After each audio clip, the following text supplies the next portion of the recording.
There comes a moment when everything you've built, your plans, your routines, even the quiet confidence that tomorrow will look like today, suddenly collapses.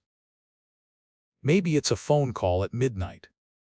Maybe it's the silence of someone who used to care. Or maybe it's just you, staring at the ceiling, realizing that no matter how hard you try to hold life together, it keeps slipping through your fingers. And in that terrifying stillness, a question rises from somewhere deep inside. What if losing control isn't the end but the beginning? If these words stir something in your heart, subscribe to Buddhism in every moment, and join us on a journey of awakening, peace, and trust. Your support gives us the strength to keep creating stories that help souls like yours find light in the chaos. Part I. The illusion of control and the quiet call to let go. You've spent most of your life trying to hold everything together. The calendar, the deadlines, the people who rely on you. Somewhere along the way, control became the language you spoke to feel safe. You planned each hour, each detail, convinced that order would protect you from chaos. But the more carefully you built the walls around your days, the more fragile they felt. No one ever told you that control has a heartbeat of fear. It hides behind to-do lists and structure, whispering that if you just stay vigilant, nothing will fall apart. But life has its own rhythm, one that doesn't answer to your plans. The storms arrive without permission. The phone rings with news that shifts everything. Even the people you thought would always stay begin to fade in ways you never expected. And when they do, you realize how little was ever really in your hands. At first, that realization feels like death.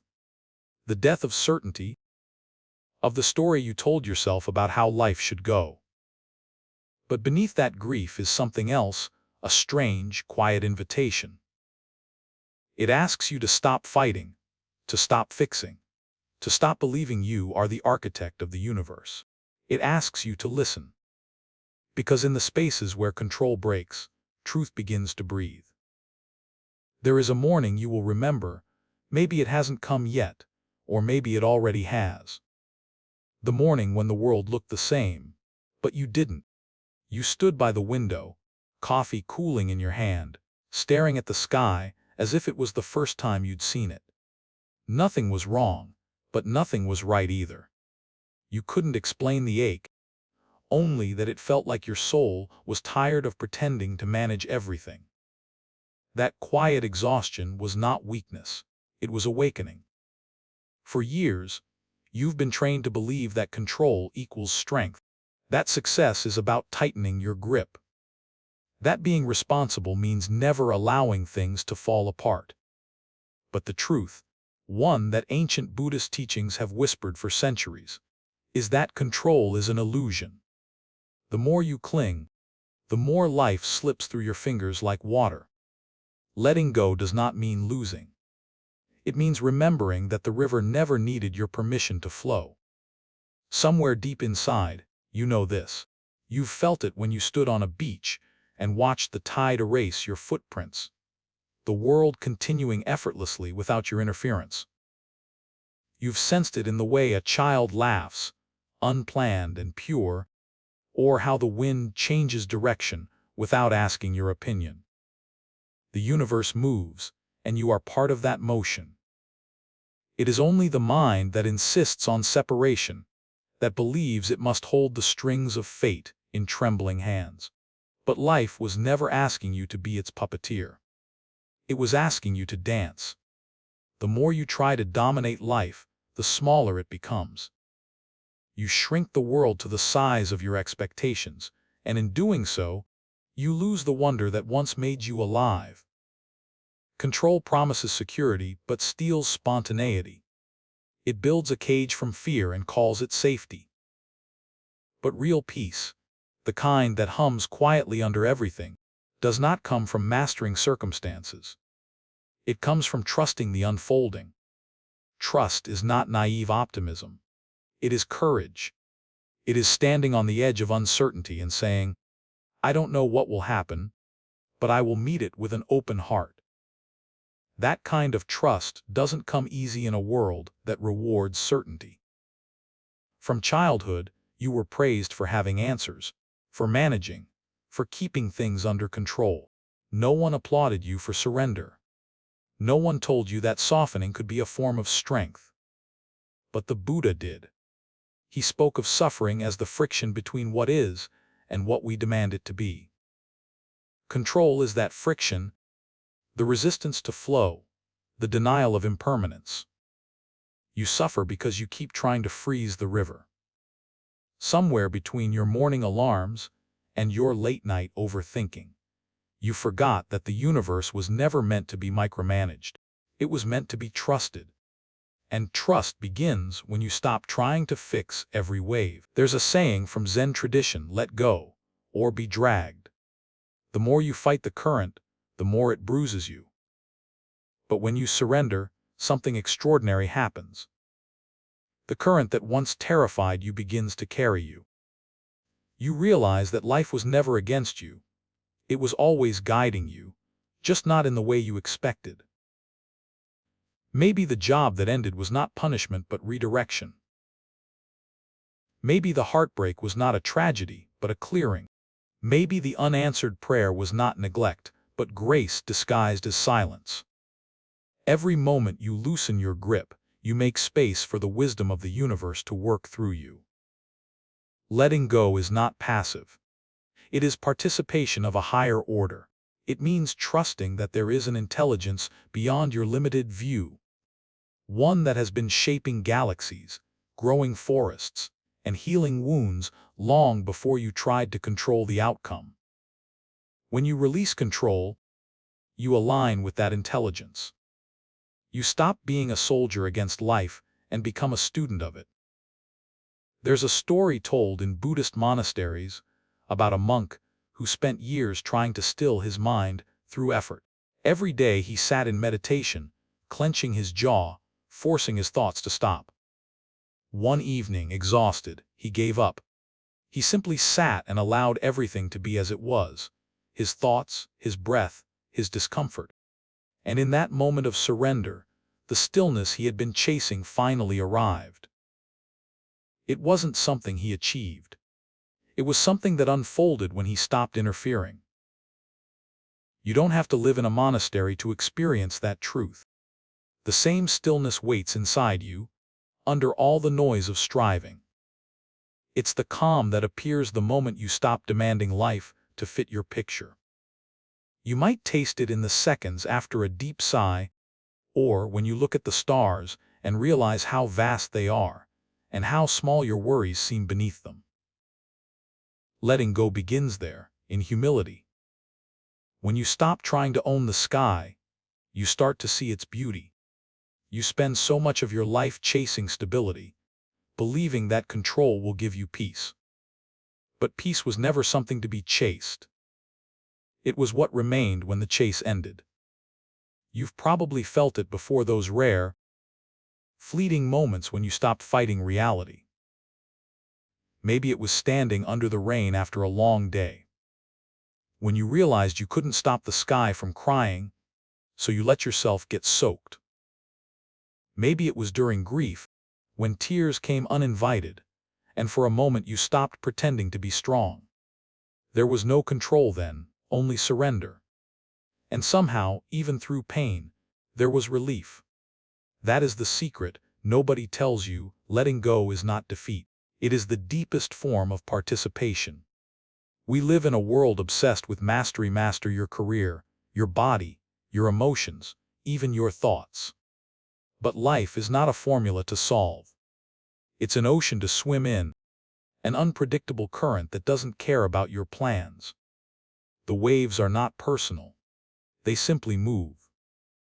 When you stop fighting them, you begin to move with a grace you didn't know you had. Think about a surfer. The ocean will never obey him. His power doesn't come from controlling the waves, but from learning their rhythm. He studies them, trusts them, aligns with their motion, and in that surrender, he rides. That is what trust looks like. Not resignation, but rhythm. There was a woman once, a friend you might recognize in yourself. She built her life like a fortress: plans, savings, calendars, expectations. She believed preparation was the same as protection. Then one morning, she woke up to find everything she depended on crumbling. Her job gone, her partner leaving, her sense of control slipping through her hands. She spent weeks trying to rebuild what had fallen, until one evening she sat by the ocean, too tired to fight. She whispered to herself, "I give up." And the sea, in its eternal patience, whispered back, "Finally." From that moment, she stopped trying to control the tide. Slowly, she began to trust the waves. Opportunities she never planned appeared. People she never sought entered her life. What she once thought was the end became the beginning of something vast and real. She didn't gain control. She gained connection. You might wonder, how do you live without control in a world that demands it? Bills must be paid. Families depend on you. Goals matter. Letting go doesn't mean abandoning responsibility. It means releasing the illusion that you can dictate the outcome of every effort. You still act, but without the hunger for certainty. You still plan, but without believing the plan guarantees peace. You move, but your steps are lighter, guided by something deeper than fear. Buddhism calls this right effort. It is the balance between striving and surrender, between doing and being. You still build your life, but with soft hands instead of clenched fists. You trust that the same intelligence that makes flowers bloom and stars ignite also knows how to unfold your life. When you let go of control, something magical happens. You start seeing meaning where you once saw randomness. That missed flight that led you to meet a stranger who changed your life. That heartbreak that shattered you, only to open a door to self-love. The patterns emerge only when you stop forcing them to. Control blinds you to life's artistry. Trust allows you to witness it. The universe has never stopped guiding you. You've simply been too busy steering to notice the current beneath your boat. Sometimes, the lesson arrives through loss. A job ends, a relationship fades, a dream collapses. In those moments, you feel abandoned by life, but perhaps life is just redirecting you to the path meant for your growth. A storm doesn't destroy a tree's roots, it tests their strength. And you, too, are rooted deeper than you think. When everything falls apart, that's not the end of your story. It's the beginning of truth. Because only when the illusion shatters do you finally see what was real. All along you were never in control, but you were always cared for. You might remember times when things didn't go your way, but later you realized they went perfectly. That person who walked away taught you self-worth. That failure humbled you into grace. That unexpected change broke your identity, but gave you your soul back. Every crack that life carved into you became a doorway for light to enter. In Buddhism, this is called the wisdom of impermanence. The understanding that nothing stays, and that is not tragedy, it's mercy. Because if everything stayed the same, there would be no healing, no transformation, no room for your spirit to grow. Control demands permanence. Love requires change. There is a freedom that comes when you stop measuring your worth by how well things go according to plan. You begin to breathe again. You start noticing small wonders, the way sunlight slips through leaves, the sound of laughter you didn't schedule, the way life keeps moving even when you're still. These moments remind you that existence is not a problem to solve. It's a mystery to trust. Sometimes that trust is quiet, almost imperceptible. It's in choosing to get up one more morning, even when you don't know what's next. It's in exhaling when your plans fall apart and saying, maybe this, too, is for me. It's in realizing that your task was never to control the river, but to learn how to float. Control feels safe, but it's heavy. Trust feels uncertain, but it's light. The more you cling, the more you sink. The more you surrender, the more you rise. And slowly, the fear begins to fade, not because life becomes predictable, but because you no longer need it to be.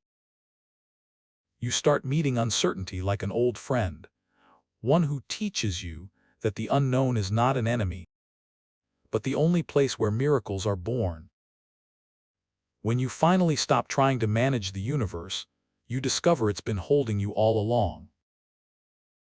There will come a day when you realize how exhausting it is to keep fighting life. You'll see how every attempt to perfect the future has stolen moments from the present. You'll see how anxiety is not born from chaos, but from your insistence that chaos should never happen. You'll notice how your need to control others has slowly disconnected you from love itself. That realization doesn't arrive like lightning. It arrives quietly like a whisper in a crowded room, or the soft ache you feel when you watch the sun disappear behind the horizon. At first, you'll try to ignore it. You'll distract yourself with plans, routines, and small victories that give you the illusion of progress. But sooner or later, life will find a way to stop you. Maybe through failure, maybe through stillness, maybe through loss. It's never punishment. It's awakening. You see, life has a way of prying open the hands that hold too tightly. Sometimes gently, sometimes violently. Not to hurt you, but to remind you that you were never meant to grasp so hard. Every ending, every detour, every delay is life's way of saying, there's another rhythm here. Trust it. You might not recognize it at first, because control has been your language for so long. You've learned to measure everything: time, success, love, even your worth by what you can manage. The modern world rewards that kind of precision. It praises efficiency, celebrates the planner, and glorifies the achiever. But beneath all that applause, there is a deep fatigue no one talks about. The kind that seeps into your bones, the kind that whispers at night, is this really freedom? You tell yourself it is. You call it ambition, responsibility, adulthood. But something inside you knows the truth. Freedom doesn't look like overthinking every move. It doesn't sound like waking up tired from a war you fight with yourself. Freedom feels like space. It feels like breath. It feels like trust. You might remember a time in your life when you felt that freedom without realizing it. Maybe it was during childhood, before fear took root, when you jumped into a lake without knowing how deep it was, or sang without wondering if anyone was listening. There was no control then, just aliveness. But somewhere between then and now, you were taught that aliveness was dangerous, that spontaneity is risky, that control equals safety. Yet every spiritual tradition, from the Buddha's teachings under the Bodhi tree to the words of mystics across centuries, says the same thing: safety is not the absence of uncertainty. It is the presence of trust. The illusion of control tells you that you can protect yourself from pain by predicting it. But the truth is, pain does not wait for your permission. It arrives to shape you, to open you, to make you real. And when you stop running from it, when you finally stop trying to edit your life into perfection, pain transforms into wisdom. This is why so many people reach peace not through success, but through surrender. Because control exhausts the spirit, but surrender restores it. In Buddhism, they call this dukkha, the suffering born of clinging. You cling to the idea that life should unfold according to your script. But life is not a screenplay. It's an improvisation. And the more you try to rehearse every line, the more you miss the music playing behind the dialogue. Think of a leaf floating down a river. It doesn't know where it's going, but it never resists the flow. When it reaches a rock, it doesn't panic, it simply slides around it. The river carries it, sometimes gently, sometimes violently, but always forward.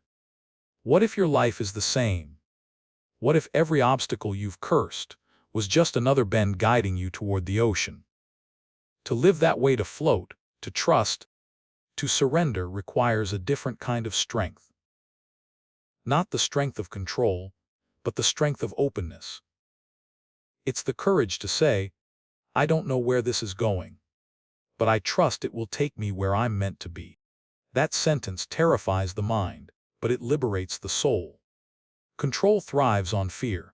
It says, if I can just predict the future, I'll be safe. But the universe doesn't work like that. It never did. It operates on mystery. It speaks in symbols, timing, synchronicities, things that logic can't measure. The moment you stop trying to make sense of everything, you begin to sense everything. In the stillness after surrender, you start noticing signs you used to miss. A song playing at the exact moment you needed comfort. A stranger's kindness that feels like an answer. The sudden peace that arrives when you finally stop asking why. None of it is coincidence. It's connection. Control builds walls. Trust builds bridges. Control tightens, trust expands. And somewhere inside, you start to understand that letting go doesn't mean doing nothing. It means doing what you can and allowing the rest to unfold. You still plant the seed, but you stop yelling at the soil to hurry. Some days, letting go feels easy. Other days, it feels like tearing your own identity apart. That's because so much of who you think you are was built on control. The achiever, the fixer, the responsible one, the caretaker. These are masks you've worn so long you forgot your own face beneath them. Surrender feels like death to those masks. But it is not death, it's rebirth. When the caterpillar dissolves into nothing inside the cocoon, it must feel like the end. But what emerges is something capable of flight. Control was your cocoon. Surrender is your wings. There's a quiet revolution that begins the moment you stop forcing your life. You start to live with curiosity instead of certainty. You start to respond instead of react. You stop asking, why me? And begin whispering, teach me. Every experience becomes a teacher, every delay a lesson in timing, every heartbreak a reminder that love was never about possession, it was about presence. That's what it means to trust the universe. It doesn't mean expecting only joy. It means knowing that even pain carries meaning. It means believing that behind every closed door is not rejection but redirection. It means remembering that you are part of something vast, an intricate dance of cause and effect, karma and grace, effort and surrender. And somewhere in that dance, the illusion of control dissolves. You begin to see that the universe doesn't need your permission to work in your favor, it already is. You've spent years thinking freedom meant holding everything together. But what if freedom means letting it all fall apart and realizing you still exist underneath the wreckage? It doesn't happen in a single moment of enlightenment. It happens slowly, like dawn creeping across a quiet lake. One day you wake and realize the tension in your shoulders has softened. The constant internal voice planning, correcting, rehearsing has grown faint. You start to notice things again, the smell of coffee, the rhythm of footsteps on the street, the pulse of rain against the window. You realize you are alive, right now, not somewhere in the future you've been trying to control. That realization is sacred. When you first touch it, it feels fragile, like something that could disappear if you breathe too loudly. So you hold it gently. You don't rush to label it peace or spiritual awakening. You simply notice that for the first time in a long time, you are not fighting life. You are part of it. This is where control begins to dissolve, not through effort, but through awareness. You begin to see how everything you tried to manage was never truly yours. The people you love have their own stories. The timing of things is beyond your command. Even your breath, that small miracle, moves on its own. The Buddha taught that suffering begins where attachment begins. But what he also implied, what many forget, is that joy begins where attachment ends. When you stop clutching life, life becomes generous again. Letting go is not about doing less. It's about trusting more. It's a shift from manipulation to cooperation, from fear to faith. It's the difference between trying to control the wind and learning to sail. In this new awareness, you begin to see that control was never really about the world outside, it was about the fear inside. The fear that you won't be enough unless you prove it. The fear that without your vigilance, everything will collapse. The fear that love, peace, or security must be earned. But none of those fears were true. You begin to understand that life doesn't need your constant supervision to function. The earth spins. The tide returns. Hearts heal. Grass pushes through cracks in the pavement. The same intelligence that keeps galaxies in motion is already taking care of you. Imagine living from that trust. Imagine waking up without the need to predict how the day will go, without the need to fix everyone else's storms, without the weight of carrying what was never yours to hold. Imagine simply meeting the day as it arrives with curiosity instead of control. It sounds simple. It isn't easy. The mind will rebel. It will whisper, "You'll lose everything if you let go." But watch closely. Every time you loosen your grip, something unexpected arrives. A bit of ease. A small miracle. A glimpse of grace. You might notice it while walking through a crowded street, realizing that everyone around you is fighting their own invisible battle to stay in control. Some grip their phones, some their identities, some their past. And yet, beneath all that grasping, there's a shared longing to breathe, to be free, to trust. You see it in the faces of strangers, in their silence, in their eyes that flicker with the same exhaustion you know so well. You start to understand that this need for control is not just personal, it's human. And the moment you recognize that, compassion rises. Compassion is what softens the illusion. When you realize everyone is just trying to stay safe, even when their control looks like pride, stubbornness, or cruelty, your anger begins to melt. You stop needing to be right. You stop needing to win. You simply want to understand. That shift from judgment to understanding is a doorway. Once you walk through it, life starts to open. Conversations that used to trigger you now invite patience. Situations that used to scare you now become opportunities to practice surrender. Even pain becomes a kind of teacher. In the Buddhist tradition, pain is not something to escape. It is a messenger, a sacred knock on the door of awareness. It asks, "What are you clinging to?" Every ache in the heart is a clue pointing toward what you're trying to control. You learn to listen. When disappointment comes, instead of asking, "Why is this happening to me?" you start to ask, "What is this trying to teach me?" When fear rises, you breathe into it instead of running. When uncertainty appears, you greet it as a guest instead of an enemy. And something remarkable happens. The things you feared most lose their power over you. Because control was never about changing the external world. It was about protecting your internal one. Once you realized your peace does not depend on circumstances. The world outside can change 1,000 times, and you remain steady. You begin to live like the mountain, unmoved by weather, yet alive with presence. Storms come and go, but the mountain remains. That's what inner trust feels like. At first, it feels impossible to reach. But over time, you discover it was never far away. It was hidden beneath the noise of control all along. Every time you pause, breathe, and allow, you touch that stillness. And each time you touch it, it grows stronger, until it becomes your home. People around you might not understand this change. They'll see you acting differently, less reactive, less hurried, less afraid, and they'll wonder what happened. Some will think you've stopped caring. But the truth is, you've started caring in a new way. You've stopped caring from fear and started caring from peace. The difference is subtle but profound. One tries to control outcomes to feel safe.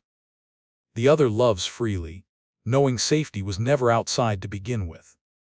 It's the same world, but you live in it differently. You still show up, still plan, still hope, but without the heavy attachment that once defined you. You move like water, soft but unstoppable. You live like air, invisible but essential. You trust like earth, steady and generous. And when control tries to return, as it will, you meet it with a smile. You no longer fight it. You simply recognize it as an old friend who's trying to protect you. You thank it for its service, and then you let it go. That is how surrender becomes a way of living, not an event.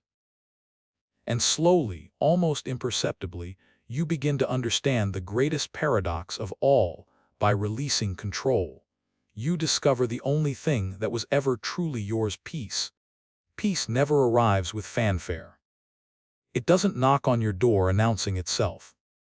It slips in quietly, often in the middle of an ordinary moment, when you finally stop trying to force something to happen. Maybe it's after a long day, when the plans fell apart, the meeting didn't go as expected, or the person you hoped would understand you simply didn't. You sigh, exhausted, and in that breath, in that tiny act of surrender, peace sneaks in like a soft wind through a half-open window. You realize you've been chasing something that was never lost. Control, you now see, was never about power. It was about fear disguised as responsibility. You thought that if you could manage every detail, you could prevent disappointment, heartbreak, loss. But no one can. Not even the most disciplined, the most successful, the most spiritual. The Buddha himself faced betrayal, illness, and death. The difference was not in what he faced but in how he met it. He met life as it came. That is the essence of freedom, to meet each moment without clinging or rejecting. To allow life to be as vast and unpredictable as it truly is. You start to understand that there's a hidden grace in uncertainty. A rhythm that carries you when you stop trying to direct the flow. You've spent so long resisting the river. But now, for the first time, you can feel its current supporting you. The mind doesn't like this. It wants definitions, guarantees, maps. It wants to know what happens next. But life is more like jazz than a symphony, improvised, alive, full of spaces where the unexpected note creates the beauty. When you trust that improvisation, you begin to experience wonder again. One afternoon, maybe while walking through a park, you might notice a leaf falling. It doesn't resist the air. It twists, turns, glides, and lands exactly where it's meant to. You realize how graceful surrender can be. You feel something shift inside, a knowing beyond logic. That same intelligence guiding the leaf guides you too. You don't need to know where you'll land. You just need to trust the fall. And the moment you do, a strange paradox appears. The less you try to control life, the more harmonious it becomes. It's as if the universe was waiting for you to stop steering, so it could finally take you where you were meant to go. The job that once felt like a prison suddenly opens into new possibilities. The relationship that ended leaves space for a deeper connection with yourself. Even uncertainty begins to feel like possibility rather than threat. This isn't magic. It's alignment. You align with what is instead of what should be. The energy you used to spend resisting is now available for creating, loving, noticing. You start to appreciate the simplicity of being alive. The warmth of sunlight on your skin, the laughter echoing from a distance, the pulse of your own breath. You see that life was never asking for your control, only your participation. There's a kind of trust that feels like faith, but deeper, not belief in something distant, but an intimate knowing that you are held by something vast. Some call it the universe, some call it God, some simply call it awareness. Whatever name you use, it's the same intelligence that paints sunsets without asking for applause and keeps your heart beating without your command. When you begin to trust that intelligence, you start to feel safe even in the unknown. You realize you can lose things and not lose yourself. You can fail and still be whole. You can walk into darkness and discover light waiting inside. This is not the safety of control, it's the safety of surrender. For most of your life, you've been taught to trust only what you can predict. But prediction is a poor substitute for faith. You can predict a routine, but you can't predict a miracle. You can plan a future, but you can't plan wonder. The things that have truly changed your life, the encounters, the coincidences, the quiet turning points, didn't arrive through control. They arrived when you weren't looking, when you were too tired to strategize, when you had finally let go enough for grace to enter. Think of those moments. The phone call that came just when you needed it. The stranger who said exactly what your heart was waiting to hear. The detour that led you to something better than what you lost. You didn't make those things happen. You allowed them to happen. Control closes doors because it fears uncertainty. Trust opens them because it welcomes mystery. So you start practicing a new way of being. Each morning, instead of listing everything you must control, you take a breath and say, I will meet this day as it comes. You still show up, you still care, you still plan. But now, your actions are guided by love, not fear. Slowly, you begin to understand the real purpose of surrender. It's not about giving up power, it's about giving up the illusion that you ever had it alone. You begin to notice that life, like breath, is a partnership. You inhale, that's your effort. You exhale, that's your trust. One cannot exist without the other. When you hold your breath, you suffer. When you let it go, you live. There will be moments when old habits return, the urge to tighten, to plan, to fix. That's okay. Let them come. They're part of your humanity. The goal isn't to destroy control, but to befriend it. To recognize it for what it is, a frightened attempt to love life by holding it too tightly. Now, instead of condemning yourself for that, you meet it with compassion. You say it's okay to want safety. But safety is already here. This is how letting go becomes not an act, but an atmosphere, a way of breathing through the world. You stop needing everything to make sense. You stop chasing perfect timing. You begin to dance with impermanence, trusting that each step, even the uncertain ones, belong to the choreography of your becoming. And in that dance, peace no longer feels distant. It feels like home. You used to believe control kept you safe. Now you see that it only kept you small. The walls you built to protect yourself also blocked the sunlight. The schedules, the certainty, the plans, they gave you comfort, yes. But they also stole something vital, the raw, sacred unpredictability of being alive. You remember how children run, not because they know where they're going, but because running itself feels like joy. Somewhere along the way, you stopped running. You started calculating every step. You told yourself it was maturity, wisdom, responsibility.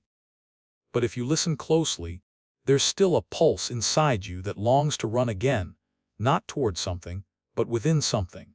That pulse is trust. And one day, it will become louder than your fear. Trust doesn't come all at once. It arrives in small moments, like whispers in a language you're learning to remember. It's there when you pause before reacting, when you choose kindness instead of control, when you breathe through what you don't understand instead of trying to fix it.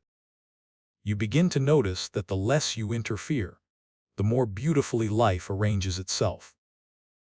That's the secret monks have known for centuries, not because they live away from the world, but because they live with it, not against it. In a Zen monastery in Kyoto, a teacher once told his students, "You cannot push the river, but you can flow with it." His students laughed, but he smiled knowingly. "The mind always wants to push," he said, "but peace comes only to the ones who float." You think of all the rivers in your own life, the relationships, the careers, the dreams you tried to steer. How much energy you wasted swimming against the current. How many times life was whispering, "Not this way," and you called it failure. Yet every detour, every heartbreak, every unexpected turn brought you to this very moment, to this awareness. There is no greater victory than finally seeing that you were never lost. You were being led. At first, this realization feels almost unbearable, because it means every fight, every loss, every heartbreak was not meaningless. It means you could have rested so much sooner. But then, that thought softens into compassion. You forgive yourself. You see that even your attempts to control were acts of love, misguided, desperate, human, but still love. And once you see that, something beautiful happens. Your heart opens wider. You begin to live differently. You start saying yes more. Not the kind of yes that comes from pressure or fear, but from wonder. You say yes to the unplanned conversation with a stranger. Yes to the road that wasn't on the map. Yes to the silence you used to fill with noise. You begin to trust that whatever comes has something to give you, even if it first arrives wrapped in loss. Control was a language of fear. Trust is a song of freedom. You notice now that freedom is quiet. It doesn't need to shout or prove. It walks gently, barefoot, aware of its connection to everything. It no longer needs to dominate the world, because it finally feels part of it. You stop asking, "What if everything falls apart?" and begin whispering, "What if everything falls into place?" The mind doesn't like this. It will try to pull you back to the old ways. It will warn you that letting go is dangerous. It will insist that peace is weakness, that faith is naive. But the heart knows better. The heart has been waiting for this surrender all along. The moment you stop wrestling life and start listening to it. And when you listen, truly listen, you hear something miraculous. Life has been speaking to you all along. In the silence after your tears, in the pause between your plans, in the stillness you once called failure, it was there. Whispering, guiding, arranging. Not once did it abandon you. You simply couldn't hear it over the noise of your control. Now, with quiet eyes and an open chest, you begin to sense that everything has meaning. The people who entered your life and left too soon, the opportunities that appeared only to fade, the moments of stillness that felt like waiting. All of it was the universe sculpting you into someone capable of trust. You see, the universe doesn't test you to break you. It tests you to show you your own capacity for surrender. Letting go is not an act of faith in the unknown, it's an act of faith in yourself. In your ability to survive change, to hold space for chaos, to keep your heart open when everything else closes. That's real strength. That's the kind of strength that doesn't crumble when the ground shifts beneath you. And yet, surrender is not the end of effort. It's the end of struggle. It's the moment when doing and being find balance.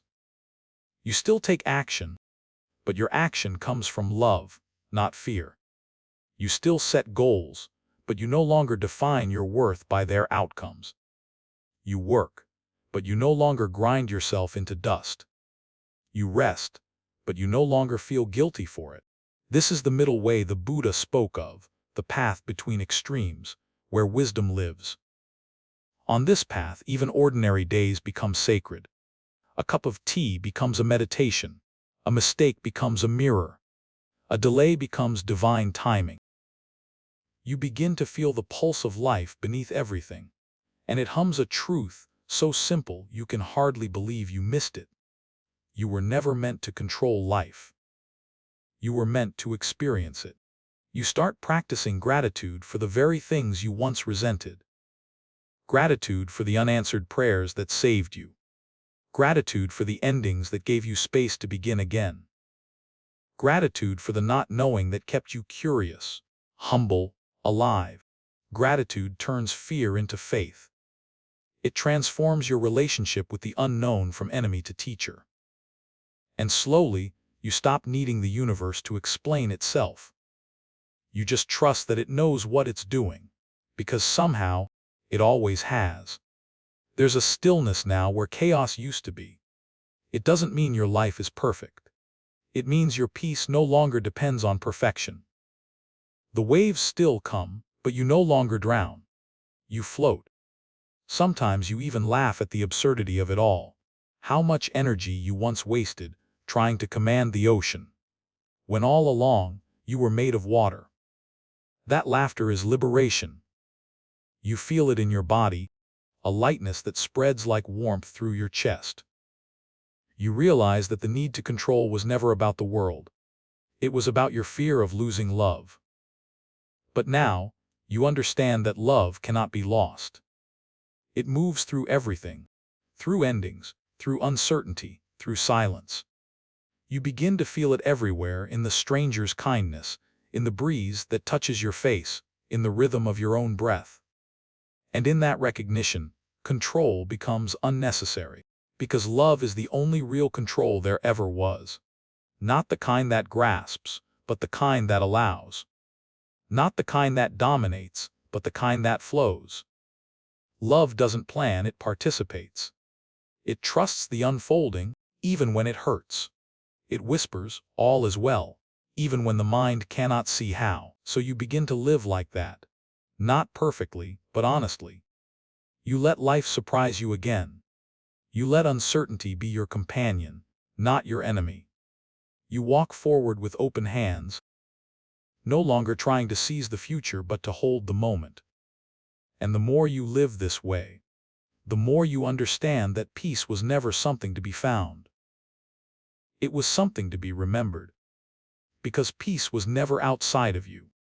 It was always here, quietly waiting beneath the noise of your need to control.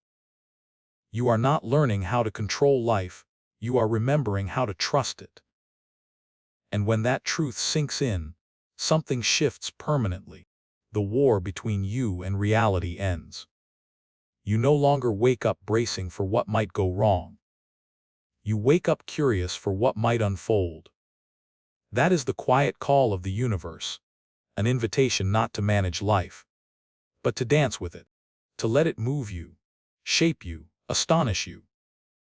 To surrender not because you're weak, but because you are wise enough to see that the river has always known the way home.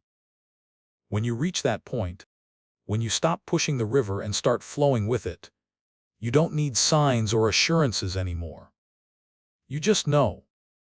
You know that every breath is a blessing, every delay is divine, and every loss is a doorway. You stop praying for life to change and start thanking it for the way it unfolds. That is the true end of control, not despair, but devotion. And when you finally release that last thread of resistance, you'll hear the universe exhale with you. It's as if it's been waiting for this moment. The moment you remembered you were never separate from it. The moment you stopped trying to lead and started to follow the rhythm that was always there. The illusion of control fades like mist under the morning sun. In its place stands something pure, something vast, something ancient and tender trust. You stand in the same world, but you see it with new eyes. Nothing has changed, yet everything has. The sky seems wider. The silence feels alive.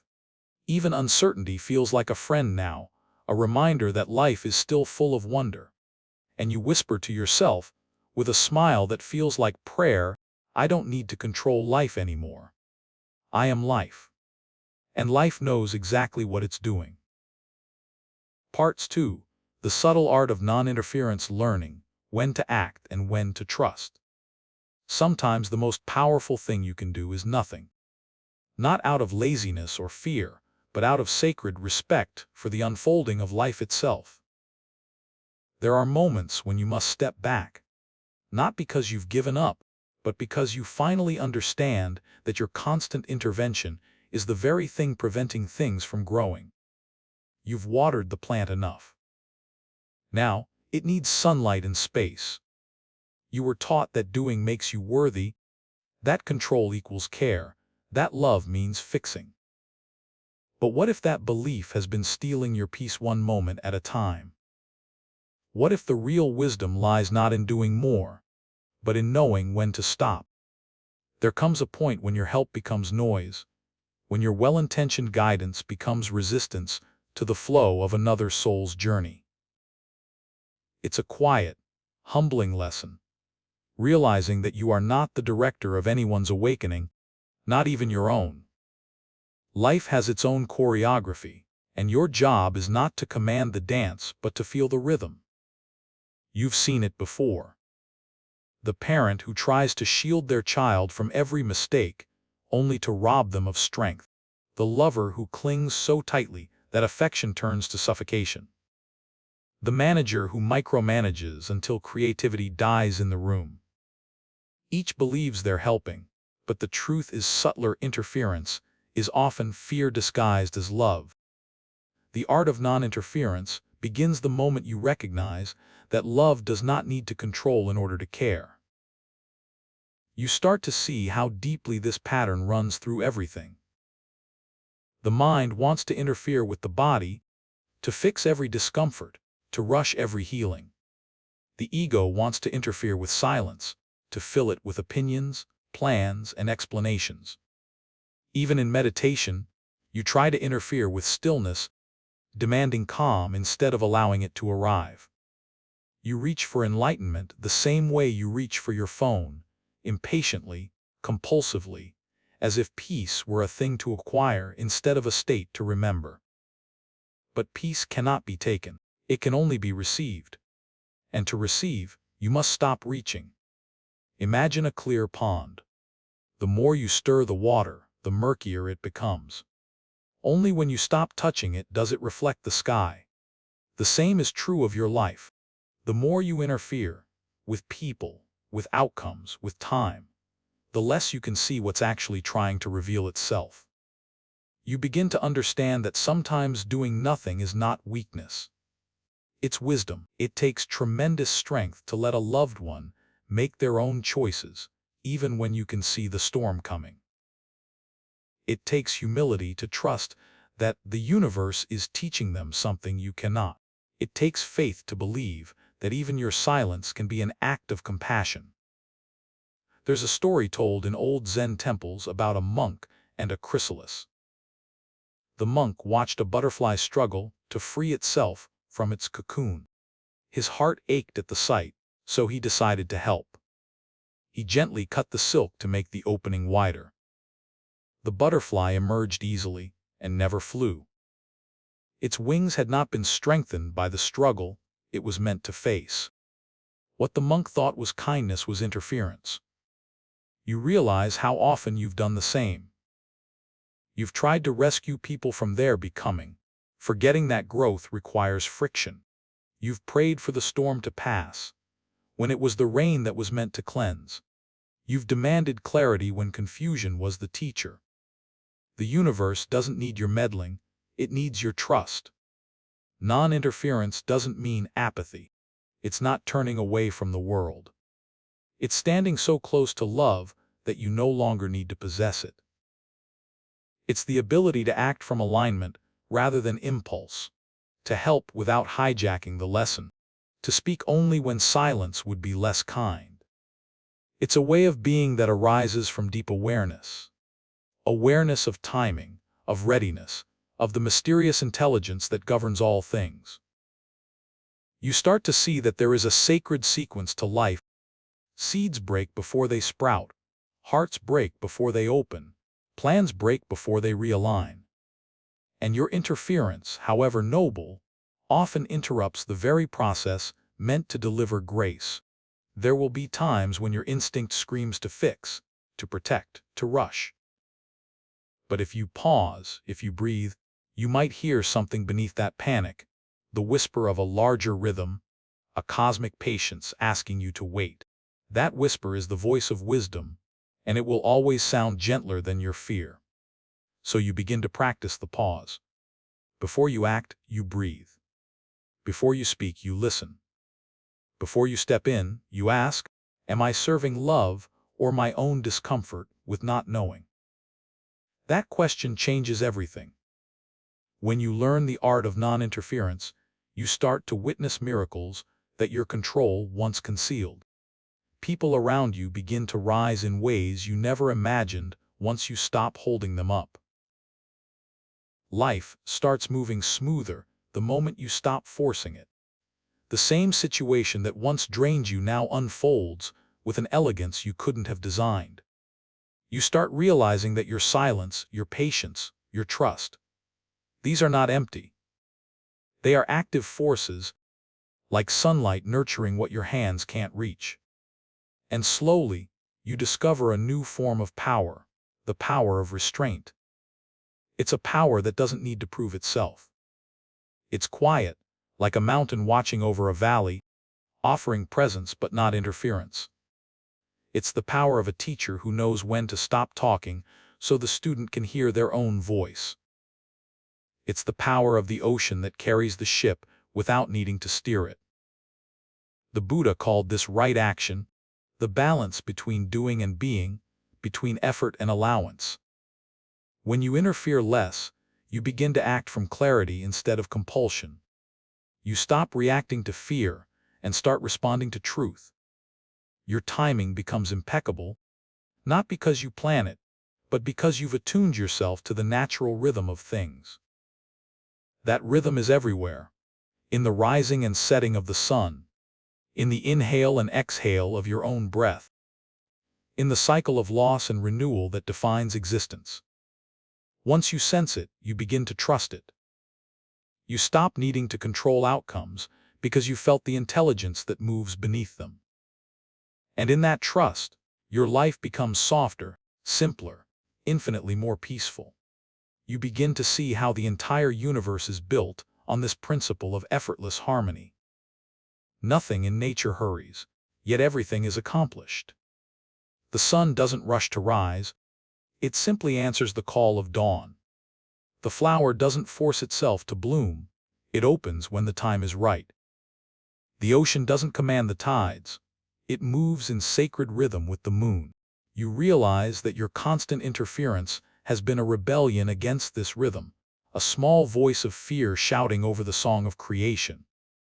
For years, you believed control meant progress. You filled your life with motion, phone calls, plans, messages, checklists, mistaking activity for purpose. But there's a difference between movement and meaning. Just because something is in motion doesn't mean it's going anywhere. You start to see that your need to manage everything was not momentum. It was fear wearing a mask of productivity. Real power is quiet. It doesn't need to push. It moves through stillness, through alignment. Imagine a bird on a branch. It doesn't flap constantly, it waits for the wind. When the moment comes, it spreads its wings, not to dominate the air, but to cooperate with it. You, too, can live that way. Acting when the moment calls, resting when it doesn't. The wisdom of non-interference is not about doing nothing. It's about doing only what's necessary, and doing it with clarity, not compulsion. In the stillness that arises from restraint, you begin to hear life speaking in its true voice. You notice signs you once ignored, the coincidence that feels like a nudge, the delay that redirects you toward something better, the silence that arrives right before understanding. What you used to call bad timing now reveals itself as perfect timing, a divine choreography you couldn't see while you were dancing too fast. You start trusting pauses. You no longer rush to fill them with action or noise. You begin to sense that silence itself is participation. Silence lets the other person find their truth. Silence lets life rearrange itself. Silence becomes the bridge between effort and surrender. One evening, you may find yourself sitting outside, watching the sky fade from gold to indigo. You're not trying to change anything, not the light, not your thoughts, not your breath. You simply watch, and something inside you shifts. You realize this is the first time in years you've truly been still, without calling it wasted time. That stillness feels like an ancient memory, something your soul has been trying to return to since before you were born. That moment teaches you more than any lecture could.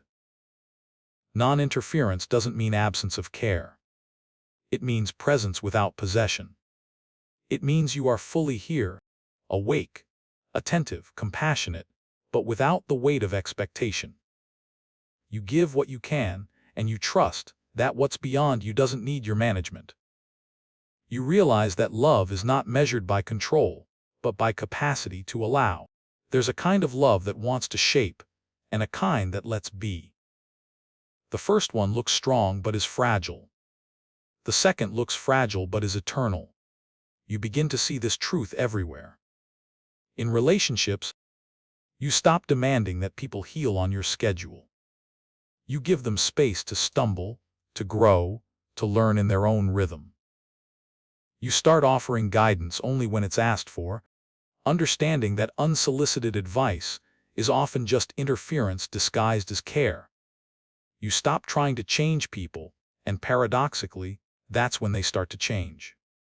In work, you stop forcing outcomes. You start showing up with focus, then releasing your grip on results. You notice that when you act from trust, creativity flows effortlessly. The mind that once panicked over perfection now dances with curiosity. You begin to create for the joy of creation itself, not for the illusion of control. In your spiritual practice, you stop chasing enlightenment like a destination. You understand now that awakening is not a prize. It's the byproduct of presence. The more you try to grab it, the further it drifts. The moment you stop reaching, it arrives on its own, like a feather settling after the wind. The more deeply you embody this, the more you recognize the intelligence woven into every delay and detour. Life knows when to open doors and when to close them. You were never meant to knock until your knuckles bled. You were meant to notice which doors open softly with your arrival. Non-interference teaches you to walk through those doors with gratitude instead of resistance. It takes humility to admit that you don't always know what's best. Not for yourself, not for others. But that humility frees you. It releases the pressure of being the universe's manager and allows you to return to your natural state. A participant in the great unfolding, not its architect. At first, this letting go feels like floating without an anchor. But then, you begin to realize that the river carries you exactly where you're meant to go. What once felt like drifting becomes direction. What once felt like passivity becomes peace. The mind, of course, will resist. It will whisper, if you don't interfere, you'll lose control. Things will fall apart. But the heart knows otherwise. The heart knows that the only things that truly fall apart are illusions. The truth cannot be lost. The truth only reveals itself when interference ends. So, you start small. You practice non-interference in the little things, letting someone finish their sentence, even when you think you know what they'll say, letting the traffic delay you without anger, letting your emotions rise and fall without trying to correct them.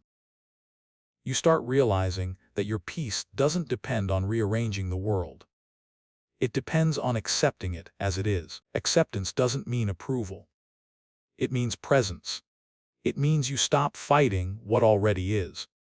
And once you stop fighting, you begin to see clearly, not through the fog of reaction, but through the light of awareness. That's when non-interference becomes mastery. Because mastery, in the truest sense, is not domination, it's alignment. The longer you live with this new awareness, the more you begin to see how interference has woven itself through every part of your life. You see it in the way you once tried to mold people into who you thought they should be. You see it in the way you interrupted silence with nervous chatter, afraid of what quiet might reveal. You see it in the way you reached for outcomes that weren't ready, as if forcing a bud to open could make it bloom faster. Now, You know better. You've learned that everything has its own sacred timing. And your job is not to accelerate life, but to accompany it. This realization changes the way you love. You stop mistaking control for care.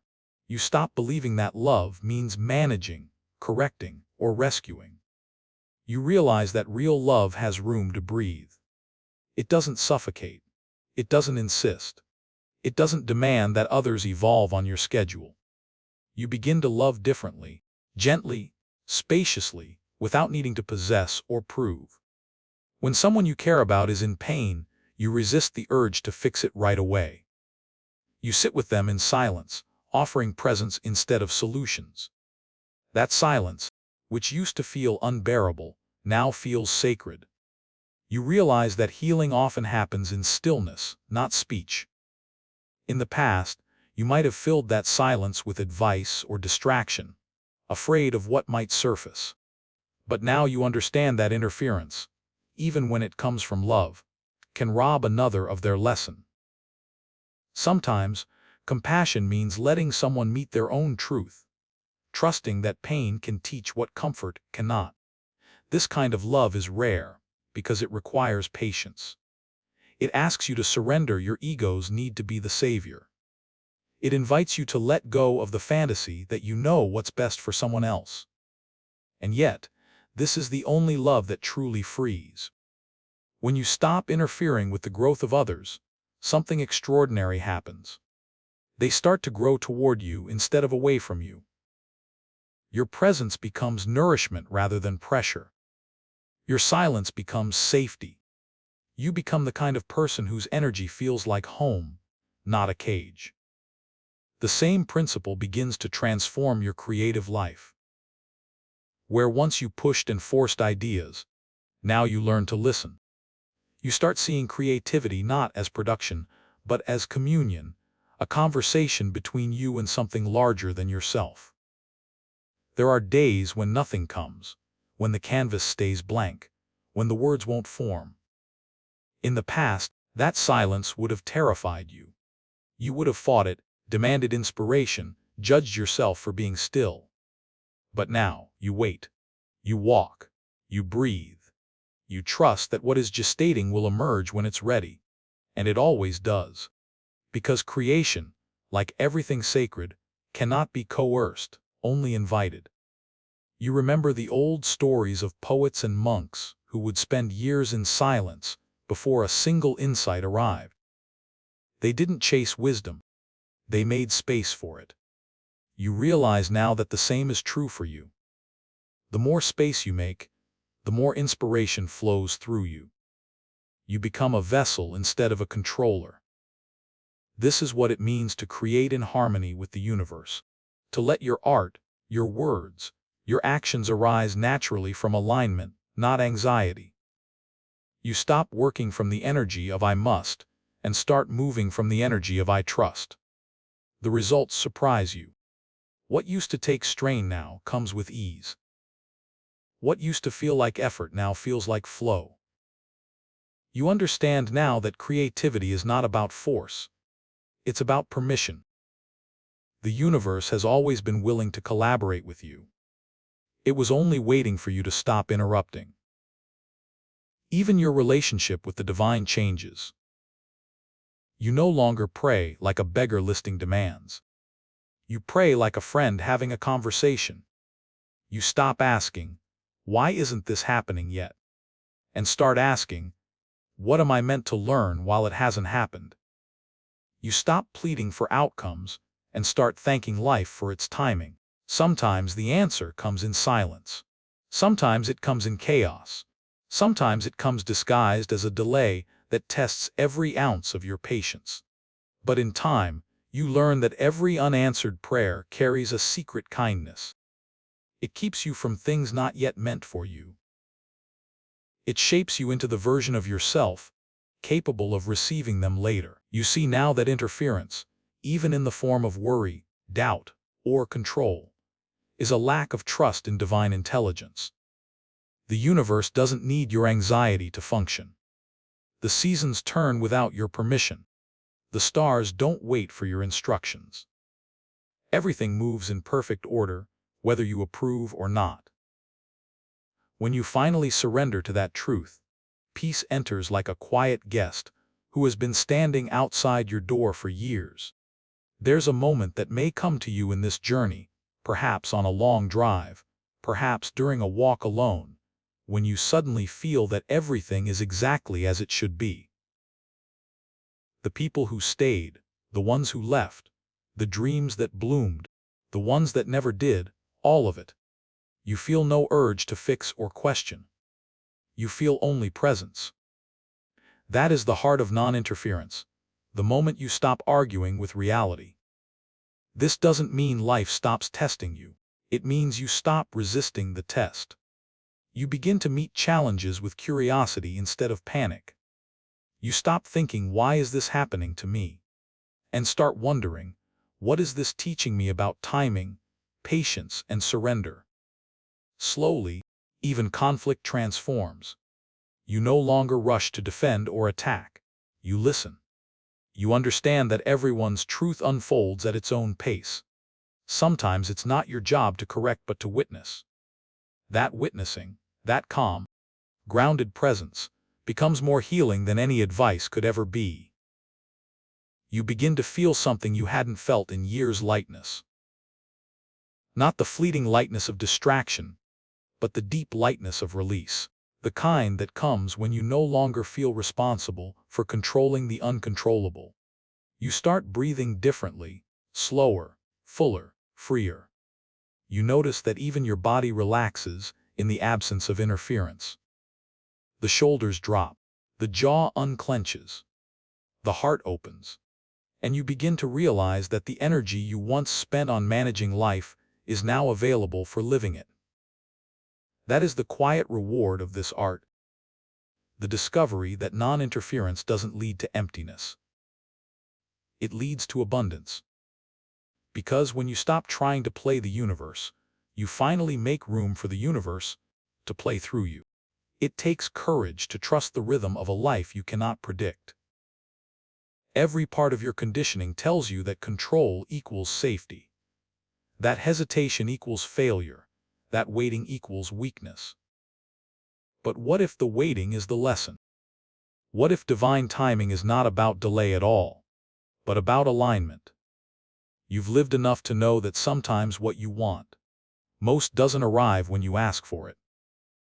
The opportunity comes too early, the person leaves too soon, the door you prayed for refuses to open. In the moment, it feels cruel, as though the universe has misheard your prayer. But later, looking back, you realize that everything arrived exactly on time, only according to a clock older than your mind. There's a wisdom in that timing you can't manufacture.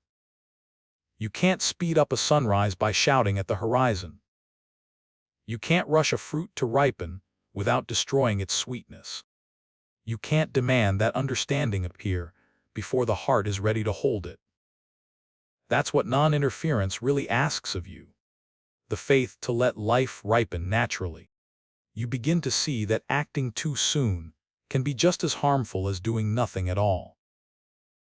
You start asking yourself before each decision, is this action coming from clarity or from fear of waiting? That question alone begins to change the texture of your life. You stop reaching out impulsively to fill silence. You stop rushing into solutions just to escape uncertainty. You stop calling movement progress when it's really just escape. You realize that most interference comes from impatience. We don't trust the process, so we push the seed to sprout. We tug the tide forward. We rehearse conversations before they happen. And yet, the moments that have shaped your life most deeply were never the ones you forced. They were the ones that unfolded on their own. There was the friend you met by accident, who changed the entire direction of your path. The rejection letter that redirected you towards something greater. The breakup that became a doorway to self-discovery. None of these were planned. They were revealed. This is the hidden grace of non-interference. The universe reveals what effort cannot create.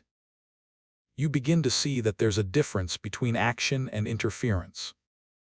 Action arises from alignment. Interference arises from anxiety. Action feels grounded, peaceful, precise, even when it's bold. Interference feels frantic, heavy, urgent, like something you must do to prove your worth or prevent loss. The body always knows the difference. One expands you, the other contracts you. When you act from alignment, there's a quiet confidence to it. You no longer need immediate results to validate your choices. You trust that every step is part of something larger, even when you can't see the map. This kind of action doesn't drain you, it nourishes you. It flows. It feels guided. And guidance, you discover, doesn't shout, it whispers. It might come as intuition, that quiet pull in your chest that says wait or go. It might come as synchronicity, the right words from a stranger, the song that plays at the exact moment you need it. Sometimes it comes as absence, the opportunity that doesn't materialize because it wasn't truly yours. When you stop interfering, you begin to recognize this language. You stop mistaking coincidence for chaos. You see order behind the randomness. You begin to live in partnership with something greater. Call it fate, karma, God, the Tao, whatever name feels true. It doesn't matter what you call it. What matters is the feeling, the soft but undeniable sense that you are being guided. At first, that guidance will scare you. It will ask you to pause when you want to act, to stay silent when you want to speak, to release something before you're ready. But if you follow it, you'll notice a subtle pattern. Everything that falls away creates space for something better. Every time you resist the urge to interfere, life reorganizes itself more beautifully than you could have planned. This is the paradox of trust. When you stop forcing, you start receiving. Non-interference doesn't mean idleness. It's not sitting on the sidelines, detached and indifferent. It's being so in tune with the natural current that your actions feel inevitable, not forced, but inspired. It's knowing that there's a time to sow and a time to rest, a time to speak and a time to listen, a time to act and a time to allow. Buddhists call this right timing, the moment when wisdom meets opportunity. To act before that moment is to waste energy. To act after it is to miss the wave. The art lies in sensing the pulse of life well enough to move when it moves you. You learn this through practice. You start noticing how nature teaches it daily. The tide doesn't rush back before the moon calls it. The flower doesn't force itself open before dawn. Even your breath, that intimate rhythm between effort and ease, teaches it inhale, exhale, pause. The pause is where the body resets, where balance is restored. Your life needs those pauses too. You begin to honor the sacred stillness between your efforts. The in-between moments you once called empty now feel full of quiet purpose. You realize that rest is not the absence of progress but part of it. In that rest, you stop creating from exhaustion and start creating from wisdom.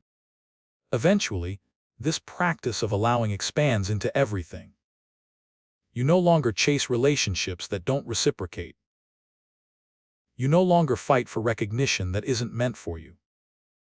You stop running after what needs to be still, and you stop holding on to what needs to go. You trust the flow, even when it carries you through uncertainty. And slowly, your relationship with destiny itself changes. You stop asking, "What can I make happen?" and start asking, "What is trying to happen through me?" That shift, from ego to alignment, transforms everything. Your life begins to feel less like a battle and more like a dance.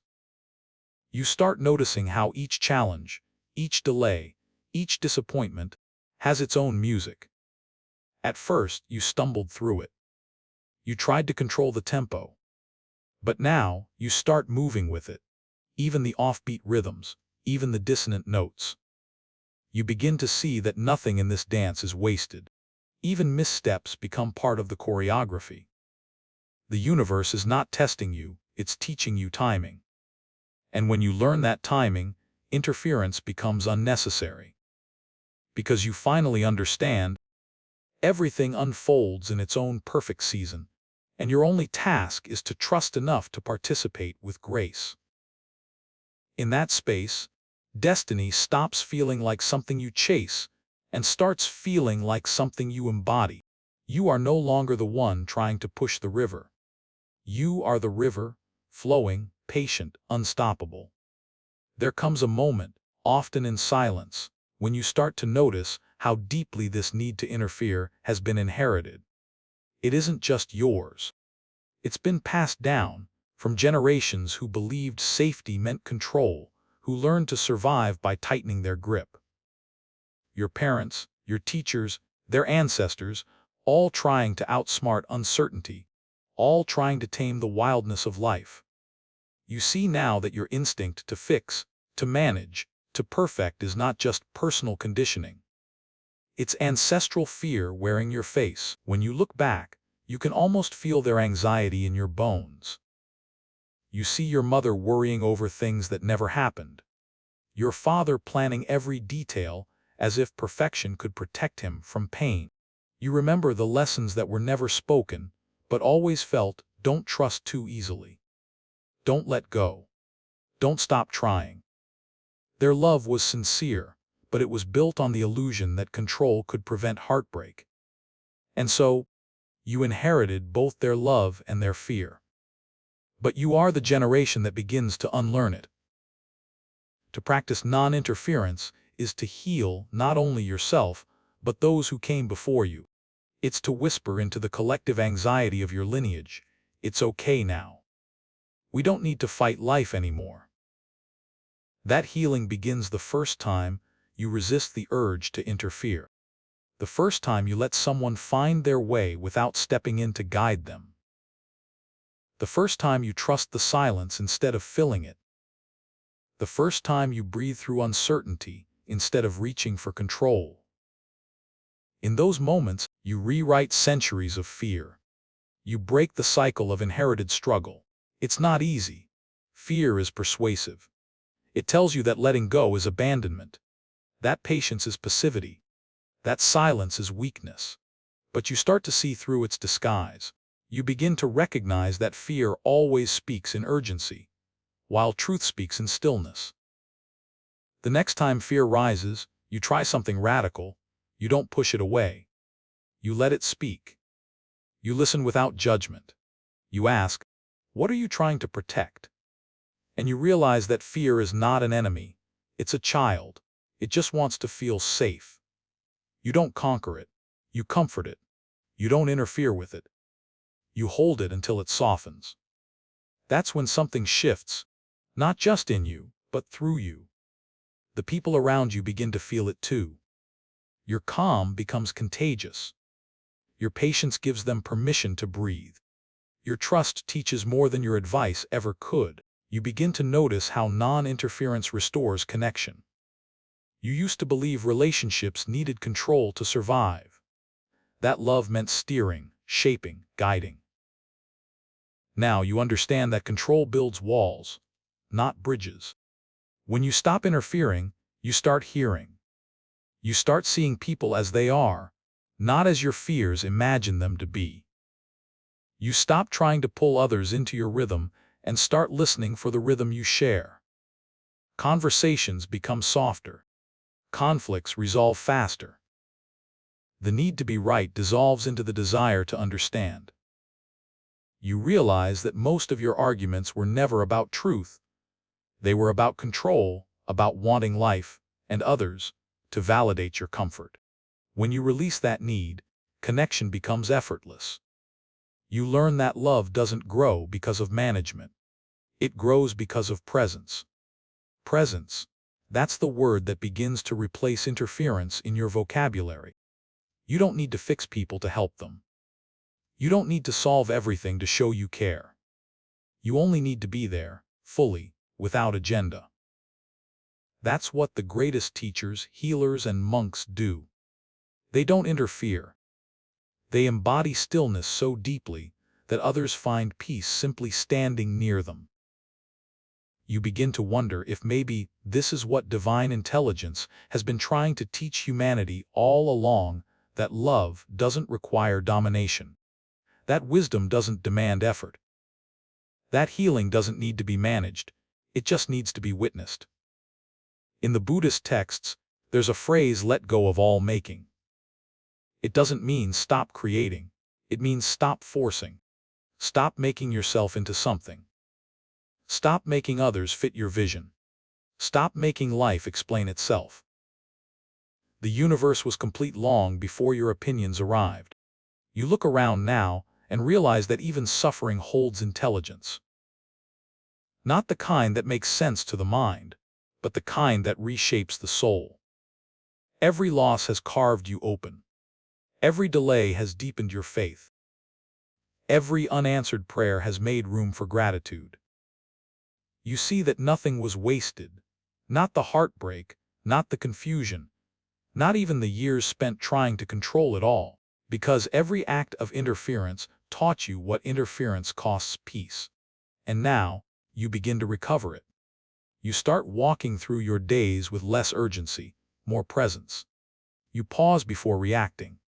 You listen before advising. You breathe before fixing. This pause becomes your meditation, your practice of trust. Each time you choose patience over panic, you strengthen a muscle that control had weakened, the muscle of faith. You begin to feel this faith not as belief, but as direct experience. You start seeing proof everywhere. A conversation you didn't force blossoms into understanding. A situation you left alone resolves itself. A person you stopped chasing returns with gratitude. You begin to suspect that life has always known how to heal itself. You were just too busy interfering to let it. That realization humbles you.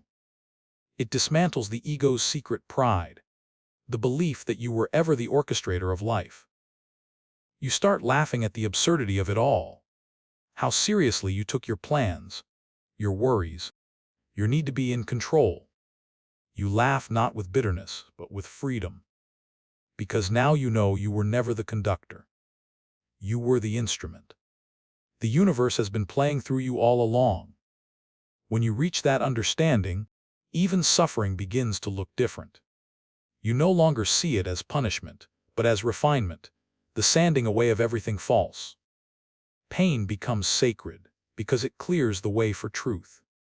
You stop asking, "Why me?" and start whispering, "What is this shaping me to see?" The answer, always, is love. Love in its truest form, not sentimental, not dramatic, not conditional. Love as the quiet recognition that everything, even loss, serves awakening, that nothing in existence happens outside of divine intelligence, that even the chaos has a pulse, a pattern, a purpose. And so, you stop interfering, not because you don't care, but because you finally do. You care enough to trust the process. You care enough to respect the mystery. You care enough to believe that the same power that births stars and seasons knows how to tend to the unfolding of your life. And when you live this way, life responds. It becomes gentler. It stops needing to shout to get your attention.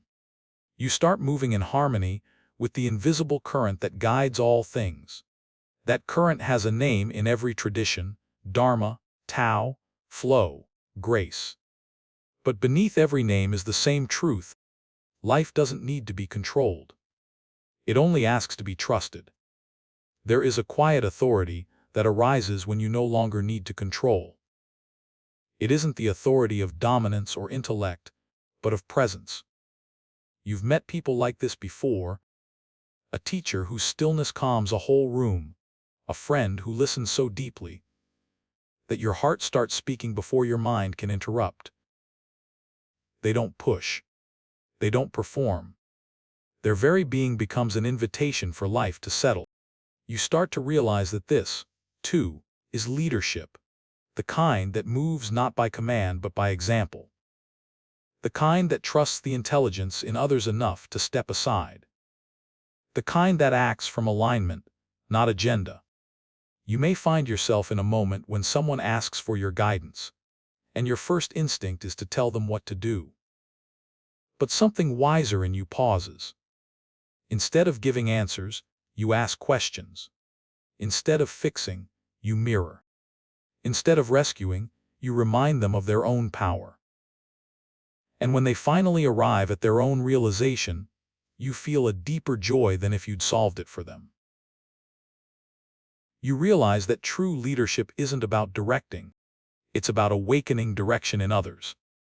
This is the power of non-interference in its highest form. You begin to carry that same energy into every area of your life.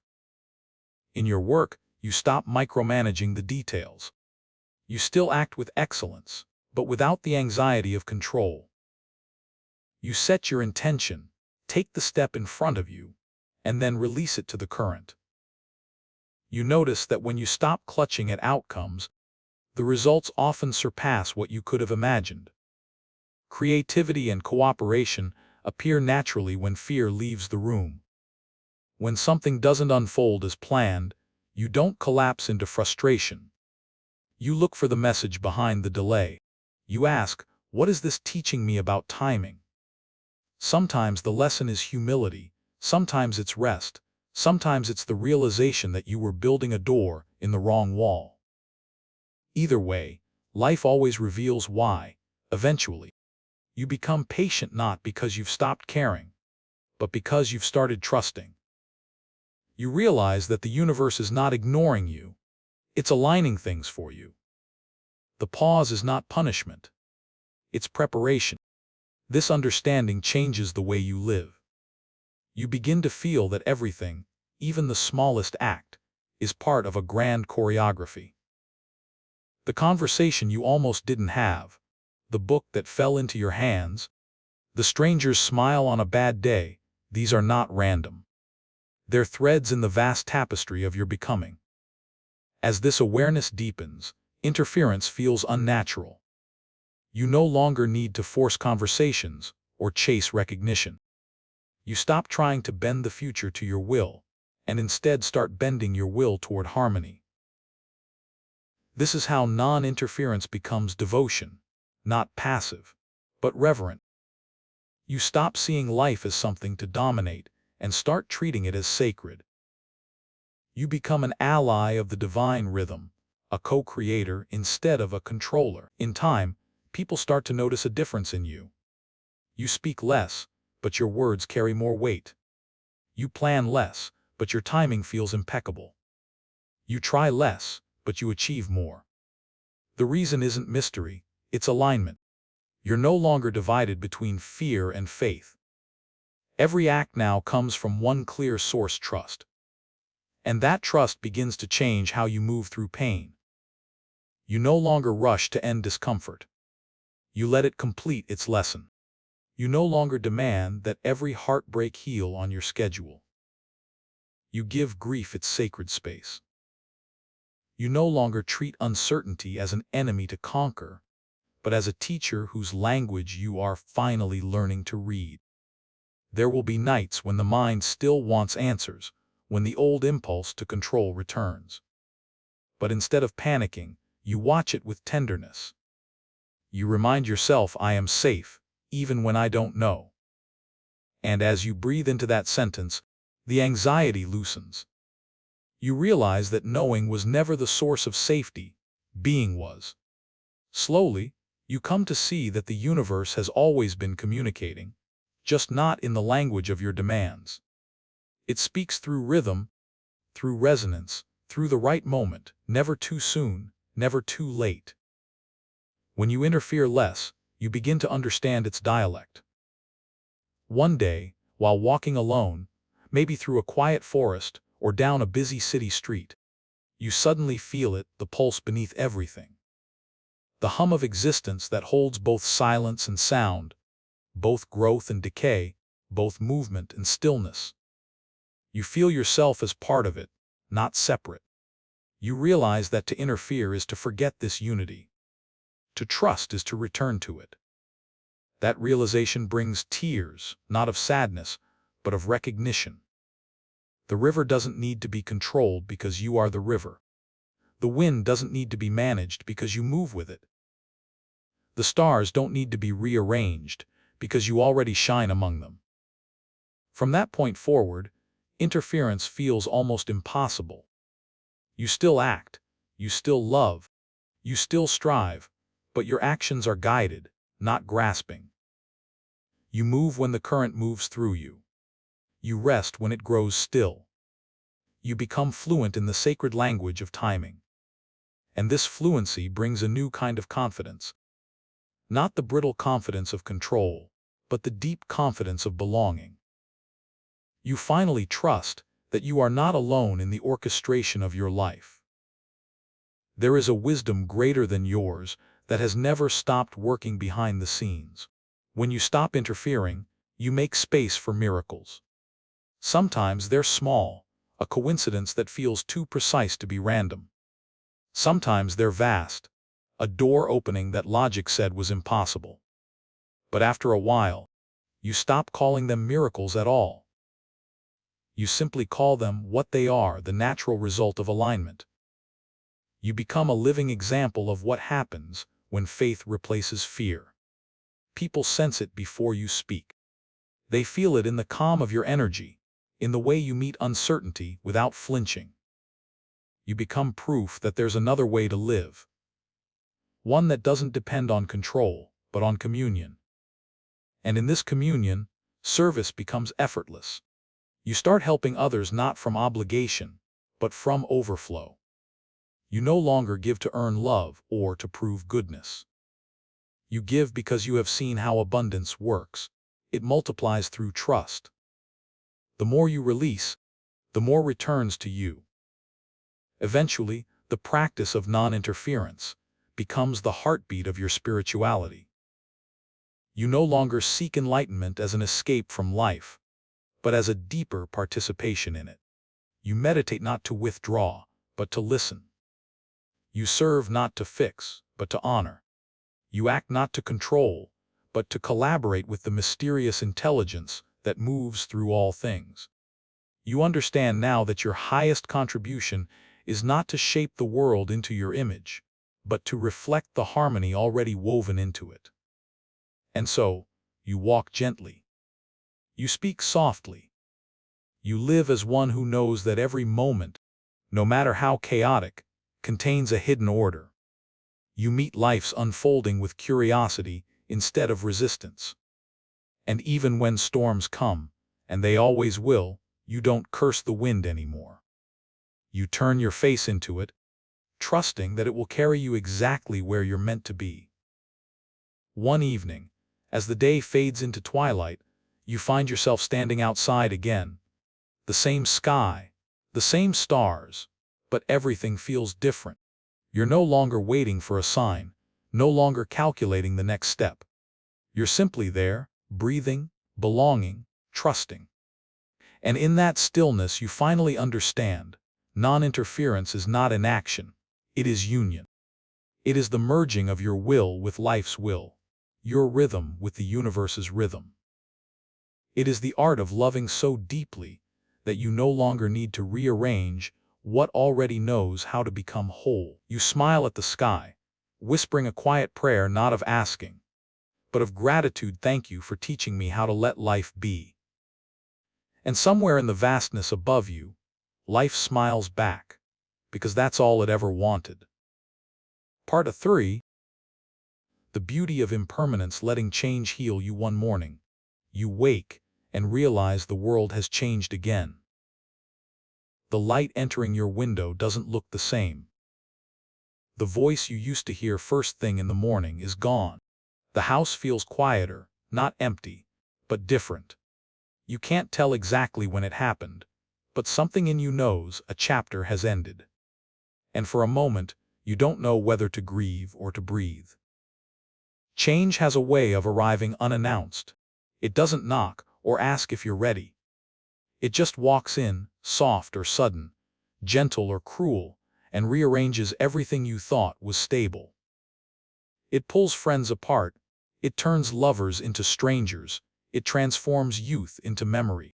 And yet, Somewhere inside that ache, beneath all the endings and beginnings, there's something sacred at work, something quietly trying to teach you that nothing needs to last to be beautiful. At first, you resist. Of course you do. You cling to what was, replaying it like a movie you're not ready to leave. You think if you hold the image long enough, the laughter, the touch, the moment before goodbye, you can somehow stop time. But time doesn't bargain. It moves like the tide, unhurried, unstoppable, cleansing. There's a strange mercy in that. Because even as it takes, it also gives. It takes the pain of loss and, over seasons, softens it into wisdom. It takes the fear of endings and transforms it into appreciation. It takes the person you used to be and turns them into someone capable of seeing the world through gentler eyes. That's what impermanence does. It breaks you open only to show you what cannot be broken. You felt this before, in the changing of seasons, the fading of flowers, the quiet moment when the first gray hair catches light. You've seen it in your own reflection, realizing that time is painting new colors on your face, not to erase you, but to reveal the truth of your living. You've seen it in friendships that drift, not from betrayal, but from growth. You've seen it in love that doesn't survive, but still transforms you into someone more real. At first, impermanence feels like loss. But slowly, you begin to see, it's life's way of keeping you awake. Nothing stays, because if it did, you'd stop noticing. You'd take beauty for granted. You'd forget to look up at sunsets, to say I love you, to breathe deeply when the air is soft and full. You'd sleepwalk through eternity. But impermanence keeps you tender. It reminds you that every moment is a miracle precisely because it will end. You remember the first time you understood this, not as a concept but as truth. Maybe it was when someone you loved passed away, and you found yourself holding their sweater just to feel their presence. Maybe it was when you stood under autumn trees, watching the leaves fall, 1,000 small deaths that somehow looked like grace. Or maybe it was in the simple quiet of a morning, after heartbreak, when the pain didn't vanish, but you noticed a strange lightness in it. The realization that your heart, though broken, was still beating. That's when you saw it, the beauty of things that end. For a long time, you thought the purpose of life was to preserve, to hold on to what you love, to fight against decay, to make permanence the proof of meaning. But now, you understand that it's the opposite. The fleeting nature of everything, that's what makes it precious. The Buddha said, all conditioned things are impermanent. It sounds simple, almost detached, but when you really live it, you feel its tenderness. You begin to understand that clinging is the root of suffering, not because love is wrong, but because love misunderstood turns into ownership. To love truly is to let the moment breathe. You start to see that letting go is not the end of love, but its highest form. When you stop demanding forever, you can finally appreciate now. When you stop grasping, you begin to receive. And then you realize something profound. Impermanence doesn't just apply to loss. It applies to pain, too. The same law that takes away joy also takes away sorrow. Every emotion, every struggle, every ache passes through you like weather. You can endure anything once you remember that nothing, not even grief, stays forever. There's a comfort in that, a healing woven into the fabric of impermanence itself. The same wind that scatters the petals carries the seeds. The same fire that burns the forest makes room for new growth. The same ending that breaks your heart is the doorway through which new life enters. This is the secret that change whispers, you are never losing. You are always becoming, but becoming hurts. Growth always does. It stretches you, empties you, rewrites you. You will resist it, the way the seed resists the soil, the way the sky resists the storm. Yet somewhere inside, beneath the fear and the ache, there's a knowing that this is the only way forward. because healing doesn't come from holding on. It comes from honoring the passage.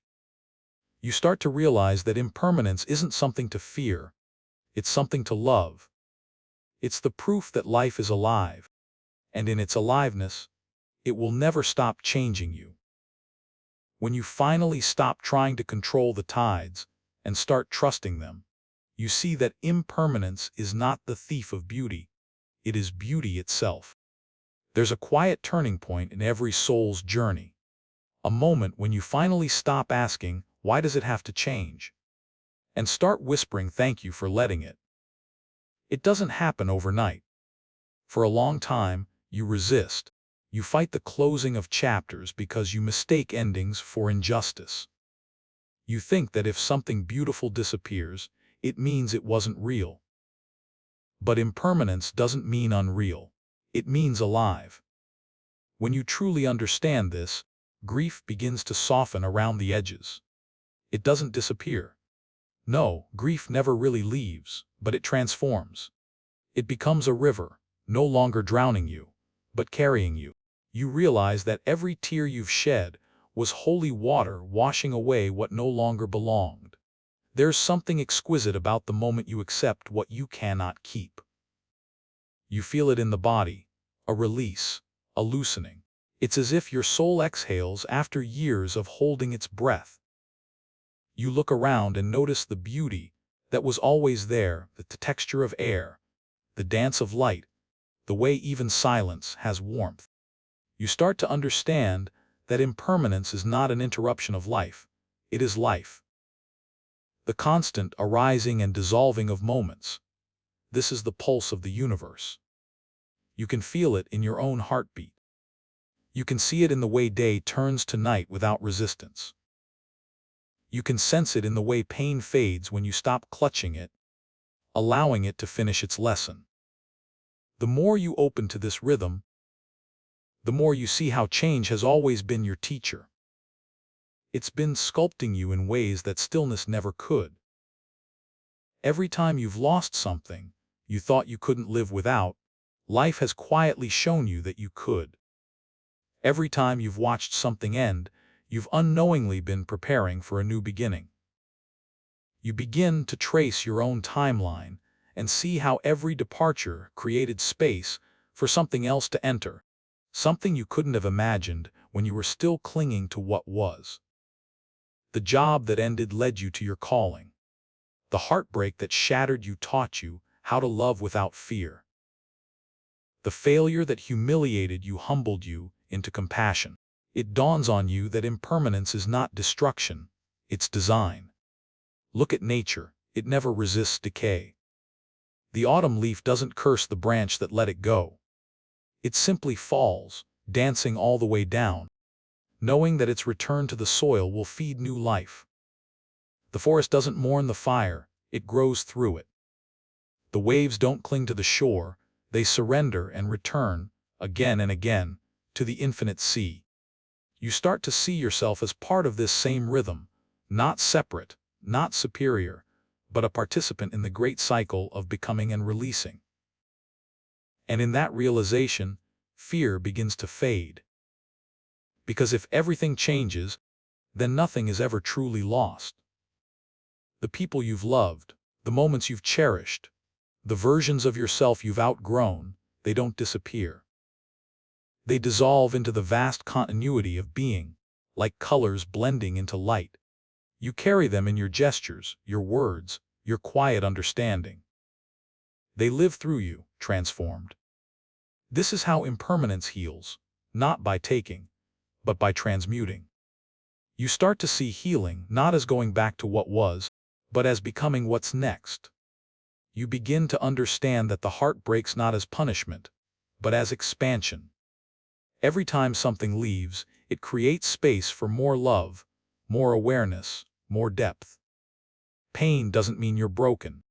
It means you're being widened for more truth to enter.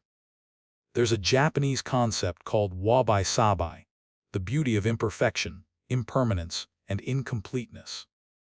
It's the art of seeing cracks not as flaws, but as invitations. The tea bowl with its golden repair, the weathered stone, the fading photograph, these things are precious not despite their transience, but because of it. You begin to see your own life through this lens. The mistakes, the scars, the memories, they are not stains.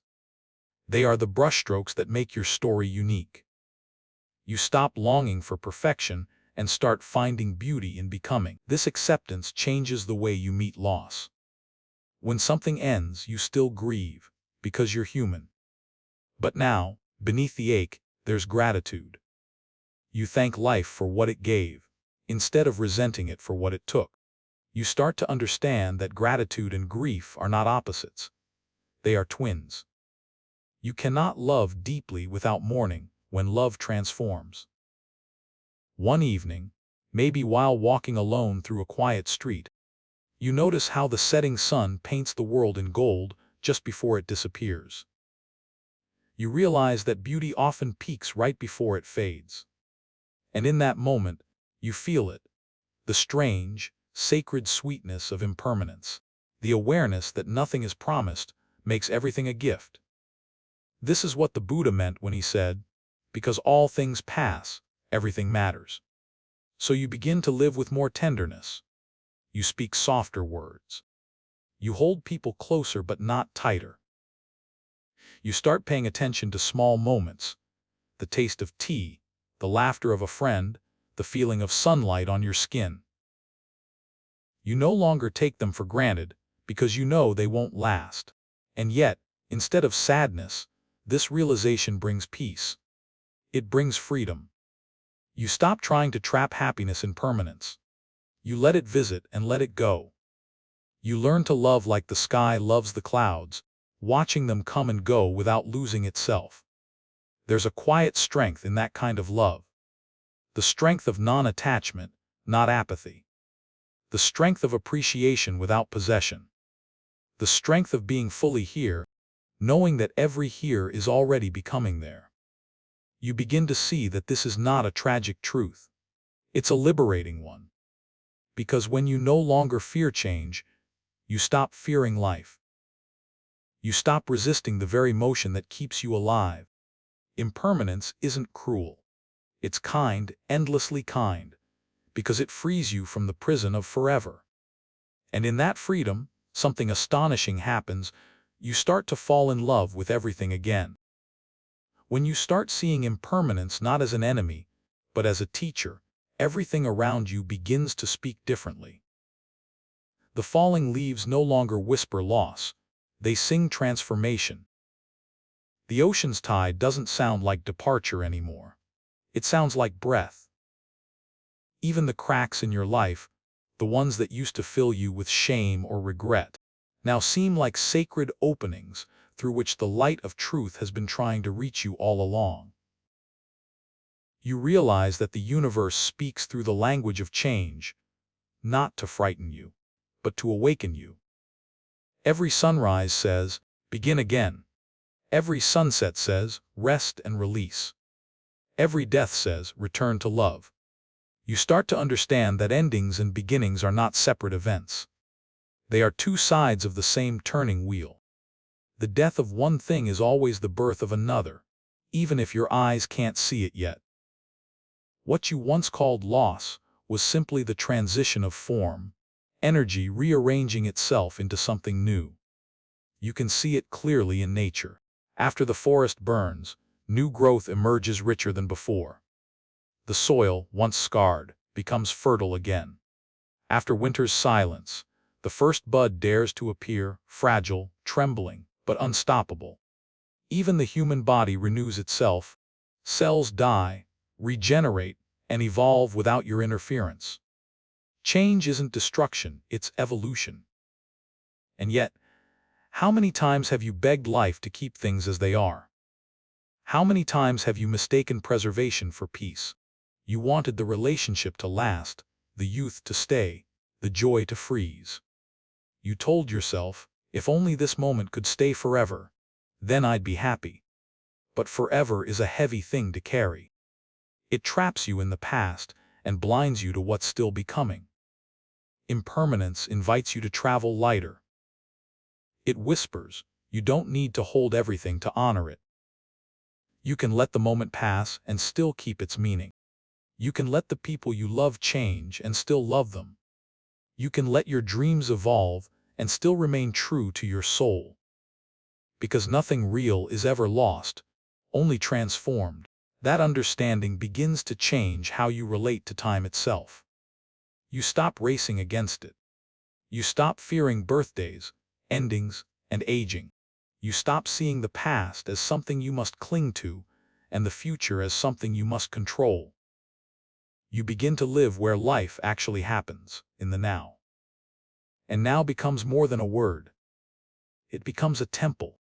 Every second you spend present is a small act of rebellion against fear.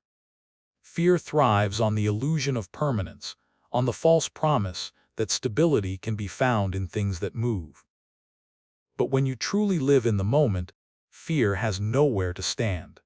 You realize that the only permanence that ever existed was awareness itself, the quiet witness within you that has seen every version of your life rise and fade like waves. That awareness doesn't change, even when everything else does.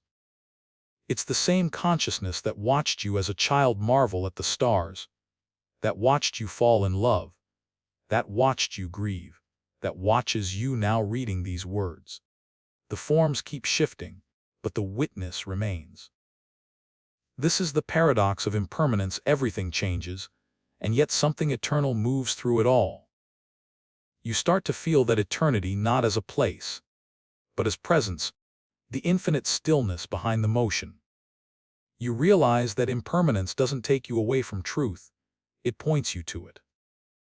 Because if everything is changing, then the only real thing is what never changes: awareness, love, the pure consciousness from which all things come and to which all things return.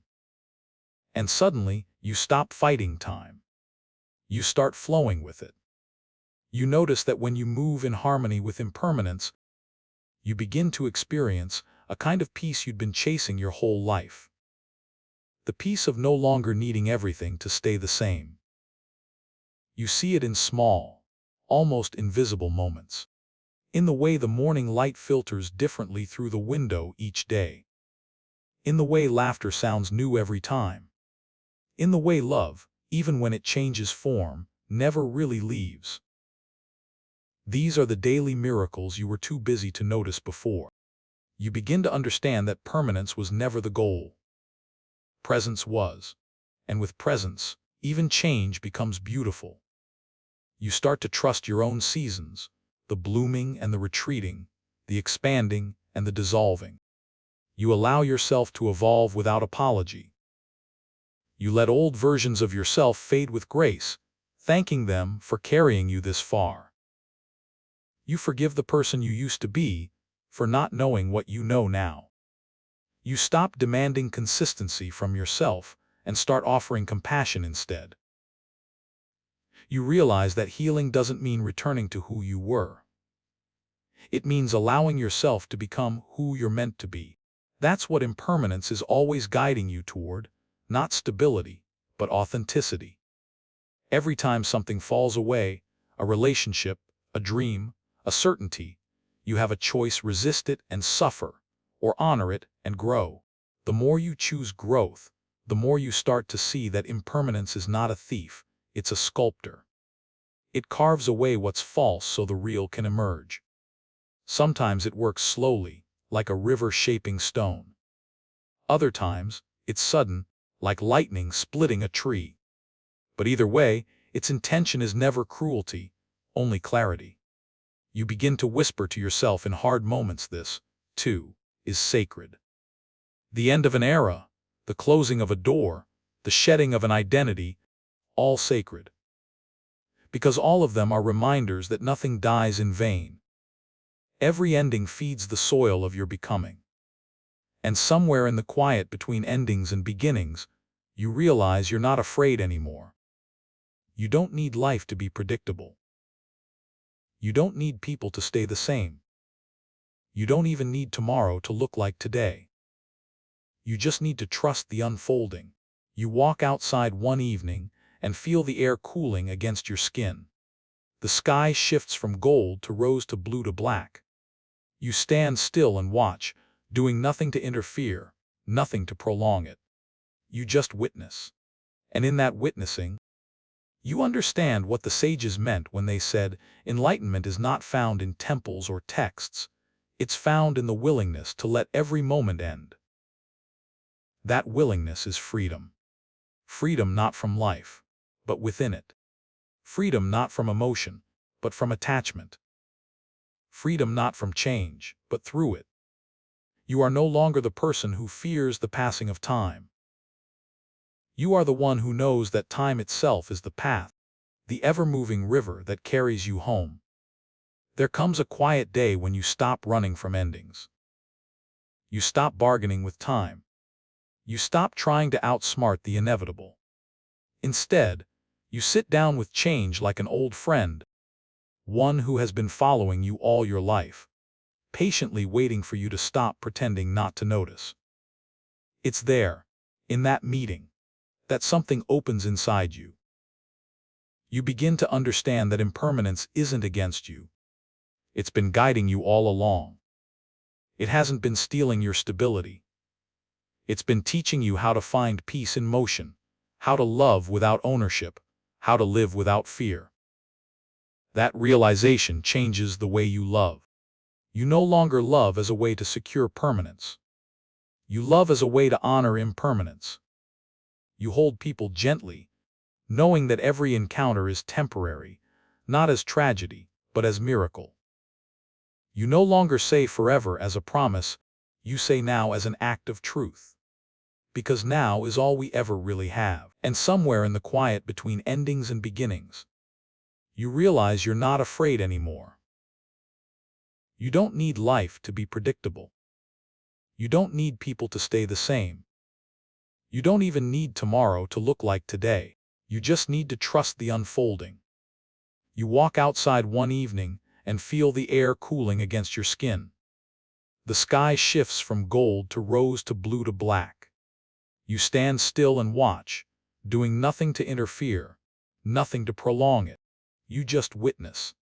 And in that witnessing, you understand what the sages meant when they said, enlightenment is not found in temples or texts. It's found in the willingness to let every moment end. That willingness is freedom. Freedom not from life, but within it. Freedom not from emotion, but from attachment. Freedom not from change, but through it. You are no longer the person who fears the passing of time. You are the one who knows that time itself is the path, the ever-moving river that carries you home. There comes a quiet day when you stop running from endings. You stop bargaining with time. You stop trying to outsmart the inevitable. Instead, you sit down with change like an old friend, one who has been following you all your life, patiently waiting for you to stop pretending not to notice. It's there, in that meeting, that something opens inside you. You begin to understand that impermanence isn't against you. It's been guiding you all along. It hasn't been stealing your stability. It's been teaching you how to find peace in motion, how to love without ownership, how to live without fear. That realization changes the way you love. You no longer love as a way to secure permanence. You love as a way to honor impermanence. You hold people gently, knowing that every encounter is temporary, not as tragedy, but as miracle. You no longer say forever as a promise, you say now as an act of truth. Because now is all we ever really have.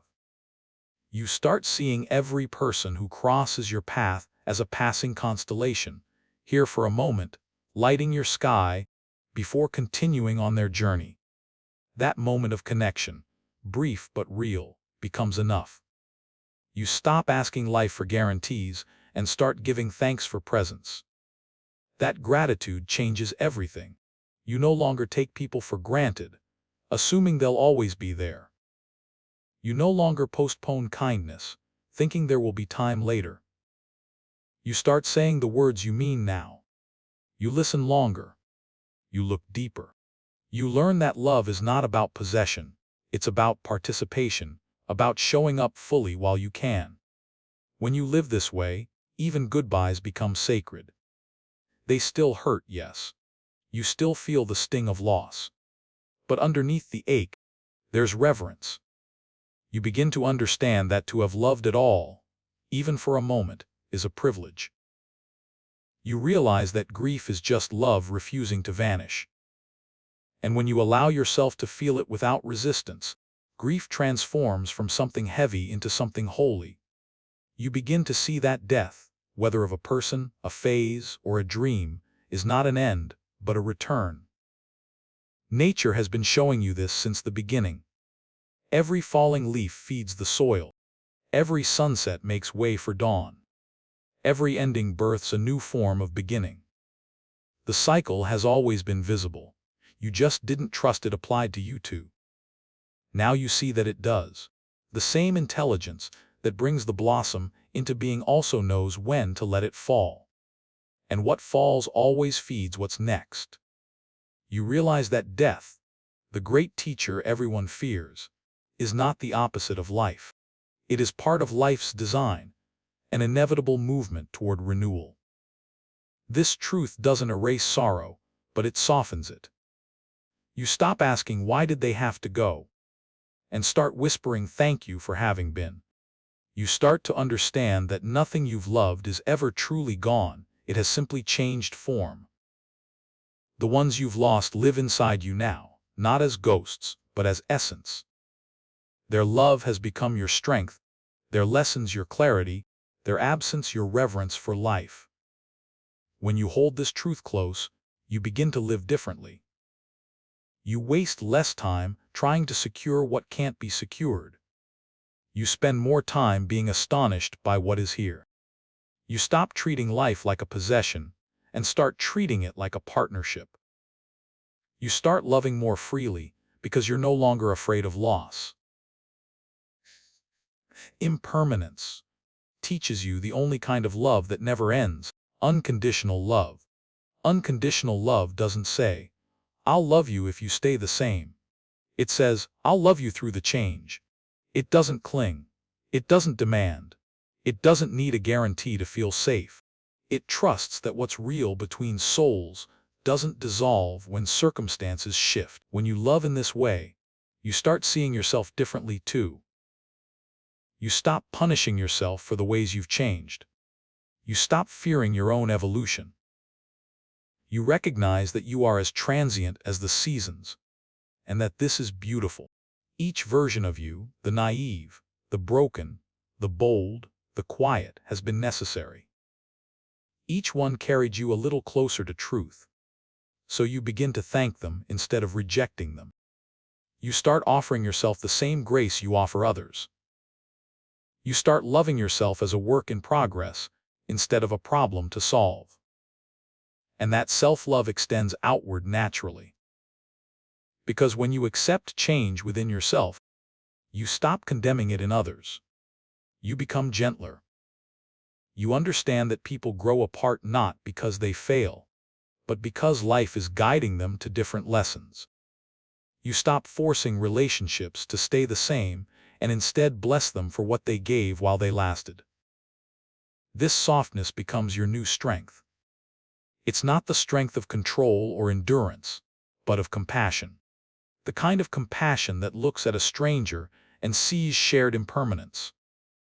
The kind that understands that behind every harsh word or guarded heart lies the same fear of loss. The kind that knows we're all just temporary travelers, meeting briefly along the road, trying to make sense of the same mysterious flow.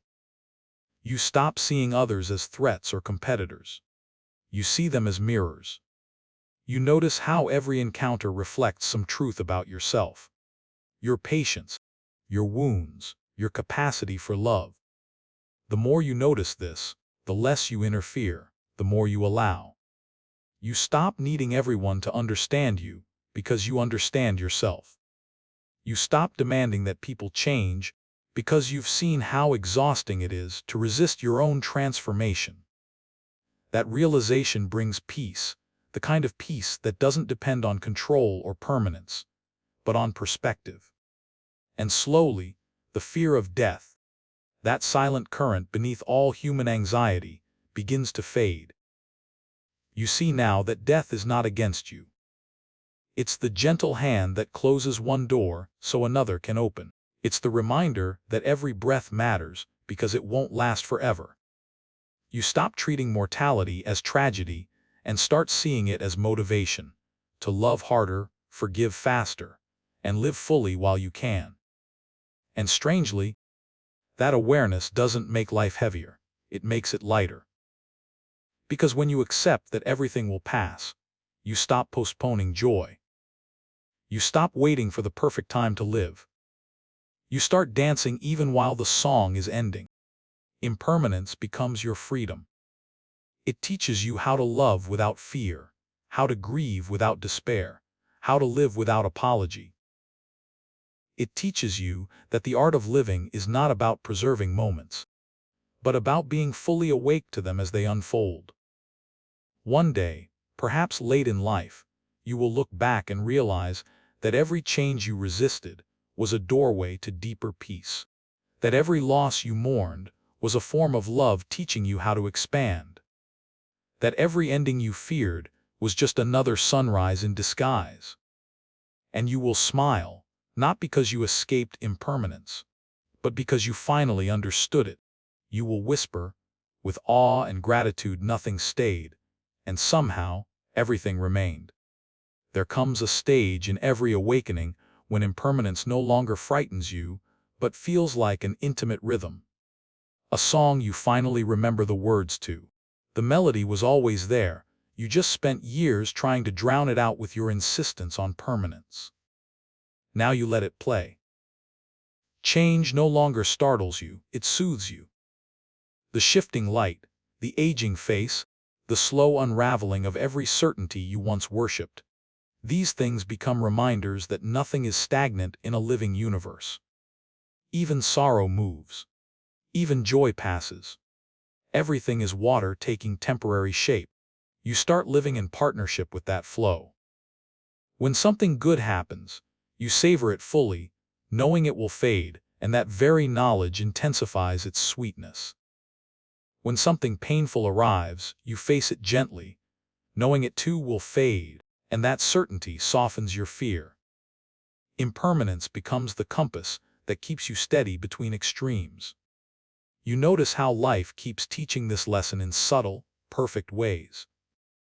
The morning you finally stopped chasing success, an unexpected opportunity appeared. The day you stopped resenting an old wound, someone thanked you for your empathy. The moment you let a dream dissolve, space opened for one more aligned to your truth. Nothing you released was wasted. Everything you surrendered returned transformed. It begins to dawn on you that impermanence is not only the backdrop of life, it is the mechanism of love itself. Love breathes because time moves. Without time, there would be no longing, no reunion, no recognition of the miracle that two impermanent beings can meet at all. Each goodbye teaches the heart to love the next hello more openly. And so your heart stops demanding guarantees. It wants only participation, to be here, to feel, to express gratitude before the moment changes form. You understand now that permanence was never the point. Presence was. You walk differently through the world. You no longer rush to photograph every sunset. Sometimes you simply watch it vanish. You no longer try to immortalize experiences in words. Sometimes you just whisper thank you and let them dissolve. You trust memory to hold what matters. You trust time to refine what stays. When people leave your life, you bless them. You don't chase their return or rewrite the story to ease your ego. You recognize that every crossing of paths completes a purpose. Some souls come to awaken tenderness, others to trigger lessons, a few to mirror your light. None of them were accidents. Each departure is an act of cosmic timing, the closing of one classroom so another can open. There's humility in that knowing, a kind of soft grace that begins to permeate all you do. You start approaching each interaction with reverence, aware it could be the last. You speak truth sooner. You forgive quicker. You love without calculation. You stop hoarding emotions for later because you finally understand there is no later, only layers of now slipping one into the next. Impermanence becomes your prayer. You find yourself praying not for things to stay, but for the strength to let them go beautifully when their season ends. You ask not for unchanging happiness, but for the capacity to remain awake through every transformation. You no longer plead for miracles to rescue you from loss. You ask for eyes clear enough to see the miracle inside loss itself. This shift changes how you meet aging. You watch your reflection evolve, and instead of mourning youth, you honor the evidence of living etched into your skin. You realize that the lines on your face are not decline. They're proof of laughter, of resilience, of the 1,000 dawns you've survived. You begin to see beauty not as preservation, but as honesty. You notice that peace has replaced the old hunger for control. The anxious questions, how long will this last? When will it end? Quiet down. In their place arises a deeper one, how fully can I be here while it's happening? That question guides everything. You become an artist of impermanence, painting your days with presence instead of permanence. You treat time like clay in sacred hands, soft, responsive, alive. You stop measuring life in years and start measuring it in depth of awareness. Sometimes, when a wave of nostalgia rises, you let it. You visit the past not to escape but to bow to it.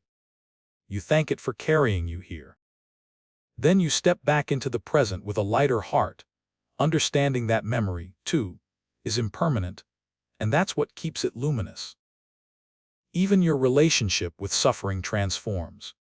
You stop labeling pain as a mistake. You see it as weather passing through the vast sky of your being. You learn to say, this storm is part of me, but it is not me. And in that space of witnessing, pain loses its power to define you. The same awareness begins to embrace joy with equal spaciousness. You no longer cling to happiness, fearing its departure. You let it move through you freely, like music that fills a room and then fades. Because you know now that joy, too, is a traveler, and it will return again, in new forms, as long as you remain open. There is a serenity in this way of living, a wisdom that feels older than language. You begin to see life itself as a conversation between impermanence and eternity, the form that changes and the essence that doesn't. You realize you are both. You are the wave and the ocean, the breath and the stillness between breaths. From this understanding, compassion deepens beyond measure. You look at strangers and feel kinship. You know they, too, are navigating change, carrying invisible goodbyes, learning how to let go. You start to love not because of permanence, but because of empathy. You love because you recognize yourself in everything that fades. And then, without trying, you find what all seekers have been searching for, peace that doesn't depend on conditions. Peace not as the absence of movement, but as the stillness inside the movement. The eye of the storm. The quiet center where awareness rests, even as the world spins. You discover that this peace has been with you from the beginning. You simply couldn't hear it over the noise of resistance. Now, when life changes, as it always will, you meet it with curiosity instead of fear. When something ends, you bow. When something begins, you welcome it. You move like water, yielding yet unstoppable, reflective yet alive. You understand now why the masters smiled so gently when speaking of death. To them, death was not annihilation, it was continuity. The form dissolves, the essence remains. Like waves returning to the sea, like sparks returning to fire. You realize that you, too, are part of that same return, an eternal rhythm of appearing and disappearing, of learning and remembering. When you finally rest in this truth, even the smallest acts shimmer with significance. The way you hold a cup, the way you greet the morning, the way you breathe becomes an act of devotion. Because now you know this moment will never exist again. And that is what makes it sacred. You start blessing everything. The transient, the uncertain, the imperfect. You bless the heartbreak that made you softer, the change that made you wiser, the impermanence that made you real.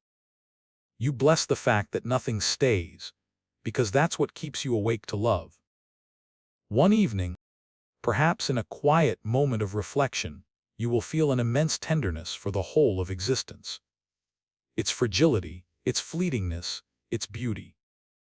You will feel gratitude so vast it almost breaks you open. And you will realize that to live in awareness of impermanence is not to live in sadness, but in awe. You'll whisper into the night, maybe only to yourself, everything changes, and that is the miracle. And somewhere, in that whisper, the universe will nod in agreement. Because this is the secret it has been trying to show you all along. Impermanence is not the shadow of life, it is its light. It is what turns every breath into poetry, every moment into eternity, every ending into the promise of beginning. When you finally see that, you don't just understand impermanence, you become it. You live as movement itself, tender, awake, unafraid. You carry no clinging, no certainty, no demand, only trust, only wonder, only love wide enough to let everything go. And that, at last, is the beauty of impermanence, not that things end, but that through their ending, you learn how to live fully, how to love fiercely, how to die gracefully, and how to begin again, endlessly. Part 4. Balanced effort, the middle path between forcing and giving up. There's a night when you finally break. You've done everything right, worked hard, prayed harder, pushed when you were tired, smiled when you were breaking. And yet, nothing moves. The door stays closed. The silence echoes. You lie awake staring at the ceiling asking, what more do I have to give? You think maybe you're missing something, some secret formula for effort, some hidden switch that turns pain into progress. But the longer you fight, the heavier it gets. Your own striving starts to feel like quicksand. The more you struggle, the deeper you sink. And then, somewhere between exhaustion and surrender, you whisper the words you've avoided your whole life, I can't do this anymore. But instead of despair, something unexpected happens. Peace slips in. A small, quiet peace, like a sigh from the universe itself. It doesn't fix anything right away, but it loosens the knot in your chest. You feel, for the first time in a long time, a strange stillness that asks nothing of you. And in that stillness you hear it. The truth you've been running past. You were never meant to force life into obedience. You were meant to move with it. This is where the middle path begins, that delicate, invisible line between effort and ease, between pushing and surrendering, between doing and being. For years, you've lived on extremes. Either you were grinding yourself to the edge of collapse or retreating so far into apathy that you felt invisible. You were all or nothing, fight or flight, burn or freeze. And neither side ever gave you peace. The truth, as it turns out, lives somewhere in between, in the space where discipline and trust hold hands. Balanced effort isn't laziness. It isn't perfectionism. It's harmony. It's learning to show up without losing yourself, to give your all without burning out, to act without attachment to the result. The Buddha called it samavayama, right effort. Not maximum effort. Not relentless effort. Right effort. The kind that aligns with truth instead of ego. The kind that flows from clarity, not fear. You start realizing that forcing and giving up are both forms of escape. Forcing is an escape from trust, a refusal to believe that life unfolds in its own time. Giving up is an escape from courage, a refusal to believe that your presence matters. Balanced effort is the courage to stay in the middle, to act wisely, then release. It's easy to say, hard to live. because the world teaches you to hustle, to grind, to conquer. It celebrates exhaustion as devotion and confusion as ambition. It makes you feel guilty for resting, as if stillness were waste. But you're beginning to see how unsustainable that is. You can't outrun your own soul. You can't keep forcing the river to flow faster. The middle path is not a refusal to act.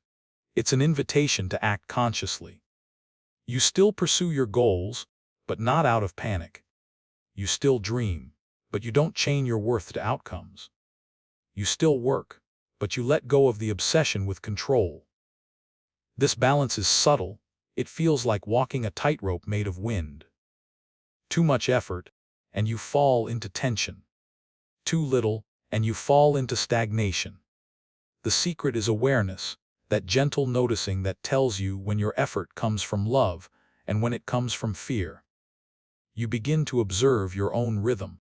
You notice how your body tightens when you're forcing. The shoulders rise. The jaw clenches. The breath shortens. It's as if your body is whispering, "You're trying too hard again." You also notice the heaviness that comes when you give up too soon, that dull ache of self-betrayal, the quiet shame of abandoning yourself before life ever had a chance to respond. Between those two sensations, between force and surrender, lies the field where balance grows. It's not something you master, it's something you practice. You begin by listening. You listen to the days when your energy flows effortlessly, and you work with joy. And you listen to the days when everything feels heavy, when rest isn't indulgence but medicine. You learn to trust both. You learn that a rhythm built on kindness outlasts a rhythm built on pressure. Balance doesn't mean you never fall. It means you stop punishing yourself when you do. Some days, effort will mean pushing past fear. Other days, it will mean putting down the weight. The wisdom is knowing which one the moment asks for. The deeper wisdom is being kind to yourself when you guess wrong. Slowly, your relationship with effort begins to change. It no longer feels like strain. It feels like alignment, like being pulled forward instead of dragged. You start to act from inspiration rather than desperation. You do what you can, and then you let life do the rest. You discover that balance isn't static. It's alive. It moves. It's a dance between will and willingness. Some days the dance is wild and fast, others it's slow and barely noticeable. But as long as you keep listening, you stay in rhythm. And the miracle is, the more you live this way, the more life begins to move with you. Because when your effort is balanced, it harmonizes with the universe instead of fighting it. You stop paddling against the current, and the current starts carrying you. You begin to see that what you once called coincidence was actually cooperation. This is how peace hides in plain sight, in the middle of effort that neither clings nor collapses. You finally understand that success isn't about control, and surrender isn't about inaction. It's about partnership, your willingness to meet life halfway, to plant the seed but trust the rain. And as you lie there one evening, no longer restless, no longer forcing, you whisper into the quiet, "Maybe I was never supposed to fight so hard. Maybe I was just supposed to learn how to move with grace." The universe, always listening, answers in the only way it knows, with a silence that feels like love. You begin to notice that balance is not something you find once and keep forever. It's something you learn to maintain moment by moment. Like breathing, like walking, like loving. It requires your presence, not your perfection. You start to see how imbalance shows up everywhere. In the way you chase success until it burns you. In the way you love people so fiercely, you forget to love yourself. In the way you meditate trying to escape the mind instead of befriending it. The middle path invites you to soften all of it, to live with awareness rather than control, to replace obsession with presence. At work, for example, you used to equate effort with exhaustion. You believed productivity measured worth. You filled your calendar until it became a cage. But the truth is, your best work never came from pressure. It came from presence. The ideas that changed your life didn't arrive during chaos. They came when you were walking, showering, watching the sky. You realize now that creativity is a quiet visitor. It doesn't come when you chase it. It comes when you create space for it. Balanced effort in work means showing up fully, but not forcefully. It means doing your part with integrity, then stepping back. It's trusting that what's meant to grow will grow. Not because you commanded it, but because you nurtured it. You start to notice that forcing outcomes in your career feels like gripping a rose too tightly. You lose the beauty and end up with thorns. Balance teaches you to hold things lightly, to give them air to breathe. You still have goals, but you no longer mistake them for salvation. You've stopped worshiping achievement. You've started respecting alignment. In relationships, the lesson cuts even deeper. You remember how you used to give everything, pouring yourself out until you ran dry. You called it love, but sometimes it was fear, the fear of being left, the fear of not being enough. You thought if you tried harder, loved louder, proved more, things would stay. But love that must be earned isn't love. It's a contract. The middle path in love is about reciprocity.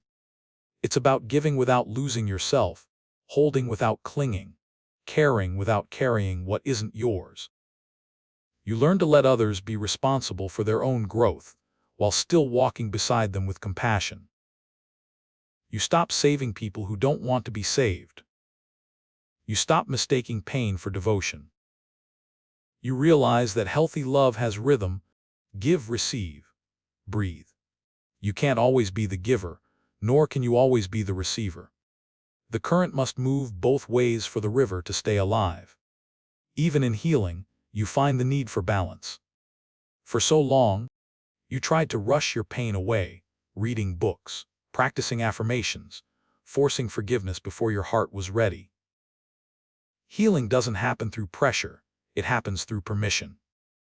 It asks for patience, for kindness, for the courage to feel without needing to fix.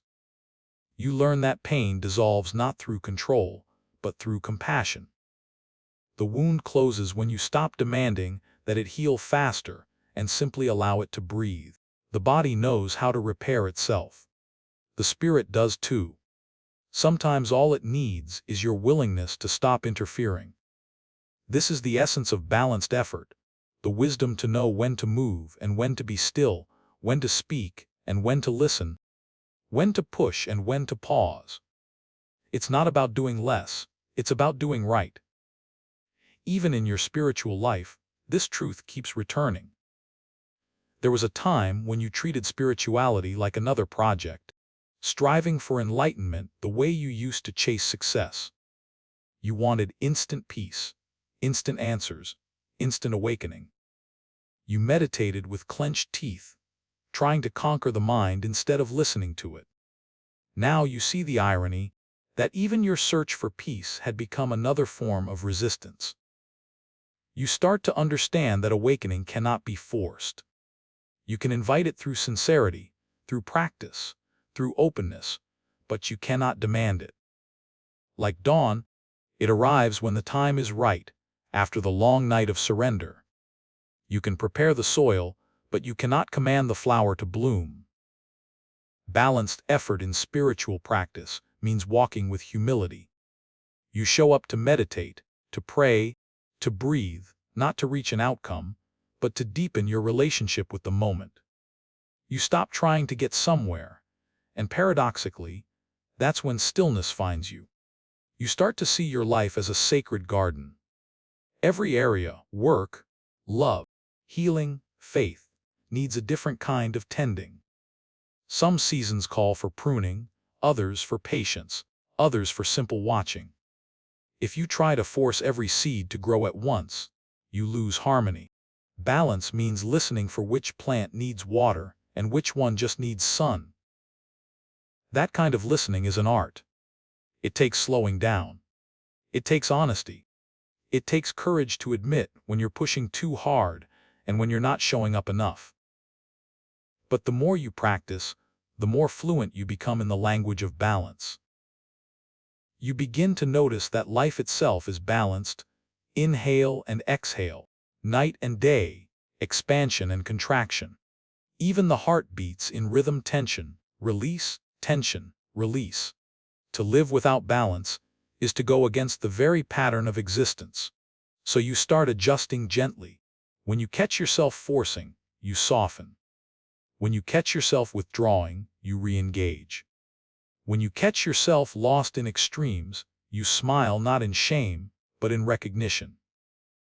The middle path is not perfection, it's awareness returning. Over time, this practice starts to shape your entire presence. People around you feel calmer, not because you have all the answers, but because you're not at war with yourself anymore. You no longer radiate the tension of constant striving or the heaviness of resignation. You radiate steadiness. And steadiness, you realize, is far more powerful than speed, because the world doesn't need more frantic doing. It needs conscious being. It needs people who can act with love and rest with peace, who can care deeply without collapsing under the weight of control. It needs people who understand that balance is not mediocrity, it's mastery. This is the quiet revolution of the middle path. It replaces ambition with purpose, pressure with rhythm, fear with trust. It asks you to keep walking, even when you can't see the destination. Not with panic, but with poise. And somewhere along that walk, you realize something profound. Your effort was never about proving yourself to life. It was about learning how to work with life. The middle path was never a compromise between two extremes. It was the truth that lived beneath them all along. There's a point in your journey when balance stops being an idea and becomes a practice. Not a rigid discipline, but a living rhythm, a way of moving through the world that feels as natural as breathing. It isn't about perfect control. It's about harmony between intention and surrender, between what you give and what you allow. You start to understand that life itself is a meditation on effort. Every breath is a lesson the inhale takes, the exhale releases. If you inhale too long, you suffocate. If you exhale too long, you faint. The body knows balance instinctively. The mind is the one that forgets. So you begin to bring that same rhythm into your days. You work with focus, then you rest without guilt. You speak your truth, then you listen without defense. You act when the moment is ripe, and you let go when it passes. It's not perfection, it's participation. At first, it feels fragile. You worry that if you relax, everything will fall apart. You've lived so long under the illusion that control equals safety, that ease feels like risk. But then you start to notice something. The more you relax into trust, the more things align naturally. What used to require force begins to unfold with less resistance. The universe, it seems, was never waiting for your struggle, only for your cooperation. That cooperation doesn't mean passivity. It means conscious alignment. It means showing up to plant the seed and trusting the rain to come when it's meant to. It means giving your best effort without turning effort into war. You begin to see mindfulness not as sitting still in silence, but as living in awareness of when to move and when to be still. A mindful life is not one free of mistakes. It's one aware enough to correct its course without shame. You begin to listen to your body as though it were a compass. When tension builds, you breathe. When exhaustion whispers, you rest. When inspiration sparks, you act. You realize balance is found not in control, but in relationship with yourself, with the moment, with the unseen rhythm of the world. There's an old Zen teaching that says, when you walk, just walk. When you eat, just eat. You used to think simplicity like that was naive, but now it feels like liberation. The more you live with mindful attention, the less scattered you feel. The chaos outside loses its power because peace inside has become your center. And in that center, you discover resilience, not the hard, stoic kind that refuses to bend, but the quiet flexibility of bamboo. Bamboo survives storms not by resisting, but by swaying. You begin to live that way too. When life pushes, you don't push back. You move with it, trusting that you'll return upright once the wind passes. That's what resilience truly is: balance under pressure. The capacity to stay aligned even when circumstances tilt you off center. You stop seeing resilience as endurance and start seeing it as adaptability. It's the strength to stay soft. You recall moments in your life when you forced things that weren't ready: relationships, careers, healing, and how that forcing left you drained. You also remember the times you gave up too soon and how regret lingered like unfinished music. Balanced effort has taught you to keep playing, even when you don't know the melody, not frantically, but faithfully. Faith becomes your foundation, because to live with balanced effort is to trust that there's an intelligence moving through your life that knows more than you do. You start to act from that trust, even when things don't make sense. You stop fighting delays and start using them as invitations to breathe deeper. You stop interpreting quiet seasons as failure. You understand that growth often happens beneath the surface, in the dark, invisible places where roots form. You no longer rush your seasons. When it's time to act, you act with everything you have. When it's time to rest, you rest without guilt. When it's time to release, you do so with grace. You begin to see effort not as climbing, but as dancing, a continuous exchange between doing and allowing. That dance extends into every part of your life. In relationships, you give love without losing your balance. You no longer chase people who cannot meet you, nor do you close your heart when love asks you to stretch. You love with boundaries, a word that no longer feels cold but sacred. A boundary isn't a wall, it's a line of respect that allows both giving and receiving to coexist. In your work, you no longer measure worth by output. You measure it by alignment, by whether your actions feel rooted in truth. The world may still celebrate overexertion, but you've stopped bowing to that altar. You've seen how peace creates productivity that pressure never could.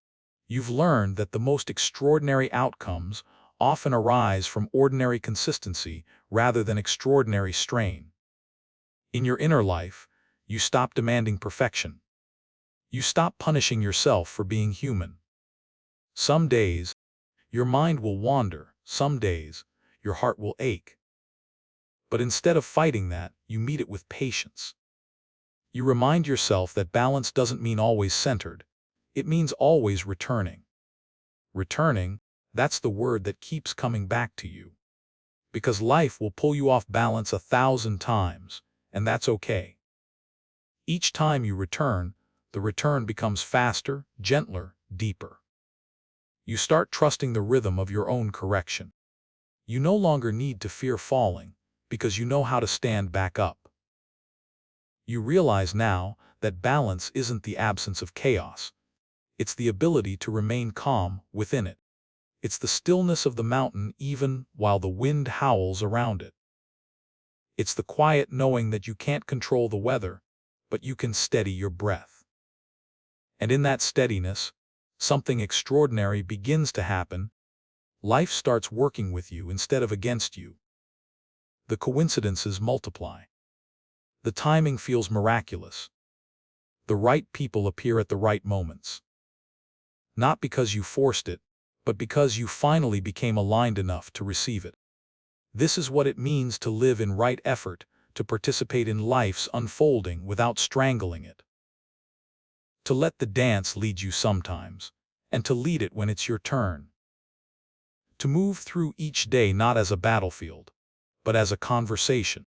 You stop asking, "What can I control today?" and start asking, "What can I harmonize with today?" And the answer, more often than not, is simple: your breath, your kindness, your awareness. That's all it takes to walk the middle path. To be awake, to be steady, to be kind in your effort and graceful in your letting go. You start realizing that this balance, this sacred steadiness, is not just how you survive, it's how you shine. It's strange how, once you stop forcing, life begins to whisper its hidden logic to you. You start to see the pattern behind both triumph and collapse. How every success you've ever had was born not from frantic motion, but from moments of calm alignment. How every failure that humbled you carried a quiet instruction you couldn't hear until the noise of striving subsided. You begin to understand that balance isn't learned in your victories. It's learned in your stumbles, in the moments when effort meets resistance, and you're forced to ask, what is this teaching me? Sometimes the lesson is patience. Sometimes it's humility. Sometimes it's simply to rest, to stop trying to prove what is already true, that your worth does not depend on how much you can carry. You start to realize how much of your life was built around the illusion of more. More love, more achievement, more self-improvement. The world told you that fulfillment lived on the other side of effort, that if you just pushed a little harder, you'd arrive somewhere perfect and permanent. But balanced effort reveals the truth: there is no arriving. There is only deepening, into the moment, into awareness, into the quiet rhythm of enough. Enough. It's such a simple word, and yet it feels revolutionary when you finally let it in. You begin to see that enough is not a limitation, it's liberation. Enough means you've stopped negotiating with the present. You've stopped saying, I'll rest when, or I'll be happy once. You start living as if the moment you're in is already worthy of your full attention. You start working not to earn peace, but from peace. That shift changes everything. You still have ambition, but it's no longer desperate. You still care deeply, but you don't clutch at outcomes. You still chase excellence, but you no longer mistake exhaustion for devotion. You begin to sense that the universe doesn't reward you for suffering. It responds to sincerity. When your effort is honest, even small steps move mountains. Balanced effort teaches you to see success and failure through the same lens. Success is not a badge, it's a moment. Failure is not a punishment, it's feedback. Both are impermanent, both are teachers, and both dissolve once their lesson is received. There's a story from the Zen tradition about a farmer whose horse ran away. His neighbors came to console him. Such bad luck, they said. The farmer shrugged. Maybe. The next day the horse returned, bringing with it 3 wild stallions. Such good fortune, the neighbors exclaimed. Again the farmer said maybe. A few days later, the farmer's son tried to ride one of the wild horses, fell, and broke his leg. Such misfortune? The neighbors cried. The farmer said, maybe. A week later, soldiers came to draft young men for war. They passed by the farmer's son because of his broken leg. Such good luck, the neighbors said once more.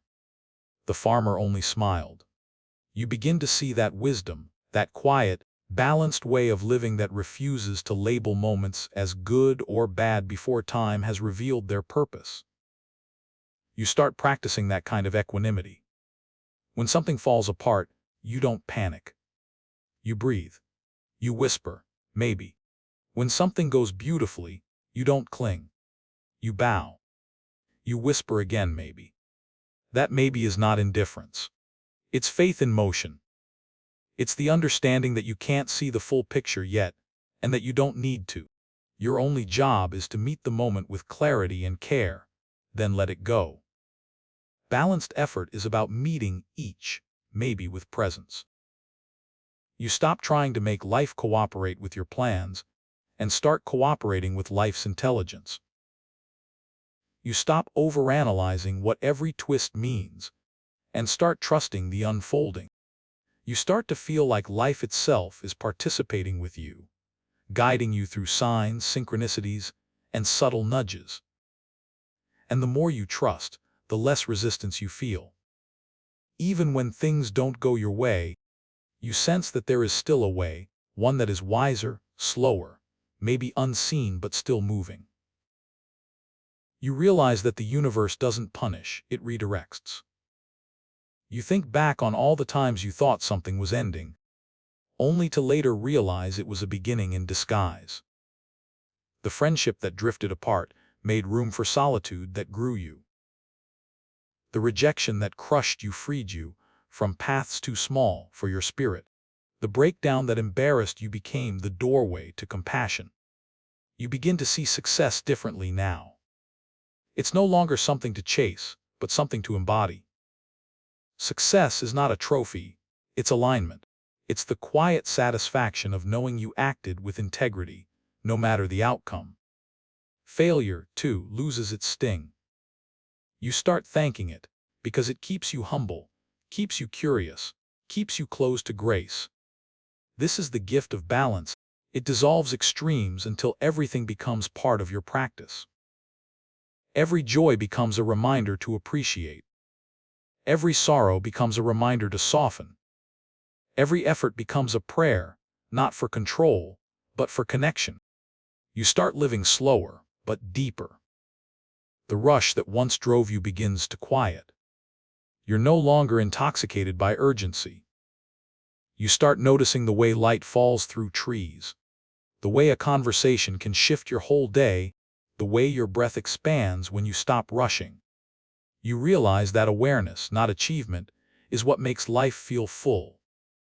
And yet, balance doesn't make you passive. It makes you precise. You learn to act with purpose instead of impulse.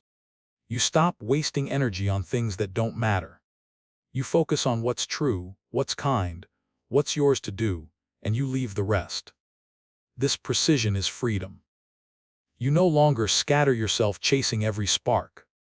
You move with intention. You let go of the need to prove. In that letting go, you find your rhythm, a steady, graceful pulse that carries you through everything. You don't need to force outcomes anymore. You don't need to chase validation. You found something better, the rhythm of enough. It's the rhythm of the tide returning, of breath flowing in and out, of life itself balancing between becoming and being. It's the rhythm that whispers through every living thing, do what you can. Let go when it's done. Trust what remains. And you realize, with quiet wonder, that this rhythm was never outside of you. It was your own heartbeat all along. There comes a morning when you wake up and feel it, that quiet equilibrium that asks for nothing and promises everything. The air feels lighter, the world less demanding. You move slowly, not out of fatigue but reverence. You realize you don't need to chase peace anymore, you are standing in it. This is what happens when you finally settle into the rhythm of enough. It's not a plateau or a compromise. It's a returning to the center that was always waiting behind the noise.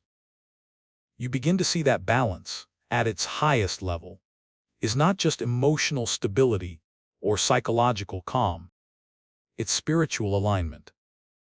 It's the point where your actions and your awareness meet, where doing becomes devotion, where ordinary life becomes sacred practice. You start to experience small things as holy. Pouring tea becomes a meditation on patience. Washing dishes becomes a lesson in humility. Even walking down the street becomes a quiet prayer, your feet meeting the earth in gratitude for the simple fact of being alive. You stop separating spirituality from life because you realize they were never separate. In this awareness, humility blooms naturally. You begin to understand that life has never been yours to control, only yours to honor.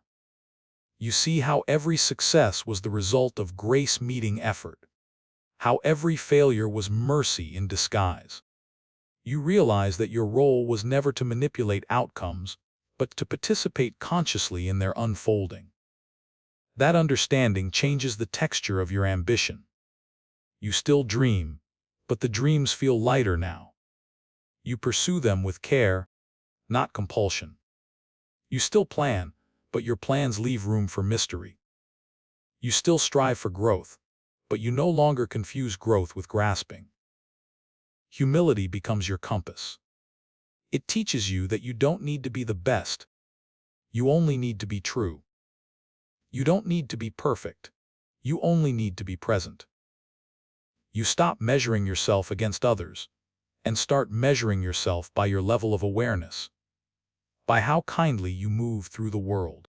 And that kindness expands in ways you never expected. You begin to notice that balanced effort naturally turns outward. When you're no longer consumed by your own extremes, you have more space for others. You listen better. You forgive faster. You offer patience not because it's virtuous, but because it feels like peace. Balance gives birth to compassion. Because once you've seen your own chaos and made peace with it, you stop judging other people for theirs. You start seeing that everyone is just trying, some forcing, some giving up, some trembling in the middle, all learning. You realize that every human being is walking the same invisible tightrope between desire and surrender. That realization changes the way you move through the world. When someone fails you, you don't rush to condemn them. You remember how many times you've fallen too. When someone is harsh, you sense the fear beneath it. When someone is lost, you offer presence instead of instruction. Compassion, you discover, is not a soft emotion. It's fierce understanding. It's seeing clearly and loving anyway. And this love begins to guide your effort. You no longer act from guilt or pressure, but from service. You start asking, how can I give without losing balance? How can I serve without self-sacrifice? How can I contribute without control?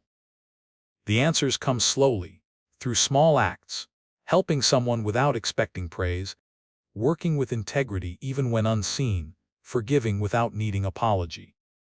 Each act feels lighter than before, because you're no longer performing. You're participating. You're aligning your will with life's will, and that alignment makes everything more graceful.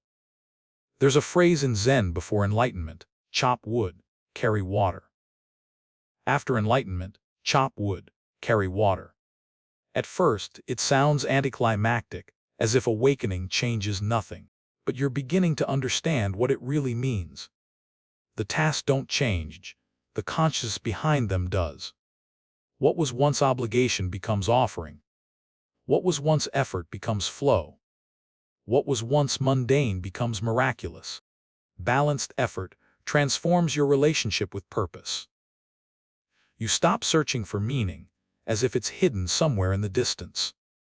You start realizing that meaning is created each time you engage with presence. You don't need a grand destiny. You only need awareness in the small, ordinary things. You notice how purpose reveals itself when you act from sincerity. The more you follow what feels authentic, the more life opens paths you couldn't have planned. You don't chase purpose anymore, you cooperate with it. You follow curiosity. You respond to life's invitations. You trust that whatever resonates deeply must be connected to your reason for being here. In that trust, peace begins to take root. A peace not based on comfort or control, but on harmony. Because when you act from balance, life stops feeling like a battle. It becomes a dialogue between your heart and the universe, between effort and grace. You start noticing synchronicities again, the right person arriving at the right time, the message you needed appearing in a book, the sudden stillness before a turning point. You realize these are not coincidences, they are confirmations. Signs that you are moving in tune with something vast and kind, and this awareness reshapes how you handle chaos. Because chaos doesn't disappear. The storms still come, people still leave, plans still fall apart. But your reaction shifts completely. You stop asking why me, and start asking what is this moment asking of me. Sometimes the answer is action. Sometimes it's stillness. Sometimes it's simply faith. Whatever it is, you respond not from panic but from poise. You've learned that the right effort is never frantic, it's firm, steady, and infused with trust. Trust becomes your default setting. You trust that the work you've done will bear fruit when it's time. You trust that what's meant for you can't miss you. You trust that pauses are protection, and detours are direction. You trust that you don't have to prove your place in the universe. You already belong. That belonging quiets the noise. It turns striving into service, ambition into devotion, fear into flow. You begin to feel that your entire life, every inhale and exhale, every rise and fall, is part of one great movement, one divine conversation between your soul and existence itself. This realization doesn't make you passive, it makes you powerful. Because now your actions come from clarity, not confusion. You're no longer driven by the need to fix life. You're guided by the desire to collaborate with it. And that collaboration, this dance between effort and ease, between giving and letting go, becomes your spiritual practice, your art form, your peace. You no longer force, and you no longer give up. You move with life, not against it. And that movement, balanced, aware, awake, becomes the very definition of grace. There is a point where the noise of striving dissolves, and what remains is symmetry. Not perfection, symmetry. The quiet balance between effort and ease, between movement and rest, between what you can do and what you must release. It is in this symmetry that the soul finds rest.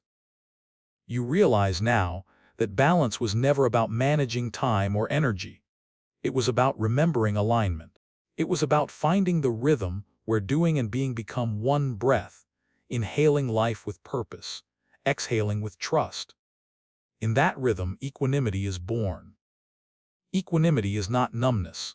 It's not cold detachment from the world. It's the calm at the center of the storm, the awareness that watches everything rise and fall without losing itself in the motion. It's the deep, knowing peace that says this, too, belongs. You begin to see equanimity not as indifference, but as intimacy, a closeness with life that no longer depends on your preferences. You no longer need everything to go your way in order to feel at peace. Peace becomes the way itself. You can feel this transformation happening inside you. Situations that once triggered panic now stir curiosity. People who once tested your patience now teach you compassion. Delays that once filled you with doubt now feel like divine timing. Because divine timing, that mysterious unfolding you once tried to control, is now something you trust more than your own plans. You've seen enough of life to know that when things don't happen on your schedule, it's not neglect, it's orchestration. There's an intelligence guiding the pauses as much as the progress. Balanced effort opens your eyes to that intelligence. You start to notice that nothing in nature hurries, and yet everything is accomplished. The flower doesn't bloom out of anxiety, it blooms out of trust. The moon doesn't rush its phases, it waxes and wanes in perfect rhythm. The river doesn't hoard its water, it flows and replenishes without fear of loss. You see that you were never meant to live outside this natural order. You were only taught to. You return. You start timing your life not by clocks, but by intuition. You act when the current feels aligned. You pause when it doesn't. You no longer force answers from silence. You let silence teach you what words cannot. And in that surrender, serenity begins to take root. This serenity is not fragile. It doesn't break when life bends. It's not dependent on everything being perfect. It's the kind of peace that remains steady even when things fall apart. The peace that whispers, even this is part of the dance. You feel it most during transitions, those in-between spaces where the old is gone, but the new hasn't yet arrived. Before, those moments terrified you. You rushed to fill the void, to replace uncertainty with noise. Now, you linger there. You sit inside the gap and feel its quiet fullness. You realize the in-between is not emptiness, it's gestation. It's the pause before the new rhythm begins. In that pause, you begin to hear life speaking in subtler tones. The wind, the heartbeat, the silence between your thoughts. You realize that this stillness is not the absence of movement, it's the womb of all creation, and this awareness begins to ripple through your actions. You start choosing peace over urgency. You start valuing simplicity over spectacle. You begin to care less about speed and more about sincerity. You stop measuring your progress in milestones and start measuring it in moments of mindfulness. You begin to live slower, not because you're tired, but because you're awake. This slowness is not laziness, it's reverence. It's the deliberate pace of someone who finally understands that life's beauty reveals itself only when you stop rushing past it. You find beauty in the smallest things now. The sound of rain, the weight of a cup in your hands, the way light moves across a wall. You find that peace doesn't come after you finish everything. It comes when you remember that everything was never the goal. Presence was. And as you live with this awareness, something remarkable happens. Your effort becomes effortless. Not because you've stopped trying, but because you've stopped separating yourself from the flow. You're no longer swimming upstream. You're moving with the current. This is what right effort truly means. Effort without strain, motion without resistance, engagement without entanglement. It's the kind of effort that the masters speak of when they talk about acting without acting. You move, but there's no ego behind the movement. You speak, but there's no noise in the words. You work, but there's no exhaustion in the work. Because now, you're not trying to control the outcome, you're participating in the unfolding. You're not working for reward, you're working as worship. This way of being transforms even your hardest days. When challenges arise, you meet them not as problems to fix, but as teachers. You no longer curse difficulty, you thank it for strengthening your patience. You no longer dread uncertainty, you thank it for deepening your trust. The old you believed peace was a destination, something you'd reach once everything finally settled. The new you knows peace is a posture, something you carry into everything, even the storm. This shift is the heart of the middle path. It doesn't remove pain, it redeems it. It doesn't erase effort, it refines it. It doesn't demand perfection, it invites awareness. You start to feel life as a living prayer. Each action, each word, each breath becomes an offering. You no longer rush to get somewhere because you finally understand you are already inside the sacred. That realization, quiet, humbling, profound, changes everything. You see that you never had to strive to be part of the divine order, you already were. Balance was never something to achieve, it was your natural state, forgotten under layers of fear and expectation. And so you live now in that remembrance. You act with clarity, rest with trust, and meet each day as a conversation between your heart and the universe. You no longer force the rhythm, you feel it. You no longer doubt divine timing, you dance with it. And in that dance, you find a serenity that no storm can touch, a peace that no loss can undo. This is the reward of balance, not control, but communion. Not certainty, but confidence in the unfolding. Not escape from life, but an embrace so wide that even impermanence feels safe within it. There comes a day when balance is no longer something you seek. It simply lives in you. Not as an achievement, but as a fragrance, subtle, effortless, the quiet perfume of someone who has stopped fighting what is. You move through the world differently now. You still act, but without strain. You still dream, but without desperation. You still love, but without possession. The pendulum that used to swing wildly between forcing and giving up has come to rest in the still center of your being. That stillness doesn't mean nothing happens. It means everything moves through you naturally, like wind through open hands. You finally understand what the Buddha meant when he spoke of right effort, not the exhausting attempt to control life, but the sacred participation in its unfolding. You work when it's time to work. You rest when it's time to rest. You speak when words can heal, and you remain silent when silence carries more truth.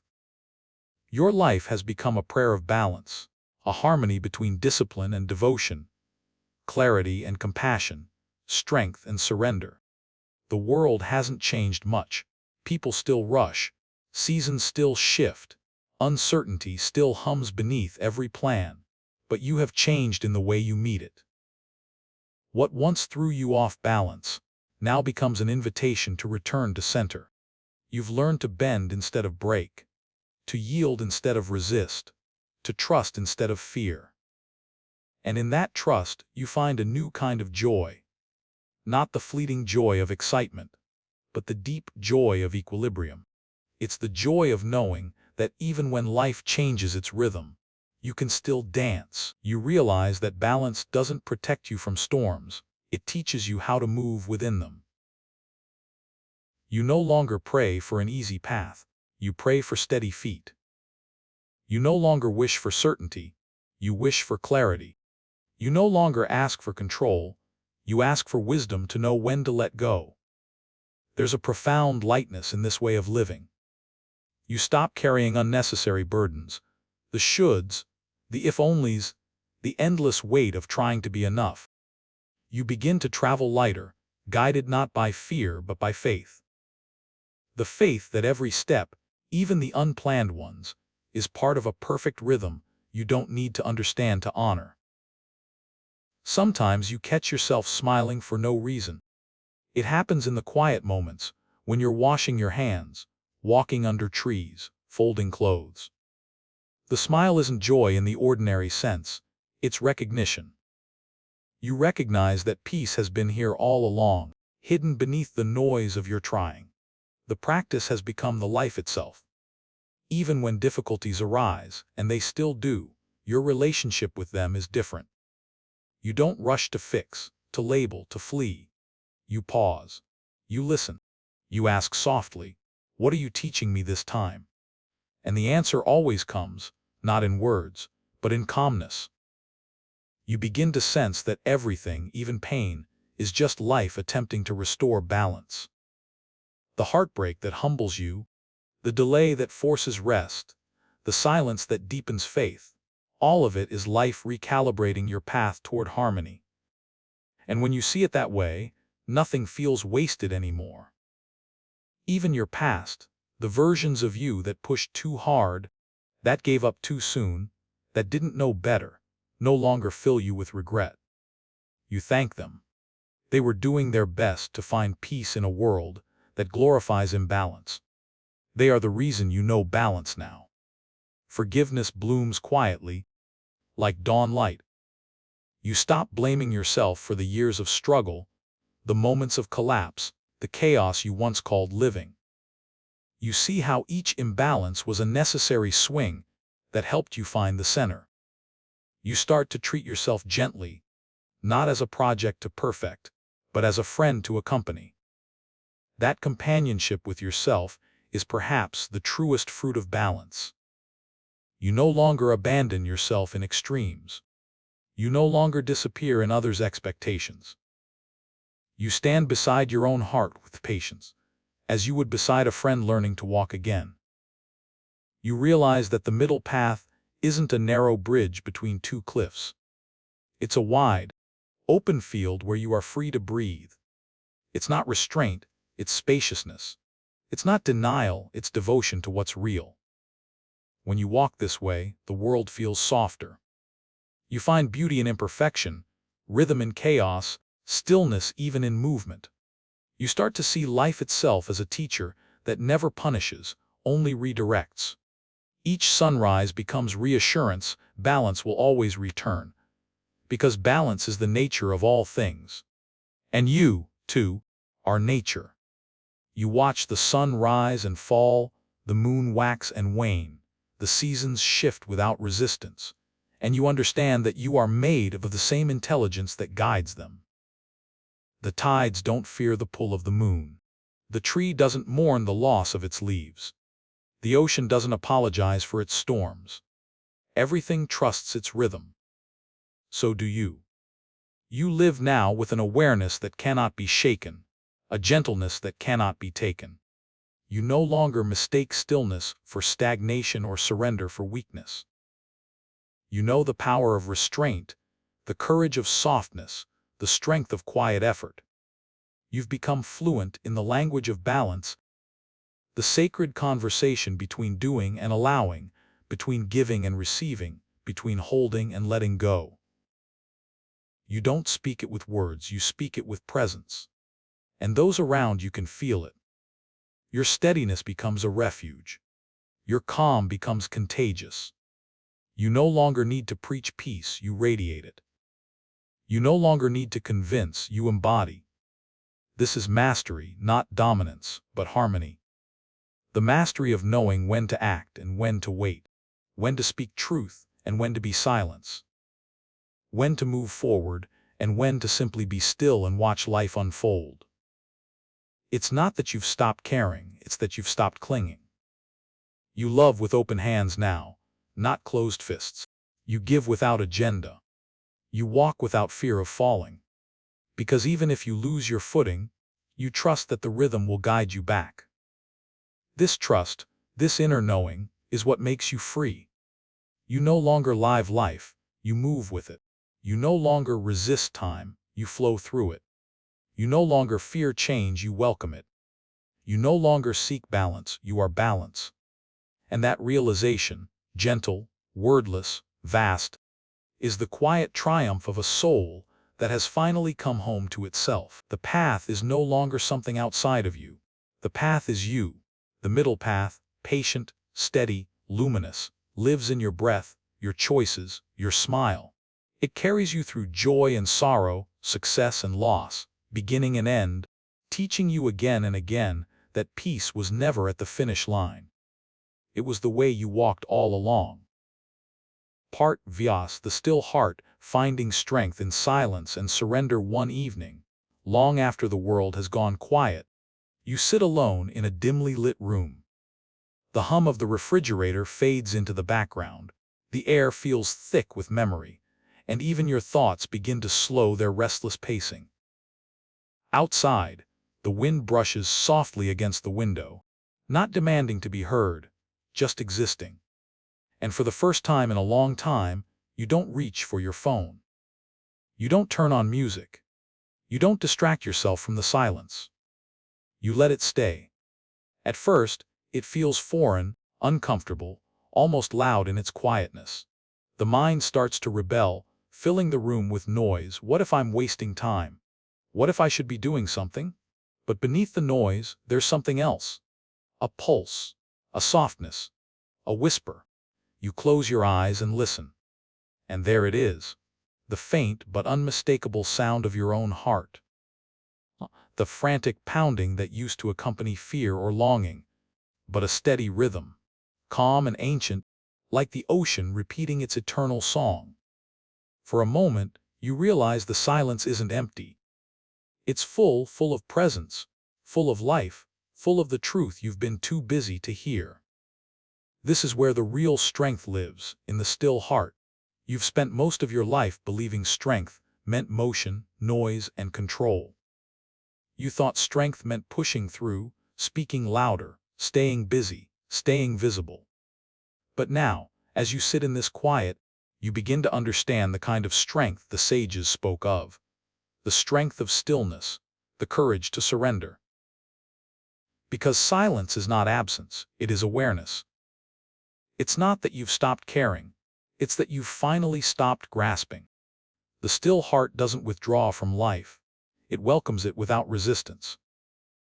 It listens to the chaos of the world, without letting it shake its center. It watches everything come and go, and yet remains unbroken. You begin to see that silence is not weakness, it's wisdom. It's the language of everything real. Mountains speak it. Oceans breathe it. Even love, when it's deepest, speaks in silence, in the glance that says everything, in the touch that needs no words. Somewhere along the way, you forgot this language.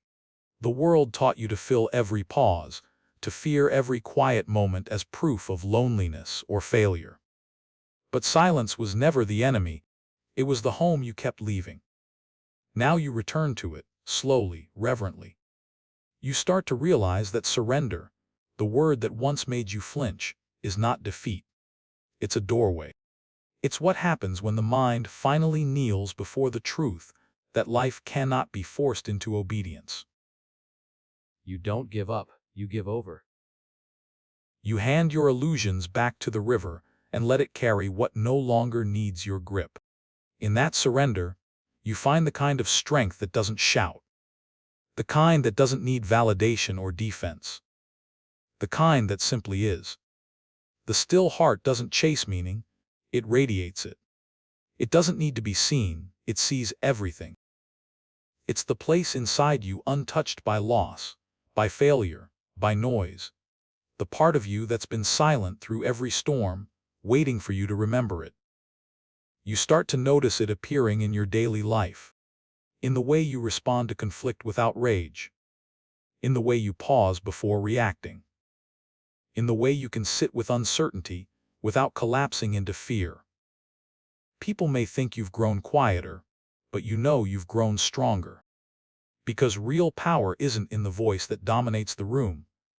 It's in the heart that doesn't tremble when the room goes silent. That's what surrender teaches you. That peace isn't found by controlling life, but by becoming still enough to hear how it wants to move through you. You stop praying for life to bend to your will and start asking to be aligned with its flow. You stop fighting what is and start witnessing what wants to be.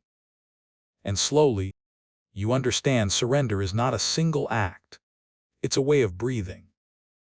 Each inhale is an acceptance of life's mystery. Each exhale is a release of everything you cannot hold. You start living like that, breathing through the world instead of bracing against it. You move softer, you speak less, you feel more. It's not that pain disappears, it simply loses its power to shake you. Because when you live from the still heart, you no longer look for peace outside of yourself. You recognize that peace was never something to earn, it was something to uncover. The noise of striving only buried it. The silence reveals it, and so you sit there, maybe for a minute, maybe for an hour, doing nothing, chasing nothing, being no one but yourself. The air hums, the heart beats, and somewhere between those sounds, a quiet truth rises: you were never weak for wanting rest. You were never lazy for wanting peace. You were never lost, you were simply loud. Now, in the stillness, you begin to find your way home. The first thing silence teaches you is patience. You've spent years running toward answers, mistaking movement for progress, sound for understanding. But silence shows you something different, that wisdom grows in the pause, not in the chase. That understanding doesn't come from adding more words, but from listening more deeply to the spaces between them. At first, this patience feels uncomfortable. The ego panics in the presence of stillness. It wants certainty, direction, validation. It whispers, do something, say something, fix something. But silence doesn't answer those commands. It simply waits, calm, unwavering, compassionate. And as you begin to stay with it, minute by minute, breath by breath, something extraordinary happens. You realize the world inside you is vast. You discover landscapes you never knew existed, valleys of grief, mountains of longing, quiet rivers of peace flowing beneath them all. You see that silence isn't empty, it's full of everything you've been avoiding. The sorrow you buried, the dreams you abandoned, the truths you denied, they all rise to the surface here, asking not for judgment, but for recognition. Silence doesn't condemn, it reveals. It holds up a mirror and says, look. This, too, is you. And when you finally stop resisting what you see, a strange thing happens. You begin to heal. Because healing isn't about replacing darkness with light. It's about seeing that both have always lived together inside you, and learning how to love them equally. This is the power of surrender. It makes you whole again. When you stop fighting what is, you stop dividing yourself into pieces. You stop calling parts of yourself wrong or broken. You start realizing that even your weakness had wisdom, that even your pain had purpose. You see how every version of you, the loud, the lost, the striving, the silent, was trying, in its own way, to come home. You begin to trust the process, even when it doesn't make sense. You start to see that surrender is not the end of effort. It's the beginning of alignment. You no longer try to make life follow your script. You let life write through you instead. That surrender transforms how you handle uncertainty. Where once you would panic, now you pause. Where once you would force a decision, now you wait.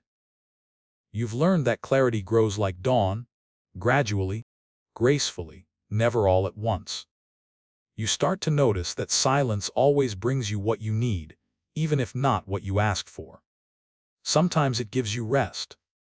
Sometimes it gives you revelation. Sometimes it gives you nothing, and teaches you that nothing is a kind of sacred rest. There's a story told in the Zen monasteries about a young monk who begged his master for enlightenment. "Please," he said, "teach me how to awaken." The master smiled and replied, "Go to the mountain and sit until you hear the rocks sing." The monk waited days, then weeks, then months, listening for a sound that never came. Frustrated, he returned to his master. "The rocks do not sing," he said. The master nodded gently. "And in that silence, did you hear yourself?" That's what surrender feels like.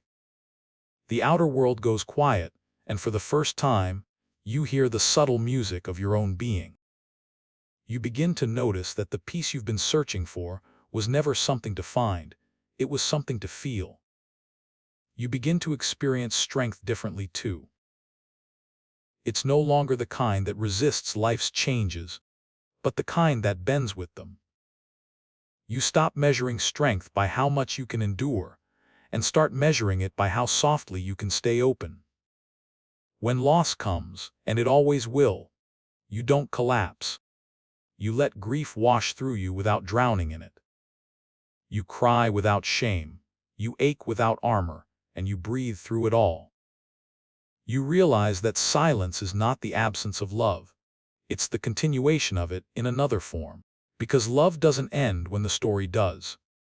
It changes shape. It becomes memory, wisdom, compassion. And the still heart knows how to honor that transformation without clinging. This kind of surrender doesn't numb you. It sensitizes you. It makes you feel more, not less. But the difference is, you no longer fear what you feel. You know emotions are visitors, not verdicts. You let them come, you let them go, and you remain. The still heart becomes your anchor, not because it stops the waves, but because it keeps you steady within them. And that steadiness starts to touch everything. Your work feels lighter. Your relationships become gentler. You no longer need to fill every silence with explanation or apology. You learn to let quiet moments breathe between you and others. You begin to see that silence can be love's greatest expression, the space where two souls meet beyond words. You start living from this deeper rhythm. In the morning, you wake without rushing. You watch light spill across the room and realize it's teaching you something about grace, how to arrive without announcement. During the day, you listen more than you speak. You start hearing what people really mean beneath their words. At night, you sit in the dark, not as an escape from the world, but as communion with it. This kind of stillness doesn't make you detached, it makes you intimate with everything. You feel life pulsing in every sound, every silence, every breath. You realize that surrender isn't a fall from control, it's a return to connection. And slowly, you begin to understand that silence isn't something to practice. It's something to remember. It was always here, beneath the noise, beneath the stories, beneath the striving. It's the hum of existence itself, the heartbeat of the universe echoing in your chest. Once you find that hum, you know you can never truly be lost again. Because no matter how loud the world becomes, you will always know where home is, not in a place, not in a person, but in the stillness that never leaves you. There comes a moment when silence stops being a refuge and starts becoming your teacher. You realize it's not here to pull you away from life. It's here to send you back into it, clearer, lighter, and wiser than before. You start to see that the still heart isn't a heart that hides from the world. It's a heart that can walk into noise and not lose its music. For years, you thought spiritual peace meant withdrawal, that to be centered you had to escape chaos. But now you understand. The true power of stillness isn't in isolation, it's in integration. It's the ability to carry peace into places that forgot what peace feels like. You find yourself returning to daily life with a gentler presence. You show up to conversations differently, not to prove or persuade, but to understand. You listen without planning your reply. You speak without decoration. You realize that most of the world's confusion comes from people talking over their own fear, trying to be heard instead of understood. But when you speak from stillness, people listen differently. Not because your voice is louder, but because it carries truth. Silence has sharpened it, distilled it. Every word feels deliberate, necessary, clean. That's what wisdom is, you realize. Not knowing everything, but knowing when to speak, when to act, when to pause. The still heart acts not from impulse, but from insight. It doesn't react, it responds. It doesn't hurry, it harmonizes. This wisdom begins to transform your work. You stop rushing to meet arbitrary expectations. Stop mistaking busyness for meaning. You bring your calm into meetings, into creative projects, into the small, repetitive tasks of daily living. And the strange thing is, everything you do becomes more effective. You make fewer mistakes. You waste less energy. You find joy in process instead of fixating on results. Because when silence guides you, precision replaces pressure. You notice how clarity emerges when you stop for solutions. A problem you've wrestled with for days suddenly unravels while you're walking, cooking, or sitting quietly. You realize that silence doesn't just heal emotions, it reveals intelligence. Beneath the surface chatter of the mind, there's an intuitive knowing that speaks in subtle ways, not in words, but in direction, in peace, in the quiet yes that hums through your body when something is right. You begin to trust that intuition more than logic alone. You see that surrender doesn't mean abandoning discernment. It means aligning your discernment with something wiser than fear. The still heart doesn't need guarantees. It needs guidance. And guidance always arrives when the noise finally settles. You begin to understand why the great teachers went to the mountains, to the deserts, to the forests, not to stay there forever, but to remember this soundless wisdom, so they could return and serve from it. You realize you're doing the same. You're learning how to bring silence with you wherever you go. One afternoon, you might be standing in a crowded line at a grocery store. The world around you hums, phones buzzing, music playing, people sighing in impatience. And yet you feel it, the quiet pulse inside, steady and calm. You breathe, and the air feels sacred. You look at the faces around you and think, we're all just trying to find peace in the noise. That thought alone makes you softer.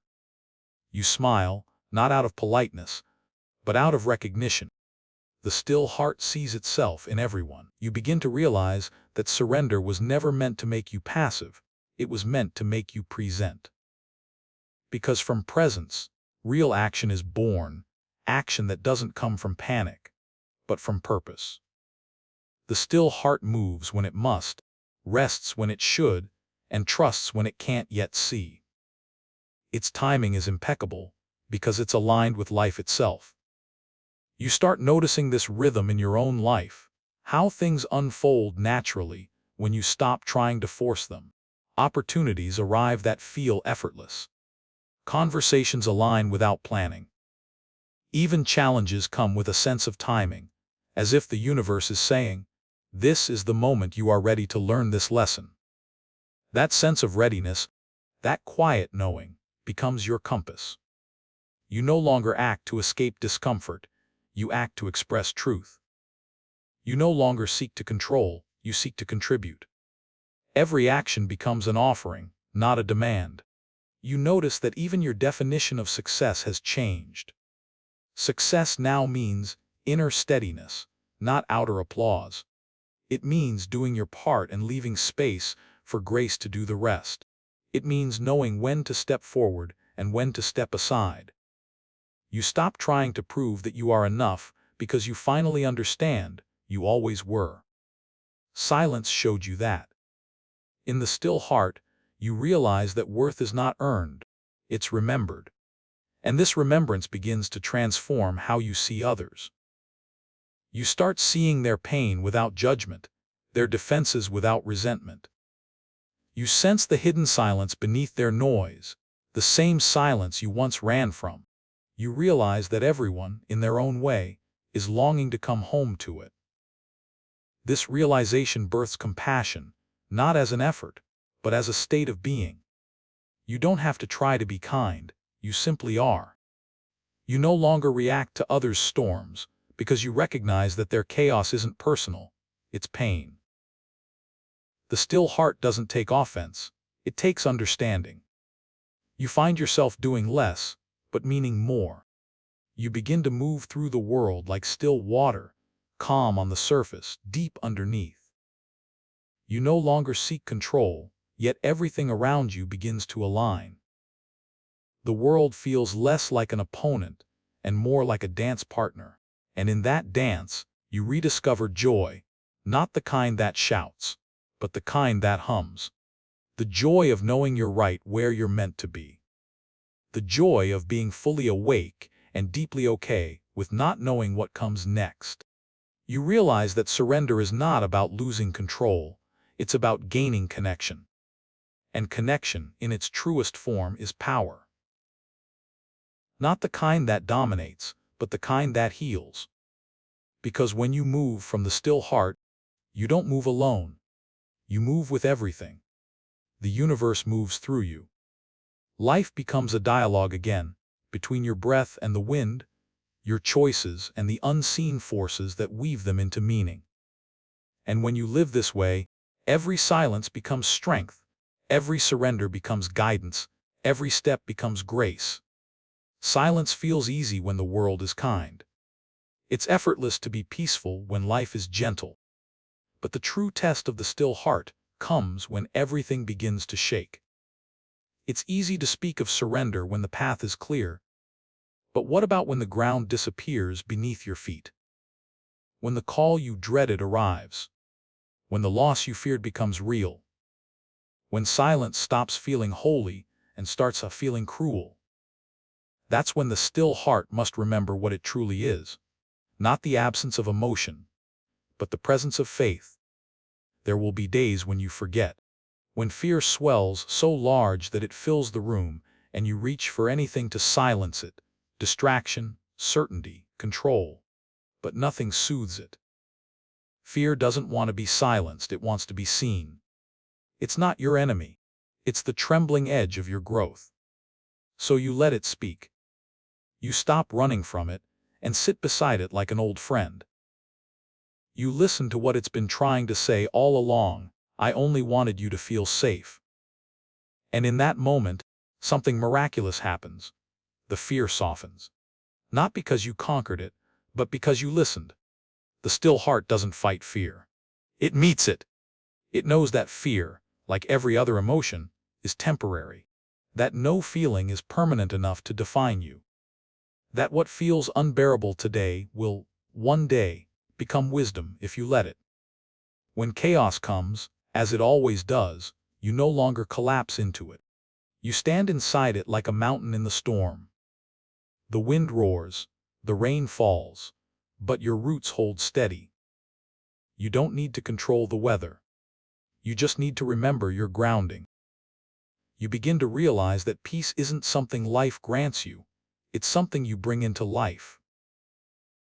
The still heart learns how to stand in noise without losing its quiet, how to be in pain without losing compassion, how to walk through darkness without losing faith. There will be nights when grief visits, heavy and uninvited. It may sit beside you for days, whispering memories that ache to be felt. And though you may not welcome its arrival, you begin to see that grief is proof of love. The deeper the love, the longer it lingers after the body is gone. So you stop asking grief to leave. You let it stay until it has told its story. You let it show you what matters most. And eventually, grief leaves on its own, not because it has been defeated, but because it has been heard. That's what surrender does. It transforms pain into passage. Every loss, every fear, every collapse becomes a doorway. And when you walk through those doorways with awareness, you find that the other side is not ruin, it's revelation. You begin to see that what life takes away on one level, it restores on another. The silence that follows loss is not absence, it's preparation. The heartbreak that empties you creates space for a deeper kind of love, not the love that clings, but the love that understands. The still heart doesn't harden after loss. It expands. Because when you stop trying to control what breaks you, you begin to see the beauty in brokenness. You realize that wholeness was never about staying intact. It was about learning to hold the fragments with tenderness. And so you start to live with an open heart again. Not because it's safe, but because it's sacred. You stop guarding yourself against pain because you've learned that pain, too, is holy. It cleanses the soul of illusions. It strips away the unnecessary, leaving only what is real. This realization gives birth to compassion that feels boundless. You stop seeing yourself as separate from the suffering of others. You understand that their pain is your pain, their joy your joy. You begin to see the oneness hidden beneath all the noise, the shared vulnerability of being alive. When someone lashes out in anger, you see their fear instead of their fault. When someone withdraws in silence, you feel their longing instead of their rejection. You realize that every human being is learning how to hold their own storms, and most of them have never been taught how. You stop adding noise to the noise. You start adding calm. That is the work of the still heart, not to fix the world, but to heal it quietly by embodying peace. You start to see how even the smallest acts matter. A gentle word when tempers rise, a deep breath instead of a harsh reply, a moment of presence instead of another distraction. These are not small things. They are ripples that reach farther than you can imagine. Because calm is contagious. You begin to sense how your stillness changes rooms. People lean toward it without knowing why. They feel safer around you, not because you do anything grand, but because you hold space. Space for them to exhale, space for them to be human. That's what it means to live from the still heart. You become a refuge without trying to be one. You stop radiating anxiety and start radiating assurance, not because you have the answers, but because you've learned to rest inside the mystery. And the mystery, you've come to understand, is not cruel. It's kind. It never takes without giving. It never breaks without rebuilding. It never silences without offering a deeper song beneath the quiet. You start to see your own life as a rhythm of giving and receiving, holding and releasing, speaking and listening.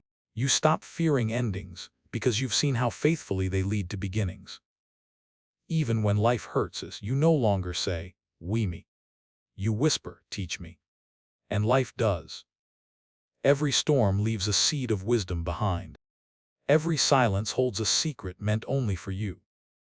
Every surrender reveals a strength that no resistance could ever build. You realize now that surrender was never the opposite of strength. It was its foundation. To surrender is to stop fighting gravity and start trusting it to hold you. It's to let yourself fall into life's arms and discover that they were never empty. And in that fall, in that faith, you find the still heart's greatest power. Resilience that doesn't rely on control, hope that doesn't rely on guarantees, love that doesn't rely on possession. You find yourself no longer afraid of endings, because you've learned the quiet secret: endings are simply life breathing out, so it can breathe in again. The still heart understands this rhythm now, the rise and fall, the gain and loss, the sound and silence, and it bows to them all. Because everything that happens, every joy and every pain, is simply the universe teaching you how to return to peace. And you have finally learned. At some point, the lesson of stillness stops being personal. It begins to overflow. The peace you found within yourself no longer fits inside you. It begins to touch the world around you. You used to believe that spiritual strength meant retreat the mountain, the monastery, the cave. But now you see that the true test of silence isn't how long you can keep it in solitude, but how deeply you can carry it into the noise of the world. So you return, not as the same person who left seeking peace, but as the one who has become it. The still heart does not escape the world. It walks back into it with open hands. It doesn't preach. It doesn't persuade. It simply lives, quietly, truthfully, tenderly. Wherever it goes, it brings presence. At work, you no longer rush to be heard. You listen until others remember how to hear themselves. When conflict arises, you don't add heat, you add breath. When fear enters the room, your calm becomes a soft mirror reminding others that peace is possible, even here. In friendship, you stop fixing. You start witnessing. You understand that sometimes the kindest thing you can do is simply to hold space, to sit with someone's pain without trying to make it disappear. You know now that silence, when shared with love, becomes a form of healing. In family, you speak fewer words but truer ones. You stop arguing to win. You start listening to understand. You realize that harmony isn't found in having the same opinion, but in holding the same respect. Even with strangers, you begin to move differently. You smile without agenda. You meet eyes without fear. You start to see how even brief encounters are divine appointments, chances for grace to pass from one soul to another in the smallest, most ordinary ways. The still heart becomes a sanctuary, not a performance. You don't try to be spiritual. You don't try to impress anyone with serenity. Real peace is humble. It doesn't need to prove itself. It simply radiates. And that radiation changes things. People start to open up to you. They tell you things they've never told anyone, not because you have answers, but because they feel safe in your silence. You learn that being heard deeply can be more healing than being advised perfectly. You realize this is what service truly means.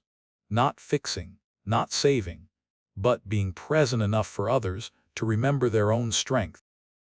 Presence is the most generous gift the still heart gives. Because in a world addicted to distraction, presence is rare, and therefore sacred. You start to understand that the greatest healers are not those who perform miracles, but those who make people feel seen. The greatest teachers don't impose lessons, they awaken remembrance. The greatest leaders don't command, they embody peace so deeply that others begin to move in harmony without being told. And so, without trying, you become a teacher, not of doctrines, but of being. Not because you've mastered life, but because you've befriended it. The still heart becomes your compass in everything. When uncertainty arises, you don't panic. You turn inward and listen, not for answers, but for resonance. You wait until the inner current moves again, and only then do you act. That patience saves you from 1,000 unnecessary battles. You find that this way of living is profoundly creative. Ideas arrive naturally, timing feels graceful, conversations flow with synchronicity. You realize that silence isn't the opposite of expression, it's its foundation. The deepest art, the purest words, the truest actions, they all rise from stillness. Silence gives shape to creation the way space gives shape to stars. And when you live in this way, even ordinary life feels like art. Every gesture becomes deliberate, every word chosen with care, every pause filled with awareness. You begin to feel that the universe itself is composing through you. There's humility in this, and wonder. You stop claiming ownership of inspiration. You know it flows through you, not from you. You become less interested in being brilliant, and more interested in being transparent. A clear channel for what is good and true to move through. This is how the still heart serves quietly, consistently, invisibly. It doesn't need recognition. It doesn't need to change the whole world. It simply tends to the small circles it touches. The conversation at the market, the kindness in traffic, the patience in disagreement. Over time, you begin to see that these small moments are not small at all. They are the true movements of transformation. Every gentle word is a seed. Every act of patience, a ripple. Every time you choose silence over reaction, the world grows a little softer. The still heart doesn't demand results. It trusts them. It knows that peace, once released, never disappears. It multiplies quietly, like light reflecting across water. And in that trust, your life becomes prayer, not in words, but in presence. You wake in the morning and breathe gratitude before speaking. You move through the day attentive to what love might be asking of you. You rest at night not from exhaustion, but from completion, knowing you showed up, and that was enough. Even in solitude, you no longer feel alone. Silence has become a companion. You feel the presence of something vast, benevolent, and endlessly wise pulsing through the quiet. Some call it God, some call it consciousness, some simply call it peace. Whatever the name, you feel it breathing with you. And you realize this was what you were searching for all along. Not control, not certainty, not perfection, just communion. A communion so intimate that even the mundane becomes divine. You begin to see that surrender was never about loss. It was about meeting this intimacy, about letting the walls fall so love could finally enter. Now, love is all that remains. Not the sentimental love of words and promises, but the steady love that simply is. The love that watches, forgives, includes, and understands. The love that flows quietly through every heartbeat, every breath, every silence. You live now in that love, not as an idea, but as a state of being. And this love, this still heart, this peace, it does not belong to you alone. It belongs to everyone, waiting beneath their noise, beneath their fear, beneath the endless motion of their minds. You can feel it in strangers, in nature, in the air itself, a universal rhythm reminding all things to rest, to trust, to return home. The still heart becomes not a destination, but a door, and you, now awake, hold it open for others. You don't push them through it. You simply stand there, breathing peace, until they remember the way themselves. And when they do, when their breath softens, when their eyes light up with recognition, you smile. Because you know that this is how the world heals one heart, remembering stillness at a time. You stand at the window one morning, watching light spill over the earth, and realize that this, right here, is what it means to be alive, to be still and moving at once, to be silent and full of song, to be surrendered and radiant with purpose. You whisper, not as prayer but as truth, I am exactly where I'm meant to be. And the world, vast, breathing, sacred, answers in silence. Not the silence of emptiness, but the silence of completion. The silence of a heart at peace with everything. Part V. The art of letting be, living beyond control and comparison, it happens one morning without warning. You wake up, reach for your phone, and scroll through the endless parade of other people's lives, their smiles, their victories, their vacations, their filtered perfection. For a moment, something in your chest tightens. You don't even know why. Maybe it's envy. Maybe it's exhaustion. Maybe it's just the ache of feeling like you're always a few steps behind. You put the phone down. The silence that follows is heavier than it should be. You stare at the ceiling, thinking of all the things you still haven't done, all the places you haven't been, all the ways your life hasn't turned out the way you planned. The air feels thick with should-have-beens. And then, almost involuntarily, you whisper, "What if I just stopped trying to fix it all?" The question hangs there, fragile and strange. It's the kind of question that changes everything, not because it gives you answers, but because it finally allows you to breathe. For the first time in a long time, you consider what it might feel like to simply let be. You've spent so much of your life trying to hold the world together. Your plans, your image, your relationships, your sense of worth. You've built towers out of expectations and called them identity. You've chased perfection in every direction and wondered why peace never followed. You've compared your inner chaos to everyone else's curated calm. But what if you've been chasing an illusion all along? What if life was never asking you to be in control, only to be aware? You begin to realize that control and comparison are two sides of the same wound, the belief that you are not enough. Control is the mind's desperate attempt to prove its power. Comparison is the heart's quiet confession that it has forgotten its own beauty. Both lead you away from yourself. Letting be is the return. It doesn't mean you stop caring. It means you stop clinging. It doesn't mean you stop growing. It means you stop measuring your growth against someone else's timeline. You start to see that there is no behind or ahead. There is only presence, and presence has no competition. You begin to notice how your need for control was born from fear. The fear that if you don't steer every detail, life will forget you. But life has never forgotten you. It has been waiting, patiently, for you to loosen your grip enough to feel its support. You start to understand that the art of letting be is not laziness. It's trust. It's the deep, quiet faith that the universe knows how to move without your constant interference. You see it in nature. The tree doesn't compare itself to the one beside it. It doesn't rush to bloom just because another already has. It grows in rhythm with its own season. The river doesn't apologize for winding. The clouds don't compete for shape. The sun doesn't hurry to rise. Everything simply is, unapologetically, beautifully itself. Why should you be any different? Letting be begins the moment you stop trying to earn your place in existence. You've been striving to become worthy of belonging, not realizing that belonging is your birthright.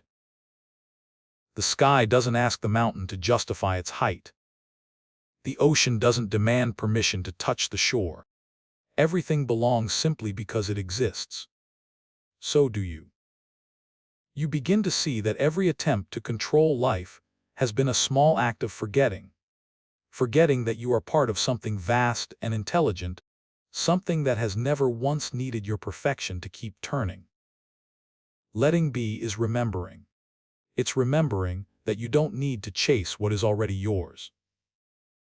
That you don't need to fix what isn't broken. That your worth was never waiting at the end of a goal, but pulsing quietly beneath your skin all along. You start to breathe differently. You inhale without needing to accomplish something by the next exhale. You sit without trying to justify the pause. You begin to exist without performance. And slowly, life starts to soften around you. The people who used to intimidate you now feel human. The dreams that used to exhaust you start to evolve into something more spacious, more authentic. The constant pressure to keep up begins to fade. You stop looking sideways and start looking inward. You start trusting the rhythm of your own timing, not the world's deadlines, not the clock of comparison. And something shifts. You begin to feel a peace that doesn't depend on progress. You begin to experience joy without needing it to impress anyone. You start to see that letting be doesn't shrink your life, it expands it. Because when you stop gripping, life finally has room to unfold. You stop needing to control outcomes, and somehow things start flowing more beautifully than you could have planned. You stop trying to compete, and suddenly connection feels possible again. You stop fighting to be seen, and people begin to see you, not for your performance, but for your presence. And you realize this is what freedom feels like. Freedom isn't about doing whatever you want. It's about no longer being enslaved by your own expectations. It's the gentle joy of existing as you are, here and now, without the weight of comparison or control. You look around at your life, imperfect, unfinished, alive, and for the first time, you whisper not, "I wish it were different," but, "It's enough." And in that whisper, you feel the universe nod in quiet agreement. When you begin to live from the art of letting be, everything you once chased starts to come toward you naturally. Not because you've stopped caring, but because your energy has changed. You've shifted from tension to trust, from trying to prove your worth to simply embodying it. The people around you notice it first. They can't quite explain what's different, but they feel it. A quiet steadiness, a gentleness that wasn't there before. You no longer drain rooms with the weight of expectation. You fill them with ease. You start showing up in relationships differently. You no longer demand others to complete you, fix you, or mirror your idea of perfection. You stop trying to manage their emotions or predict their reactions. You allow people to be exactly who they are, flawed, evolving, human. That allowance changes everything, because the moment you stop trying to control others, love begins to breathe again. It stretches, softens, expands. Conversations feel lighter. Disagreements don't feel like wars. You realize that most conflict is born not from difference, but from resistance, from trying to mold life into what you think it should be. Letting be doesn't mean indifference. It means intimacy, the willingness to meet life and people as they are, without needing to rearrange them to feel safe. You begin to love in a new way. Not to possess, but to witness. Not to change, but to appreciate. You start to understand that love doesn't demand improvement. It invites unfolding. You stop offering your opinions as conditions and start offering your presence as freedom. When people around you stumble, you no longer rush to fix them.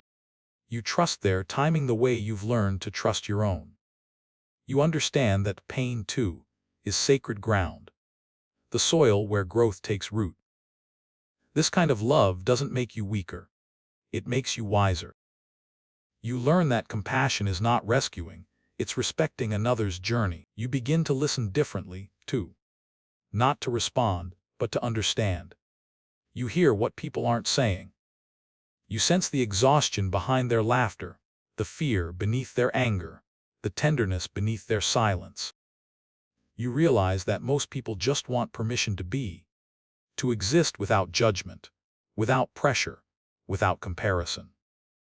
You give that permission freely now, because you've finally given it to yourself. The same shift begins to happen in your work. You used to push yourself to the edge of exhaustion, measuring success by output, achievement, validation. You lived in fear of slowing down, as if rest would erase your relevance. But now you see that exhaustion isn't a badge of honor, it's a sign of imbalance. Letting be teaches you that real productivity is born from peace, not pressure. You discover that creativity flows more easily when you stop trying to control the process. The ideas that once hid behind anxiety now come to you in quiet moments, during walks, while cooking, or in the stillness before sleep. You realize that inspiration is not something to hunt, it's something to invite. You start working with rhythm instead of resistance. You give your best to what's in front of you and trust that it's enough. You stop overthinking every outcome, and strangely, your results improve. You see now that mastery is not about control, it's about cooperation. It's about aligning your effort with the flow of life instead of swimming against it. And in that flow, you discover joy, not the loud, adrenaline-fueled kind, but the quiet satisfaction of being in harmony with your purpose. You no longer need recognition to validate your worth. You find peace in the doing itself. Letting be doesn't make you passive, it makes you precise. You still take action, but your actions are clear, intentional, and rooted in presence. You stop wasting energy on what you can't control and focus on what's truly yours to shape. This brings a profound calm. The calm that comes when you finally understand the difference between influence and interference. The same understanding begins to heal your relationship with yourself. You used to treat self-improvement like a battlefield, waging war against your habits, your insecurities, your mistakes. You thought you had to fix yourself to deserve peace. But now, as you practice letting be, you start to see yourself through gentler eyes. You realize that your flaws are not failures, they are features of your becoming. Your mistakes were not proof of inadequacy, they were the curriculum of growth. You begin to talk to yourself differently. You stop saying, "I should be further along," and start saying, "I'm right where I need to be." You stop saying, "I have to get better," and start whispering, "I'm already enough." This isn't complacency, it's compassion. It's the understanding that transformation grows not from shame, but from acceptance. Because the paradox is true, the more you let yourself be as you are, the more naturally you evolve. You stop trying to be enlightened and start living lightly. You stop trying to be extraordinary and start appreciating the ordinary. You notice how the morning light hits the floor, how laughter feels in your chest, how the air smells after rain. You start realizing that beauty was never waiting at the top of your ambitions. It was hidden in the pauses you once rushed through. And with this awareness, a quiet wisdom begins to guide you. You realize that control was never real. It was always fear disguised as order. The truth is, life doesn't need your constant management. It needs your attention, your openness, your willingness to flow. So you begin to release, not dramatically, but daily. You let go of the small things first, the argument replaying in your head, the expectation you forgot to meet, the comparison that tries to creep back in. You let them drift like leaves on water. And slowly, you begin to trust again, not in certainty, but in movement. You start to see that every moment, even the hard ones, are part of a sacred unfolding. You don't have to like every chapter, but you can trust the story. You no longer demand perfection from life. You let it be what it is, wild, unpredictable, miraculous, and enough. You realize that peace was never about fixing life. It was about learning how to live inside it. And you, now softer, wiser, freer, finally understand that letting be is not giving up, it's giving way. It's the moment you stop trying to shape the river and learn, at last, how to float. Letting be is not a destination you arrive at one morning. It's a practice you return to in every breath. It's the gentle art of loosening your grip on life. Not because you've given up, but because you finally learned to trust it. There is a humility that rises when you stop trying to outthink the universe. You begin to recognize the limits of control, not as failure, but as grace. For so long, you believed your safety depended on your ability to predict, plan, and protect. But now you see that the moments that shaped you most deeply were never the ones you orchestrated. They were the ones you couldn't. The chance encounter that changed everything. The setback that forced redirection. The silence that taught you to listen. The heartbreak that opened your compassion. None of them were part of your plan, and yet they became the very soil of your wisdom. This is where letting be becomes sacred, because to let be is to acknowledge that there is an intelligence moving through life far greater than your fear. You start to sense that behind every delay, every detour, every ending, something purposeful is quietly unfolding, even if you can't yet see it. At first, your mind resists. It wants proof, logic, explanation. It wants to know that letting go won't lead to loss. But then life gives you evidence, small at first, then undeniable. You stop forcing a relationship, and peace rushes in. You stop chasing a dream that was draining you, and new opportunities appear. You stop comparing your pace to others, and suddenly your own path begins to make sense. You start to realize that life's timing has always been perfect. You just couldn't see it from the middle of your control. The mind wants to manage. The soul wants to trust. Letting be is choosing the soul. It's the understanding that what belongs to you will find you when you're no longer holding everything too tightly to receive it. You begin to see that letting be isn't passive, it's profoundly participatory. It's not withdrawing from life, but cooperating with it. You still make choices, still take action, still care deeply. But your actions now come from alignment, not anxiety. When you act from that space, the world responds differently. You begin to notice synchronicities, the right words, the right people, the right moments appearing as if the universe were conspiring in your favor. But of course, it always was. You just finally slowed down enough to notice. Letting be teaches you that faith is not belief in an outcome, it's trust in a process. And the process, though sometimes mysterious, is never malicious. It moves like the tide, sometimes forward, sometimes back, always cleansing, always carrying you exactly where you need to go. You start to look back on your life with softer eyes. You see how even the pain made sense in hindsight. How what you once cursed as loss was actually guidance. How what you once feared was the very thing that set you free. You begin to see perfection not in smoothness, but in coherence. Every jagged edge fits perfectly into the mosaic of your becoming. That's when gratitude begins to take root. Not the polite gratitude of saying thank you when things go right, but the radical gratitude that whispers thank you even in uncertainty. Because now you see that gratitude doesn't depend on comfort, it depends on perspective. You stop waiting for happiness to arrive in a certain form. You start noticing it everywhere, in the taste of your morning tea, in the way sunlight rests on the wall, in the warmth of your breath. You realize that the more you allow life to be as it is, the more beauty it reveals. You begin to feel connected to something vast, something that holds both chaos and order, both joy and sorrow.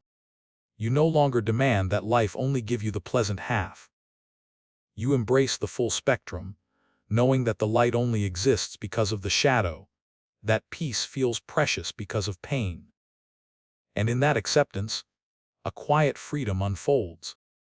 You realize that you no longer need to control the narrative of your life.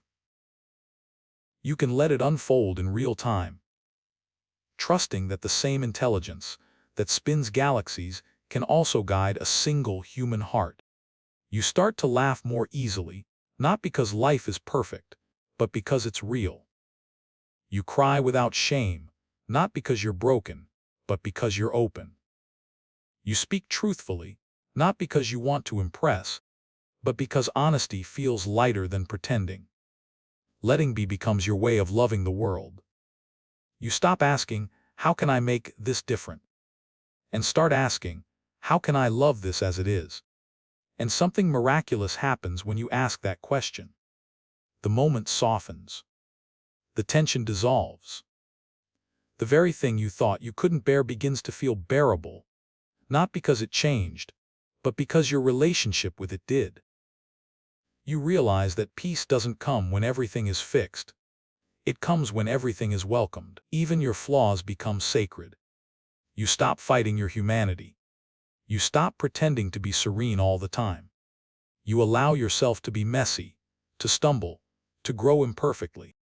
You realize that the purpose of being human is not to transcend the experience, but to fully inhabit it.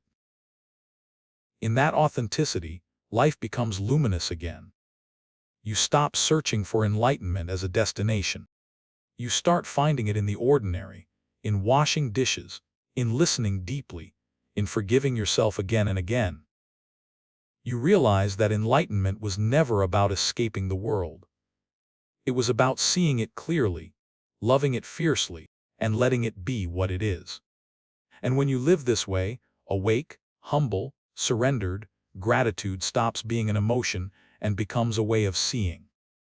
You start to recognize that everything, the mistakes, the miracles, the mundane, was grace wearing different masks. You begin to sense that life was never testing you, it was teaching you how to rest in its arms. The more you let life be, the more it loves you back. Not because it changed, but because you did. And now, when you wake in the morning and feel that familiar pull, the temptation to control, to compare, to hurry, you smile gently. You take a breath and remind yourself, I don't have to manage this moment. I just have to meet it. And as you do, the world seems to sigh in relief. Because the moment you stop fighting life, you begin to feel how deeply it has been loving you all along. There comes a time when letting be is no longer a practice you must remind yourself to do. It becomes the quiet way you exist. It threads itself through your days like breath, unseen, effortless, essential. You stop waiting for peace to arrive at some later stage of success or enlightenment. You start finding it right here, in the middle of the ordinary, in the flicker of candlelight on the table, in the warmth of your tea, in the simple miracle of being alive. Presence begins to replace pressure. You no longer measure moments by what they produce, but by how fully you inhabit them. You stop living for someday and start living for today. You begin to see that every instant, when entered with awareness, contains all the fulfillment you were searching for. It's not that your life suddenly becomes flawless. The dishes still need washing. The deadlines still exist. People still misunderstand. But your relationship with all of it changes. What once felt like burden now feels like belonging, a chance to be part of the rhythm of existence instead of standing apart from it. Letting be becomes an act of reverence. You start to realize that acceptance is not resignation. It's participation, the willingness to be present with what is, even when it isn't comfortable or certain. You no longer demand that the moment meet your expectations. You meet the moment with your heart open. When things go well, you let joy move through you without clutching it. When things fall apart, you let sorrow flow without resisting it. You stop holding on to the good or running from the bad. You simply allow. This allowing is the deepest form of faith. It's saying to life, I trust you enough to stop fighting you. You begin to sense a larger intelligence at work in every situation. Even when plans change, even when paths diverge, even when silence answers your prayers, you feel that something vast and kind is still guiding you. Not through explanation, but through presence. There's a stillness in you now that wasn't there before. A rootedness that doesn't depend on circumstance. It doesn't mean you no longer feel pain or doubt. It means that beneath all of it, there is a place in you that remains unshaken. That still point becomes your home. You carry it wherever you go, through airports, through heartbreak, through laughter, through grief. It becomes your inner temple, your quiet refuge that no noise can invade. And from that center, grace begins to move through you like light. You start forgiving faster, not because people always deserve it, but because you deserve peace. You start speaking kinder words, not because you're trying to be good, but because cruelty now feels unnatural to you. You start helping without hesitation, not for reward, but because love has become your default setting. This is the power of letting be. It opens the heart wide enough to include everything. You find that you can hold contradiction now, strength and vulnerability, joy and sorrow, certainty and mystery, without splitting into fragments. You no longer need life to make sense to love it. You love it because it's mysterious. And in that love, something miraculous happens. You begin to feel awake, not in a dramatic, world-shifting way, but in a quiet, unmistakable one.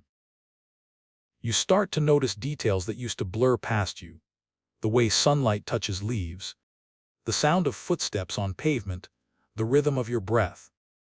You feel connected to everything, to the sky, to strangers, to the subtle hum of existence. It's as if life has slowed down just enough for you to see that it was never rushing at all. You realize that awakening is not about leaving the human experience, it's about entering it fully. It's not about transcending emotion, but about feeling it with clarity and compassion. It's not about escaping pain, but about walking through it with grace. Letting be teaches you that pain isn't punishment, it's passage. That joy isn't reward, it's remembrance. That peace isn't found, it's uncovered.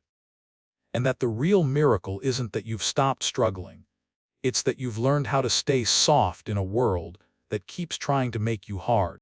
Softness, you discover, is not weakness. It's wisdom. It's the kind of strength that doesn't need armor, because it has nothing to prove. It's the quiet courage of showing up as you are, again and again, even when you're afraid. You start meeting the world this way, unguarded, curious, compassionate. And the world, sensing your openness, starts meeting you differently in return. Moments that once seemed random now feel interconnected. People who cross your path seem to carry messages, reflections, reminders.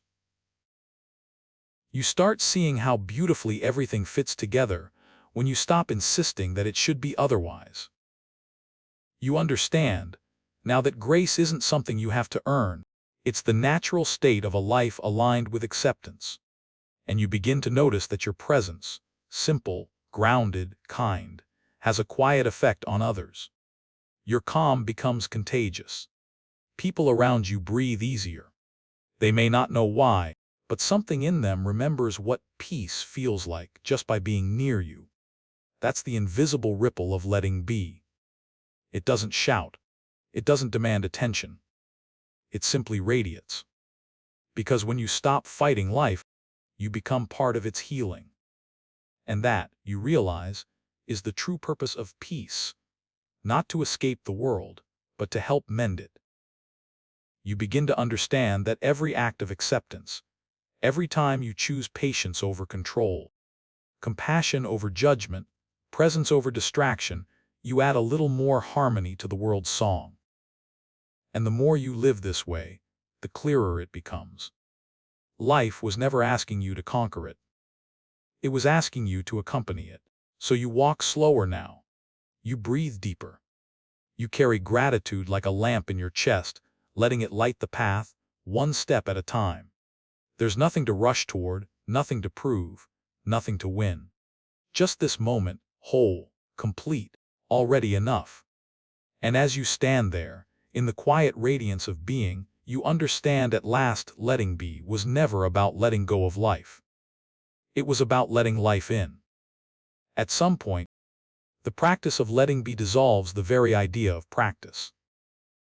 You are no longer the one trying to let life unfold. You have become the unfolding itself. The wall between you and life thins, until it disappears, and what remains is simply being. You start noticing how everything breathes together. The trees, the tides, the heartbeat in your chest, the pulse of cities, the rhythm of rain. There's no separation between your inhale and the world's exhale. Everything is moving in one grand choreography, ancient and effortless. This is the grace of oneness. You realize that control was never possible because separation was never real. The more you tried to control life, the more you reinforced the illusion that you were outside it. But when you let be, when you surrender the illusion of my way, the truth reveals itself. You are life. You're not standing in its river. You are the river, flowing, reflecting, returning. This understanding doesn't come as a thunderclap. It dawns slowly, quietly, the way morning light fills a room. One day you catch yourself smiling at something ordinary, a bird on the wire, a stranger's kindness, the scent of rain, and realize that the joy you feel isn't about what you see, but the seeing itself. Everything has become alive again. There's no need to categorize experiences as good or bad, success or failure. They all shimmer with the same sacred neutrality, expressions of a universe endlessly exploring itself through you. And that realization brings a freedom beyond words. Because when you no longer fight what is, nothing can truly disturb you. You stop being tossed around by circumstances because you've stopped mistaking them for yourself. You begin to live from the center instead of the surface. Steady, grounded, open. The small self that once obsessed over perfection and comparison fades into the background. What takes its place is something vast, compassionate, and quietly radiant. You could call it awareness, spirit, love. It doesn't need a name. You feel it in your bones, in the spaces between your thoughts, in the quiet pulse that seems to whisper, "This is enough. You are enough." Freedom, you learn, is not about having everything go your way. It's about realizing that you were never separate from the way itself. You begin to live effortlessly, not because life has stopped challenging you, but because resistance has stopped defining you. You respond to what comes with a kind of natural intelligence. If the road turns, you turn.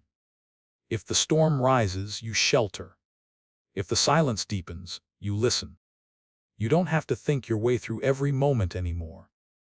You can feel your way. You can trust that the same wisdom guiding the planets can also guide your next breath.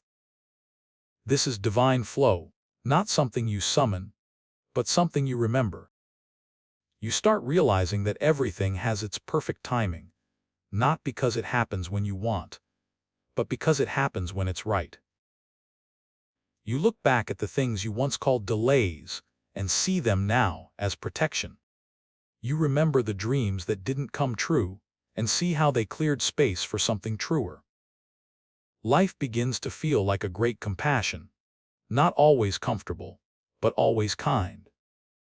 You start to laugh more, not the laughter of irony or defense, but of release. The laughter that rises when you finally stop pretending to be in charge of the mystery. You find humor in your old seriousness. You forgive yourself for every moment you spent trying to make life obey your plans. Because you see now that life was never punishing you when it refused your control.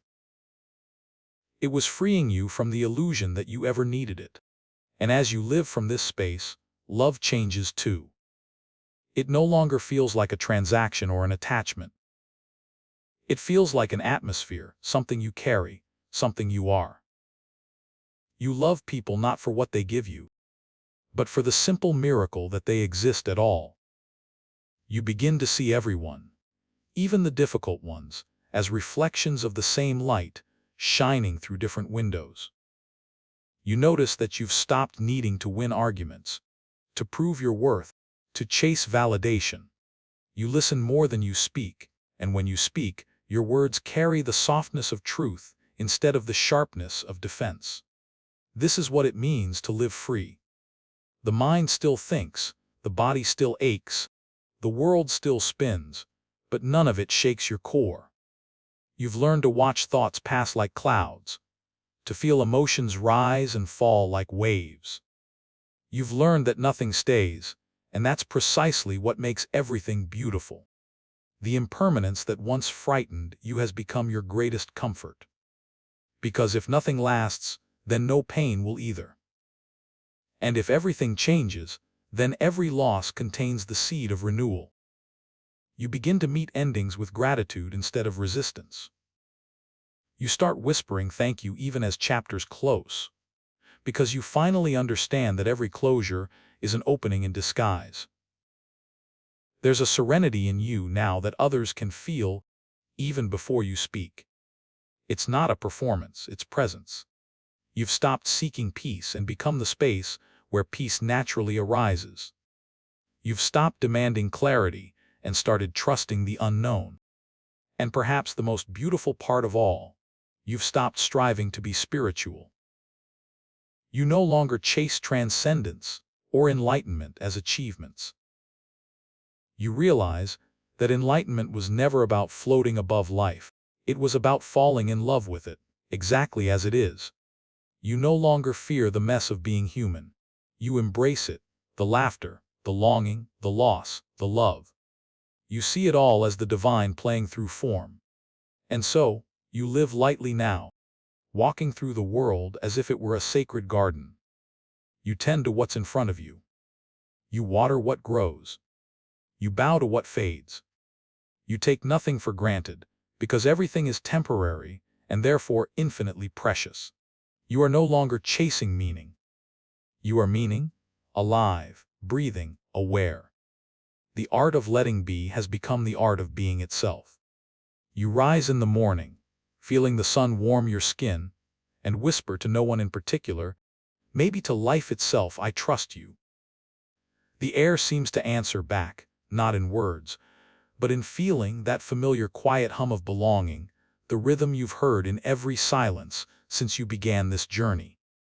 It's the sound of freedom, the sound of surrender, the sound of a soul at peace.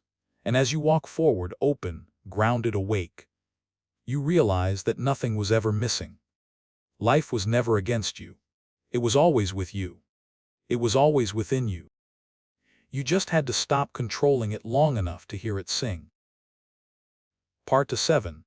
When nothing is missing, the freedom of being whole. One evening, you find yourself standing in front of the mirror. There's no music, no rush, no noise, just the soft light of dusk spilling across your face.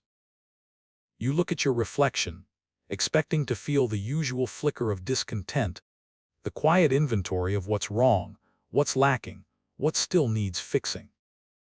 But tonight, something strange happens. You don't see a project to improve. You see a person who has survived. And for the first time, you don't turn away. You notice the lines near your eyes, the faint fatigue that never quite leaves your expression, the small scars no one else would notice, and somehow, instead of judgment, you feel tenderness.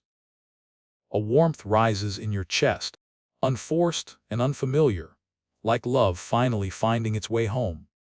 You whisper to your reflection, barely audible, maybe there was never anything wrong with me.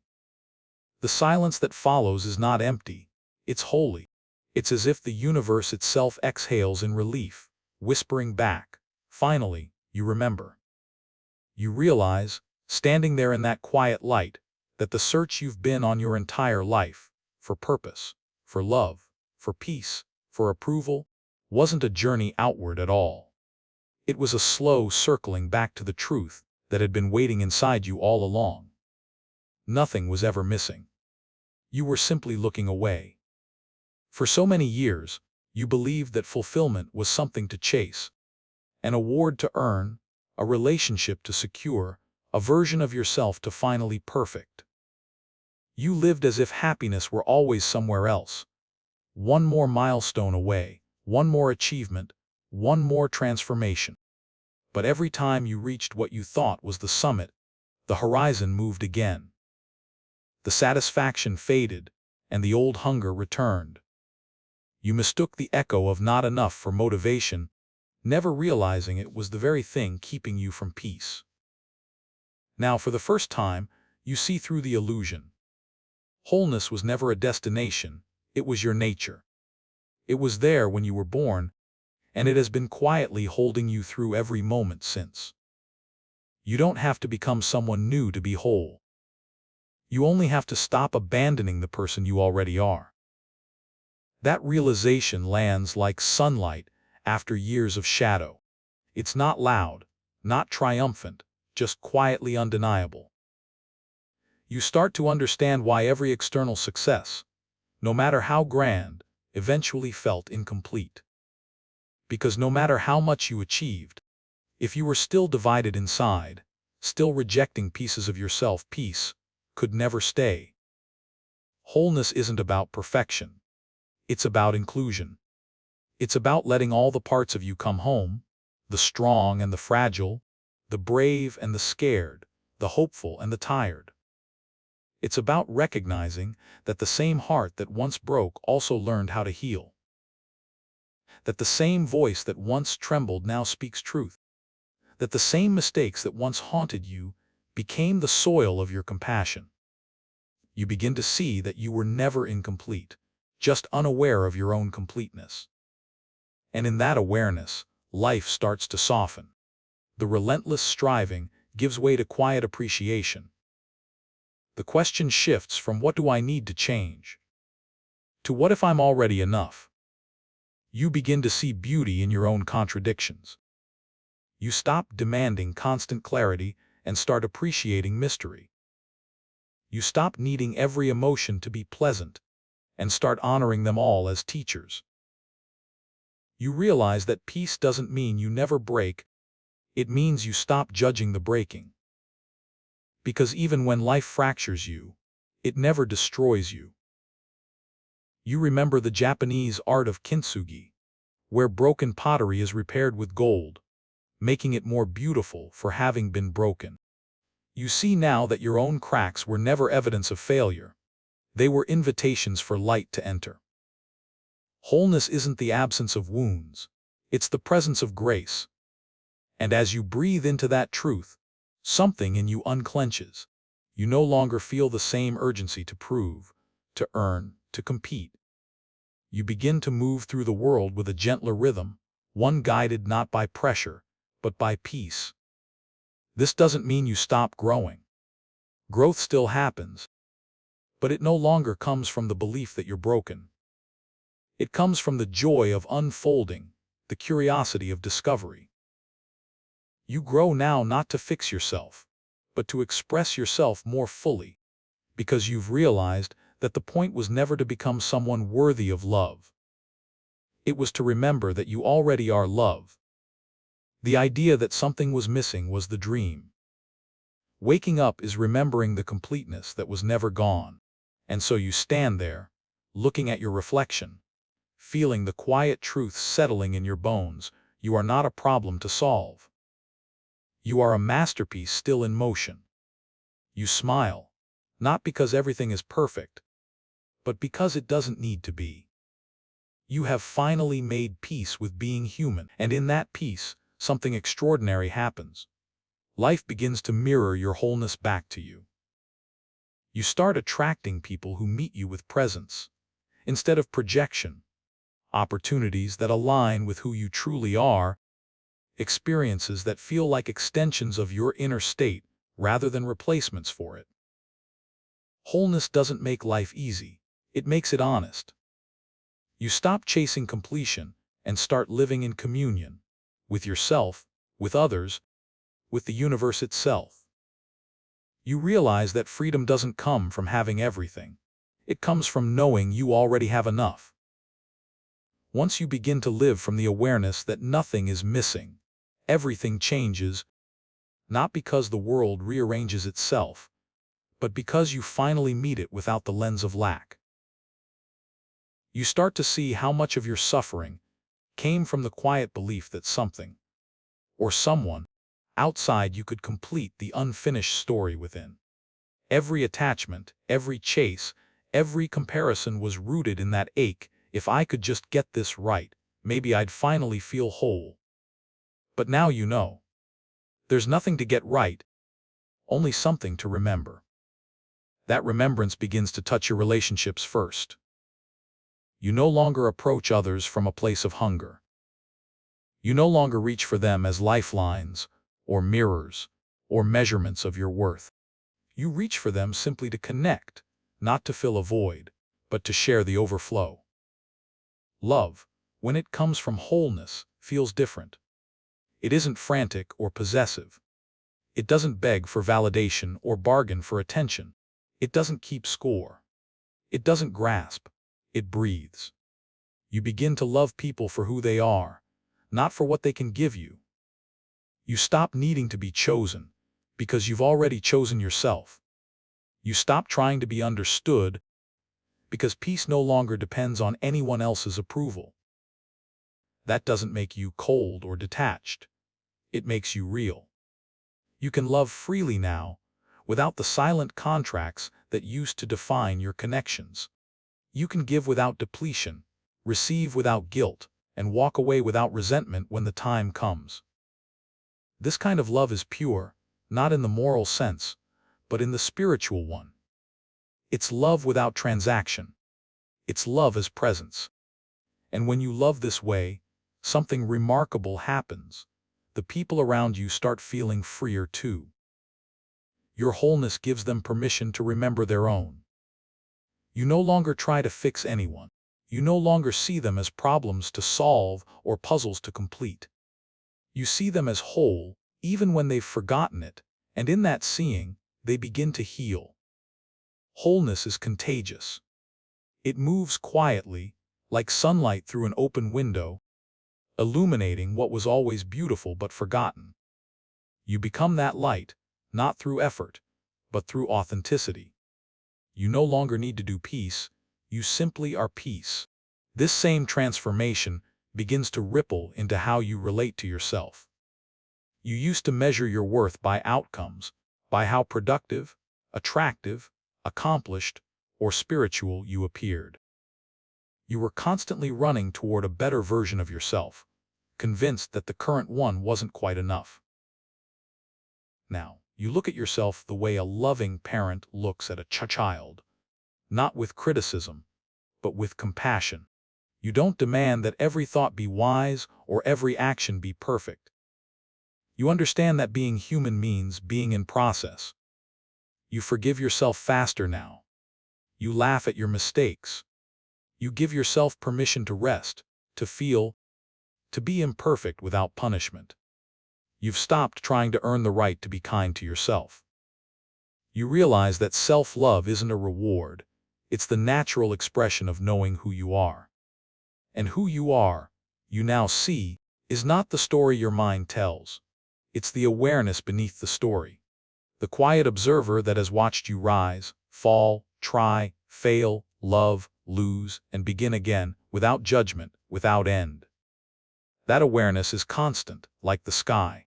The events of your life, joy, heartbreak, success, disappointment, are just weather passing through.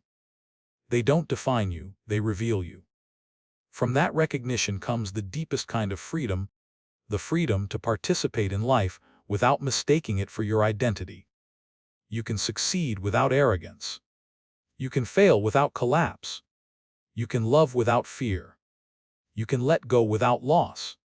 You no longer need every day to be perfect because you've learned to find peace inside imperfection. Ordinary moments begin to feel sacred. You start noticing how beautiful simplicity can be. The way morning light fills your kitchen, the way laughter lingers in the air, the quiet sound of your own breathing when the world goes still. You realize that the divine was never waiting in some future paradise. It was hidden in the moments you were too distracted to see. You begin to live slower, but with more presence. You listen deeply, to people, to silence, to life itself. You stop seeking special experiences, because every experience, entered with awareness, becomes holy. You make peace with the seasons of your own becoming. You stop resenting your past for being unpolished, and you stop rushing your future for not being here yet. You understand that you're not on a straight line toward perfection. You're part of a circle, a rhythm of learning, forgetting, and remembering. Wholeness means you no longer need life to always feel good to trust that it's good. You see beauty not because everything is pleasant, but because everything is real. And this authenticity, this quiet willingness to meet life on its own terms, becomes your prayer. You stop asking for things to go your way. You start asking for eyes clear enough to see the grace in whatever comes. This shift changes your very definition of spirituality. You realize that enlightenment isn't about rising above being human. It's about being fully human with an open heart. It's not about detaching from emotion, but about letting emotion flow through you like music, felt, honored, released. You stop striving to find God or reach peace because you see that both were never elsewhere. They were always here in you, as you, through you. And once you feel that truth, even for a moment, comparison loses its grip completely. You no longer envy anyone else's journey because you finally understand your own is perfect for you. You stop looking sideways because your gaze has turned inward, not in isolation, but in intimacy with life itself. You realize that what you once called missing pieces were never missing. They were just waiting for your acceptance to shine again. And in that realization, you feel a lightness, not the fleeting thrill of achievement, but the deep contentment of belonging. You don't need to add anything to your life to make it sacred. You just have to see it as it already is. You are whole. You always were. And that, you understand now, is the quiet miracle of being alive. When you finally live as though nothing is missing, compassion becomes your second nature. It's no longer a virtue you practice. It's the natural fragrance of your wholeness. You start to see that every act of judgment you ever made, toward yourself or anyone else, was really an echo of your own inner lack. You wanted the world to be tidy because you couldn't accept your own chaos. You wanted people to behave a certain way because you needed reassurance that you were right. You called it discernment, but much of it was fear dressed in the language of control. Now, from this space of completeness, that need melts away. You can look at people, all kinds of people, and simply see them. You no longer project your pain onto their faces or use their flaws as mirrors for your own insecurity. You see their stories, their wounds, their humanity, and instead of recoiling, your heart expands. Because when you no longer believe anything essential is missing in you, you stop trying to extract it from others. You stop asking people to complete you, to validate you, to make you feel loved enough, safe enough, seen enough. You stop measuring relationships by what they give you, and start valuing them for what they awaken in you. Every person who crosses your path becomes a mirror of the sacred, even those who challenge you. You begin to see that everyone, in their own way, is searching for the same peace you found. Some search loudly through ambition, others search quietly through despair. Some hide their longing behind anger, others behind a smile. But underneath, every heart is yearning for the same remembrance: I am already whole. This realization changes the way you move through the world. When someone lashes out, you see pain, not evil. When someone withdraws, you see fear, not rejection. You don't excuse harmful behavior, but you understand it. And that understanding gives birth to gentleness. Not the weakness of surrendering boundaries, but the wisdom of responding with consciousness instead of reaction. You realize compassion doesn't mean agreeing with everyone. It means seeing everyone clearly and choosing love anyway. And this love, flowing naturally from your wholeness, becomes your service. You no longer ask, what do I need from life? You start asking, what can life do through me? This is the quiet pivot from seeking to serving, the point where your energy, once spent in endless self-improvement, becomes available for something greater. You stop trying to prove your worth and start expressing your gratitude for having discovered it. Service doesn't always mean grand gestures. It's often subtle, a kind word, a patient silence, a small act of care that ripples farther than you'll ever see. You begin to understand that presence is the most generous form of service. When you are fully here, whoever you are with feels safe to be here too. Wholeness carries its own healing energy. You may not notice it, but people begin to relax around you. They breathe more deeply. They speak more honestly. They begin to mirror your peace, just as you once mirrored others' anxiety. You've become a tuning fork for calm, not because you're trying to fix anyone, but because you're finally aligned with yourself. This is what it means to live as a vessel of grace. You're not directing the flow, you're allowing it. You trust that whatever love passes through you will reach whoever needs it most. And love, when unblocked by need, has its own intelligence. It knows where to go, how to heal, what to say, often without words. You begin to see how simple life becomes when you stop trying to control the outcome of your giving. You help, and then you let go. You care, and then you release. You understand now that the true measure of generosity isn't how much you give, but how freely. This same freedom starts to infuse your joy. Your joy is no longer dependent on success, recognition, or progress. It arises spontaneously, often in moments that used to feel invisible. A cup of coffee in morning light. A conversation that flows without agenda. A stranger's laughter in a crowded place. You start to realize that joy is not something you pursue. It's something that happens when you stop interfering. Wholeness turns even the smallest experiences into wonder. You begin to feel grateful not just for what you have, but for the very capacity to experience life at all. Gratitude ceases to be a list and becomes an atmosphere. You walk through the world like someone who knows they've already been given everything that matters. This quiet gratitude transforms how you see challenges too. You stop labeling difficult moments as mistakes. You understand that every event, even the painful ones, are part of the sacred choreography of growth. You don't have to force meaning into them. The meaning reveals itself when the time is right.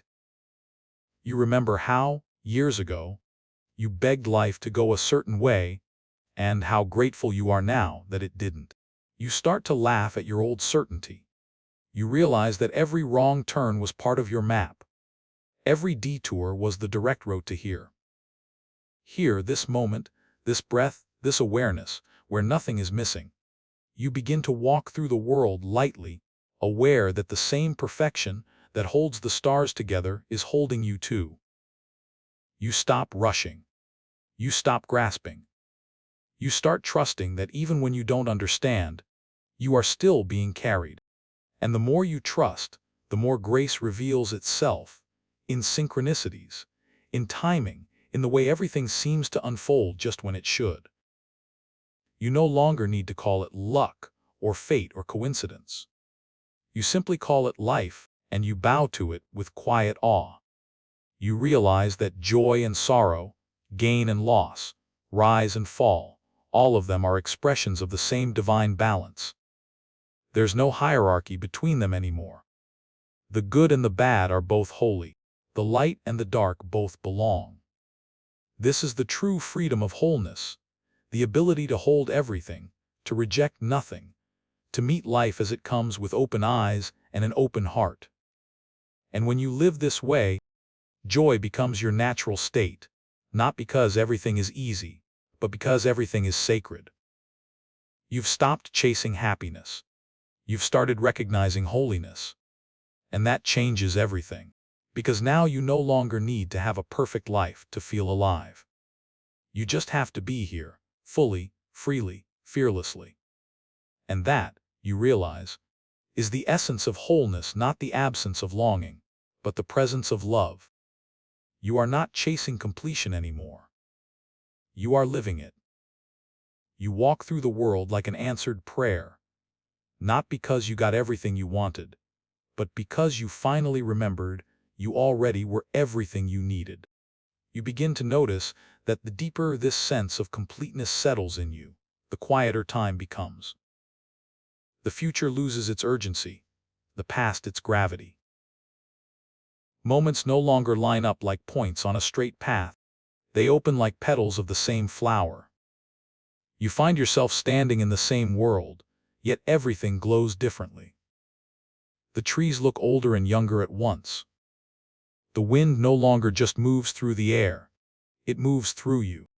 You feel the rhythm that binds everything, the breath of the world inhaling and exhaling through every living thing. You realize that what you used to call peace was still conditional. It depended on silence, or order, or control. What you feel now has no conditions. It is peace that includes noise, motion, even uncertainty. It's peace that doesn't need protection, because it's made of acceptance itself. This is oneness, not a mystical escape, but a recognition. The recognition that there was never a line separating you from everything else. The ocean never asked its waves to prove they belonged. They were always part of its movement. You are the ocean. From this space, your relationship with existence changes completely. You stop asking, "What is the meaning of life?" and begin to ask, "How can I live as life's meaning?" You understand that the question was never, "What should I do with my time here?" but "How deeply can I be here while time passes through me?" You begin to live with a kind of sacred casualness, reverent yet unafraid.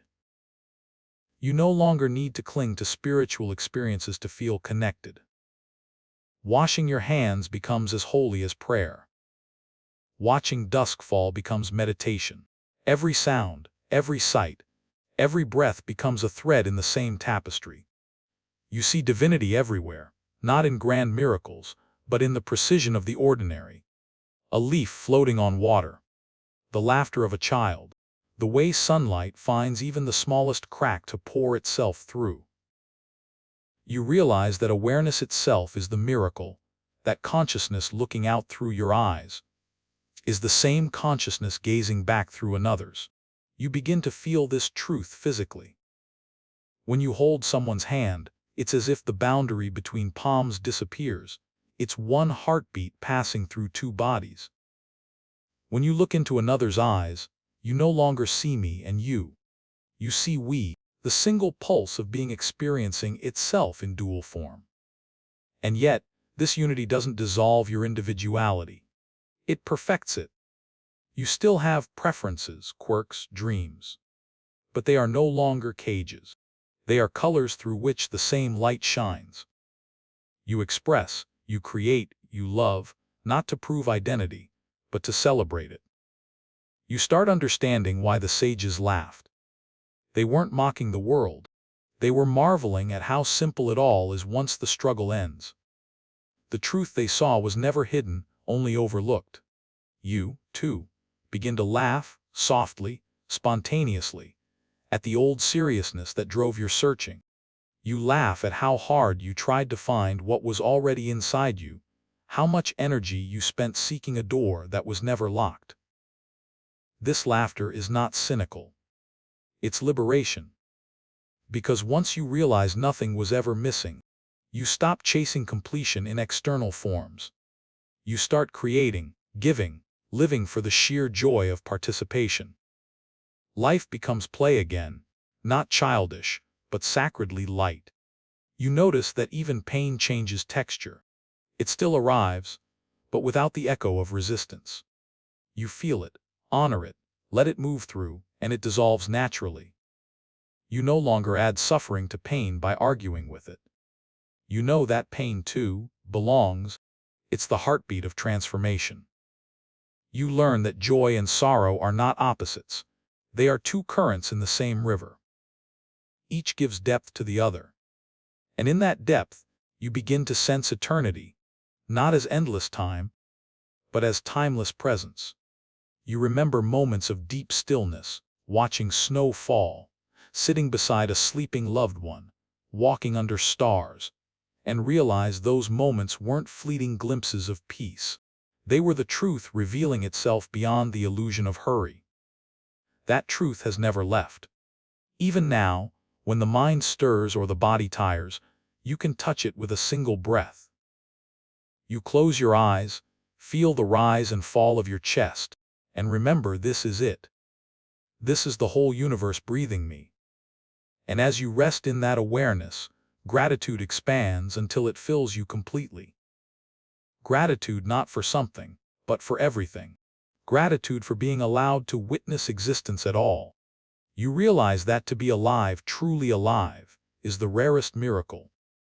That the fact you get to feel, to see, to love, to lose, to begin again, all of it is grace beyond measure. The search for purpose dissolves because life itself is the purpose. The need to belong dissolves because you see that belonging was never optional. The ache to be seen fades because you realize you were never invisible to the universe that breathes through you. Wholeness now isn't something you carry, it's the field you move within. It's the quiet pulse behind every heartbeat, the golden thread through every joy and sorrow. You no longer ask for life to be easier. You ask to stay awake through all of it, awake to wonder, awake to love, awake to the divine comedy of being both infinite and fragile at once. And when you do forget, when the noise creeps back, when the old habits of striving return, you no longer panic. You smile, because you know forgetting is part of remembering. The ocean never worries when a wave collapses, it knows another will rise. You take a breath, whisper softly, "I am still whole," and continue walking. Because now you understand there is nowhere to arrive. There is only to awaken, again and again, into the completeness that has been here all along. And as you do, the world awakens with you. The sky seems to open wider. The air feels brighter. Life itself feels like a prayer you don't have to say, only live. You step outside, the sun touches your face, and you realize this simple, eternal truth: nothing is missing. Nothing was ever missing. You were always complete, not because you became perfect, but because you finally stopped pretending you weren't. Part 8. Peace in Motion. Walking through change with grace. It's early morning. The world is hushed, caught between darkness and light. You stand by the window with a cup of coffee in your hands, watching fog drift over the earth like breath. The street outside is the same, yet not the same. Leaves scatter differently. The air carries a faint chill.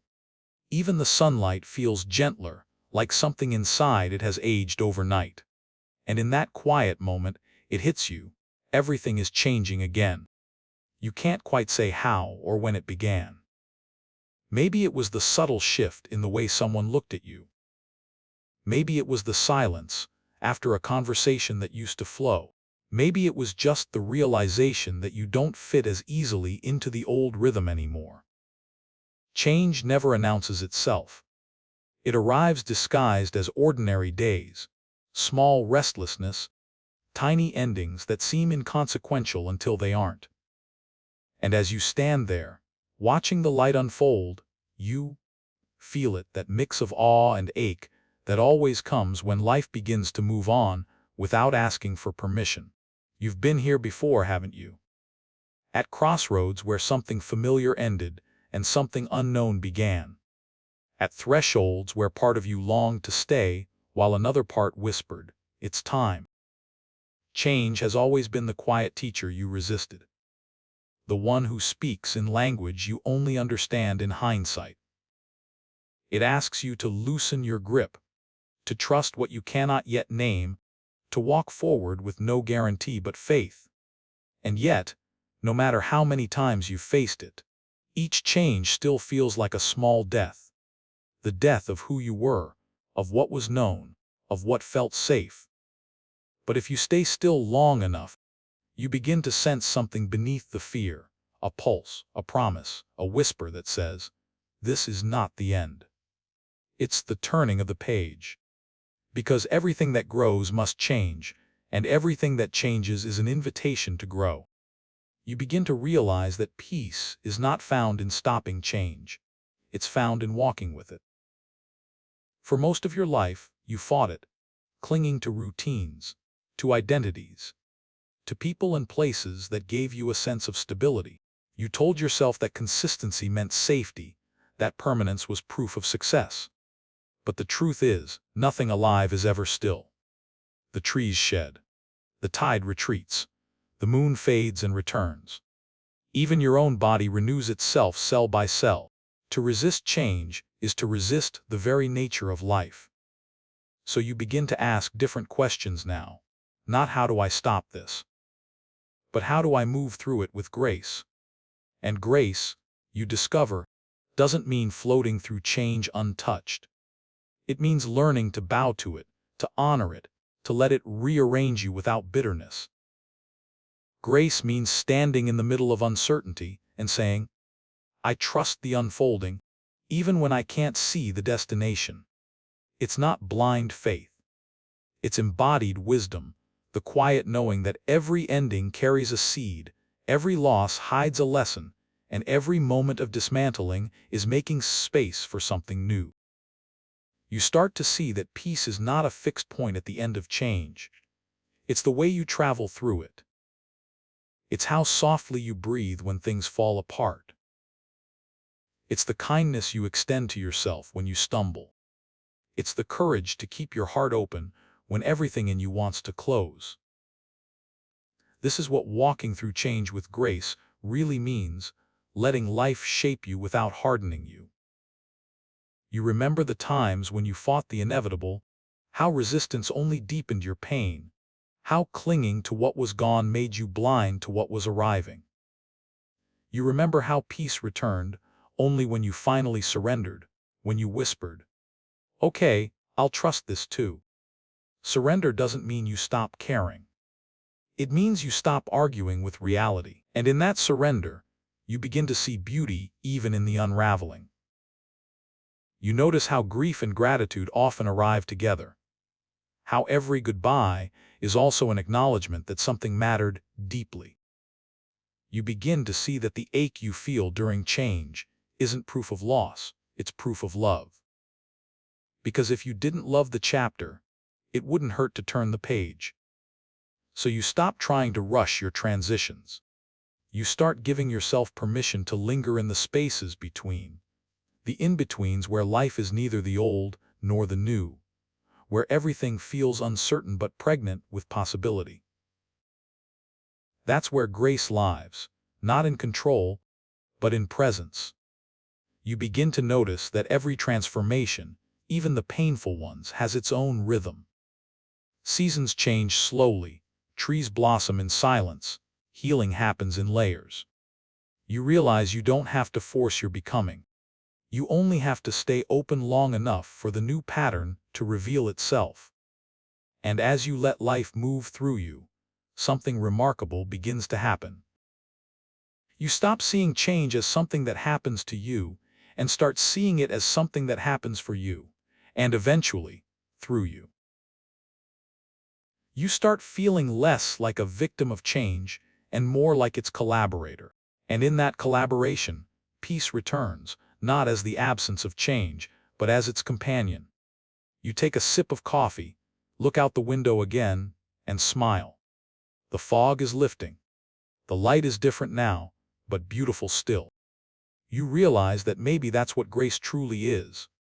The ability to find beauty in every version of the light. The hardest part about change is not the change itself. It's the space between what was and what's next.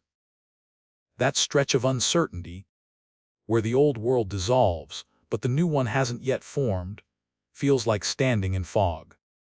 You can't see the path ahead, and you can't go back the way you came.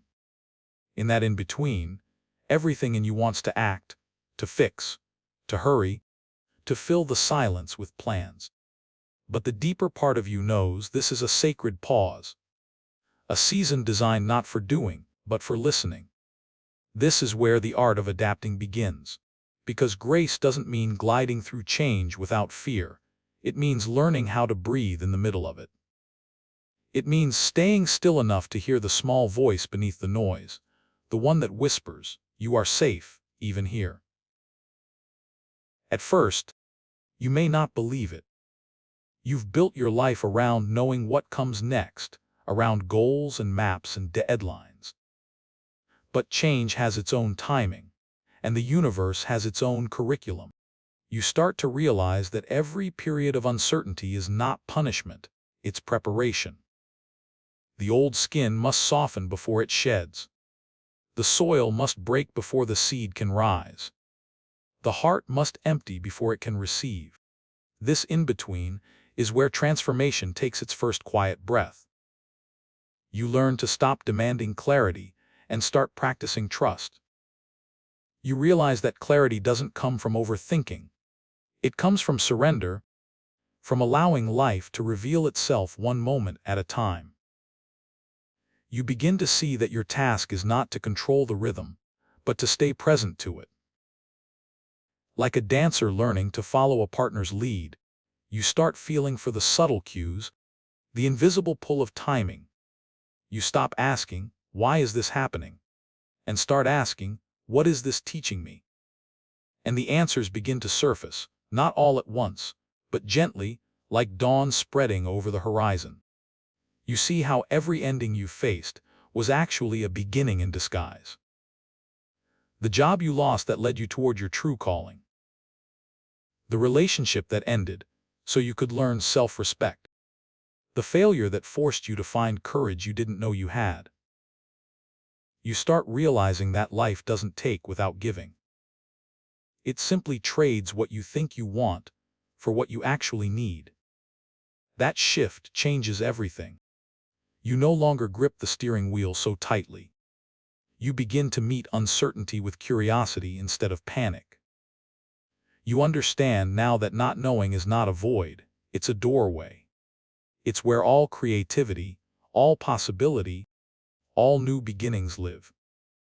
You start trusting that what leaves your life is not rejection, it's realignment. The universe doesn't subtract to punish, it subtracts to simplify. It removes what's no longer meant to travel with you, so you can move more freely toward what is. There's a kind of peace that comes when you stop taking change personally. You begin to see how everything in nature models this truth. The tides don't cling to the shore. The moon doesn't grieve its waning. The tree doesn't mourn its fallen leaves. Each one trusts its rhythm, knowing it's part of a larger harmony. You start living that way too, responding instead of resisting, allowing instead of forcing. You begin to find balance in the movement itself. You learn small rituals to keep you steady while everything shifts. You return to your breath when the mind spins. You walk outside and let the sky remind you that nothing, not even storms, last forever. You place a hand on your heart and remind yourself, "I am still here. I am still whole." These small acts of remembrance become your anchors. They don't stop the waves, but they keep you from drowning. And slowly, you start to see beauty in the uncertainty. You start to feel awe again. That sense of wonder that used to come so easily when you were a child. Before the world taught you to fear what you couldn't control. You realize that life's uncertainty is not a threat. It's the essence of adventure. If you knew every step before you took it, you'd never discover anything new. You'd never be surprised by grace. So you let yourself be surprised again. You notice how even in moments of loss, there are small mercies. Someone calls at the right time. A stranger smiles when you need it most. The sunset burns brighter than usual, as if to remind you that beauty doesn't vanish when plans do. You start recognizing that these small signs are not coincidences. They're reminders that you're still connected to something vast and benevolent.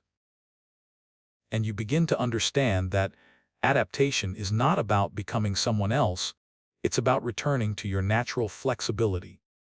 You were made to bend, to shift, to flow.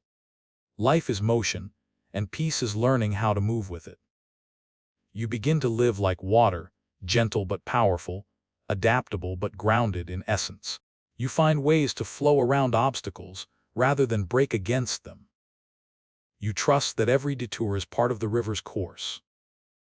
When the current changes direction, as it always will, you don't panic anymore. You listen. You adjust. You trust. Because you know now that the current isn't trying to drown you, it's trying to carry you. That realization fills you with a strange gratitude, not just for what's easy, but for what's uncertain. Because the unknown, once your greatest fear, has become your teacher. It's the unknown that humbles you, that reminds you to stay curious, that teaches you how to bow.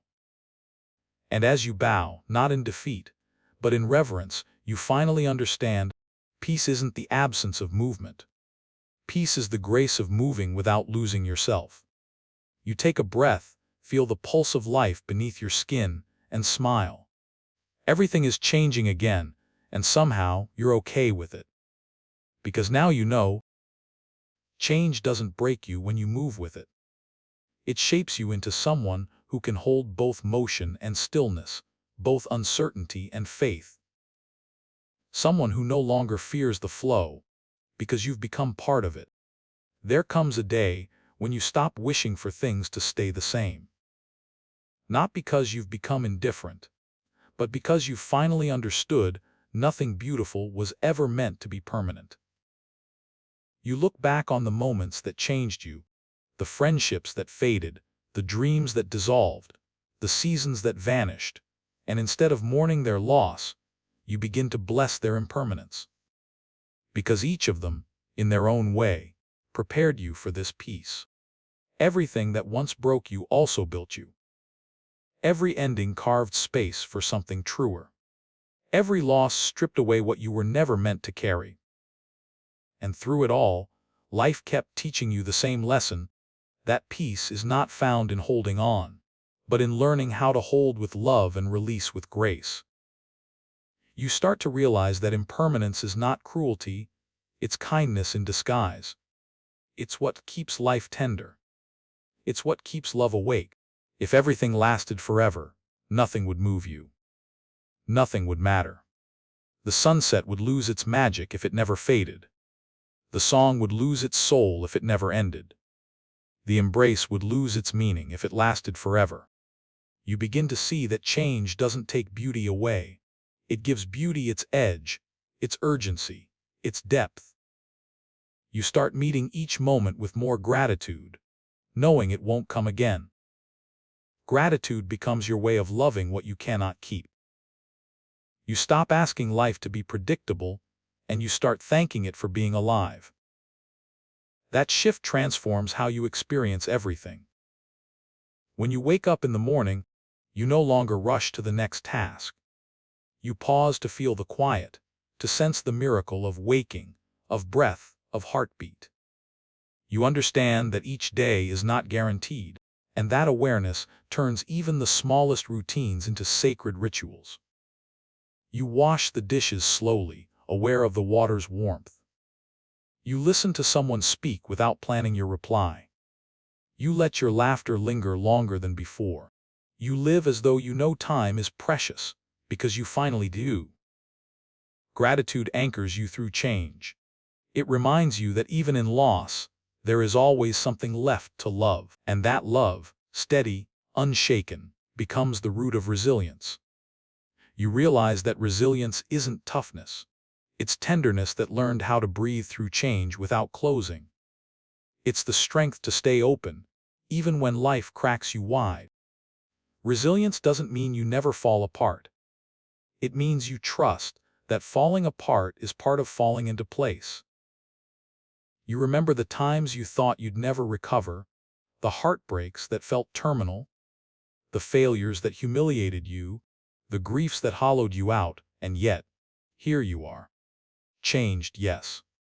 Softer, wiser, deeper, but still here. You start to see that survival was never the real miracle. The miracle was the way love kept finding you even in the ruins. A friend's kindness, a stranger's smile, the sunrise on a day you didn't think you could face. Love never stopped arriving. It was just showing up in new forms. That realization fills you with unshakable faith. You begin to trust that whatever life takes away, it replaces with understanding. That every door that closes opens an invisible gate inside your soul. That even when you can't see where the road leads, the road itself is leading you somewhere worth going. You start to see that peace doesn't require answers. It only requires trust. Trust that life knows how to heal itself. Trust that you are part of something intelligent and kind. Trust that change is not chaos but choreography. And as you live with that trust, gratitude deepens into reverence. You stop calling moments good or bad. You start calling them holy. Every rise and fall, every gain and loss, becomes an expression of the same eternal rhythm: creation, destruction, renewal. You begin to feel it in everything: the pulse of tides, the rhythm of breath, the cycle of seasons, the beating of your heart. Everything moves to the same silent music. Everything is always coming together, even when it looks like falling apart. You no longer resist life's movement, because you see now that life is movement. Peace, you realize, is not found in stillness, it's found in participation. It's the willingness to dance with change, instead of standing on the edge, trying to control the rhythm. You remember a time when you stood in the rain, not rushing for cover, but letting yourself get soaked. How alive you felt in that surrender. That's what this feels like. Living without resistance. Being drenched in the full experience of existence. There's no more need to brace yourself for the future. You trust that whatever it brings, you'll meet it with the same heart that met every storm before. You trust that even endings are beginnings in disguise. You realize that resilience is not about bouncing back. It's about rising differently. You begin to see yourself as part of something eternal, not a fragile fragment tossed by time, but a thread in the vast tapestry of change itself. That awareness brings a peace so deep it no longer depends on circumstance. You could lose and still feel full. You could grieve and still feel grateful. You could not know and still feel at home. Because peace, you now understand, is not a reward at the end of change. It's the light you carry through it. And once you carry that light, the world reflects it back. You begin to see grace in everything, in strangers' laughter, in quiet mornings, in the way life always, somehow, finds a way to keep going. You don't cling to peace anymore. You embody it. You move with it. You are it. You've stopped asking change to be kind and started trusting that it already is. So when life shifts again, as it always will, you take a breath, place a hand over your heart, and whisper, "Thank you." Not because you understand, not because it's easy, but because you finally know that everything is working together for your becoming. Change isn't against you, it's with you. And peace isn't what you find after it's over. It's who you become as you move through it. There comes a moment when you stop trying to handle change and start dancing with it. You begin to move through life, not like someone trying to survive it, but like someone in conversation with it, listening, responding, trusting the rhythm. You start realizing that change is not an interruption in your story, it is the story. Every shift, every loss, every birth of something new is a line in the great poem of your becoming. And when you finally stop fearing it, life becomes luminous again. You wake up each morning aware that the day ahead will not be a replica of any day before. You meet it with curiosity instead of control. You open your hands instead of bracing your fists. Peace in motion doesn't mean you stop feeling emotion, quite the opposite. It means you allow emotion to move through you like waves on a shore. You no longer cling to happiness or run from sorrow. You let both flow, knowing neither can last. You begin to see that the goal was never to stay calm, but to stay connected. Connected to the current, to the pulse beneath everything, to the quiet center inside you that never moves even when the surface of your life shifts. That's what grace feels like now. Not the absence of motion, but the confidence that you can move and still remain whole. You start noticing that courage looks different than you imagined. It's not bold speeches or fearless leaps. It's the quiet decision to keep opening your heart even when life keeps changing the plan. Courage is staying gentle when you could harden. It's continuing to love when you could withdraw. It's walking forward with trembling legs, but steady faith. And compassion, for yourself, for others, for the world, becomes your natural response. Because you see now how fragile and sacred everything is. Everyone you meet is carrying change of their own, the grief they can't name, the growth they can't yet see. You stop rushing people to move on. You stop judging them for being where they are. You offer space instead of solutions, presence instead of perfection. You've learned that the greatest kindness you can offer anyone, including yourself, is permission to be in process. You begin to measure your days differently. Not by how much you've achieved, but by how openly you've lived. Not by how well you've kept control, but by how gracefully you've released it. Not by how much stayed the same, but by how fully you've embraced what changed. And you start to see that joy, real, grounded joy, is not something you chase. It's what naturally arises when you stop resisting. Joy is the space that opens up when you stop wishing for different. You find it in the middle of ordinary things. A breeze through the window, a stranger's smile, a sudden laugh that bubbles up for no reason. You realize that joy doesn't wait for perfect timing. It lives in every unguarded moment of being alive. You stop postponing your happiness until things settle down. You understand that peace was never waiting at the end of the storm. It was in learning how to stand in the rain without fear. And once you've learned that, once you've walked through enough endings and beginnings to see their pattern, gratitude becomes instinct. You begin to thank life not just for what feels good, but for what feels real. You thank the heartbreaks that made you humble, the mistakes that made you wise, the changes that made you brave. You realize that everything, every twist and turn, was preparing you to live with this kind of peace, not the fragile peace that depends on circumstances, but the deep peace that moves through them. This peace is not static, it breathes. It expands and contracts like the ocean, like your lungs, like the universe itself. You can feel it in your body, a steady rhythm that no longer shatters when the world shifts. You've learned that you can bend without breaking, that you can move without losing your ground. There's a calm confidence in you now, not the confidence of certainty, but of trust, the trust that whatever comes, you'll meet it with presence, with patience, with love. You've stopped searching for stability in unchanging things. You've found stability in your ability to adapt. You've learned that home is not a place, not a plan, not even a person. It's the awareness you carry with you through every transformation. It's the steady flame that doesn't flicker, no matter how wild the wind becomes. And when life surprises you again, as it always will, you no longer say, "Why now? Why me?" You say, "Welcome. Welcome to the next becoming. Welcome to the next lesson. Welcome to the next dance of loss and renewal, of letting go and growing still."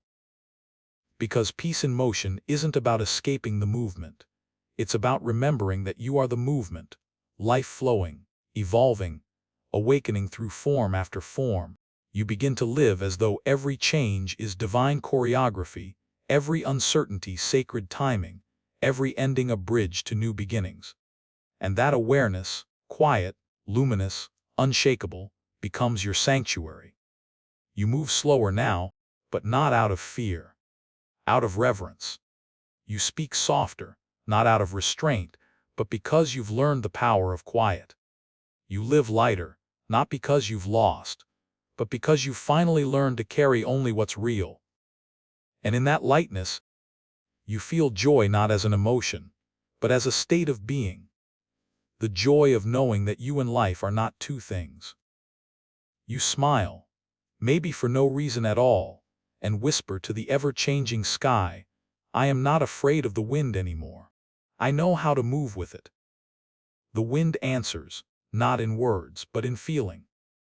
A soft gust brushes your face, and you recognize it immediately, the touch of something eternal reminding you that peace is not in the stillness after the storm. It's in the grace with which you dance while the storm passes through.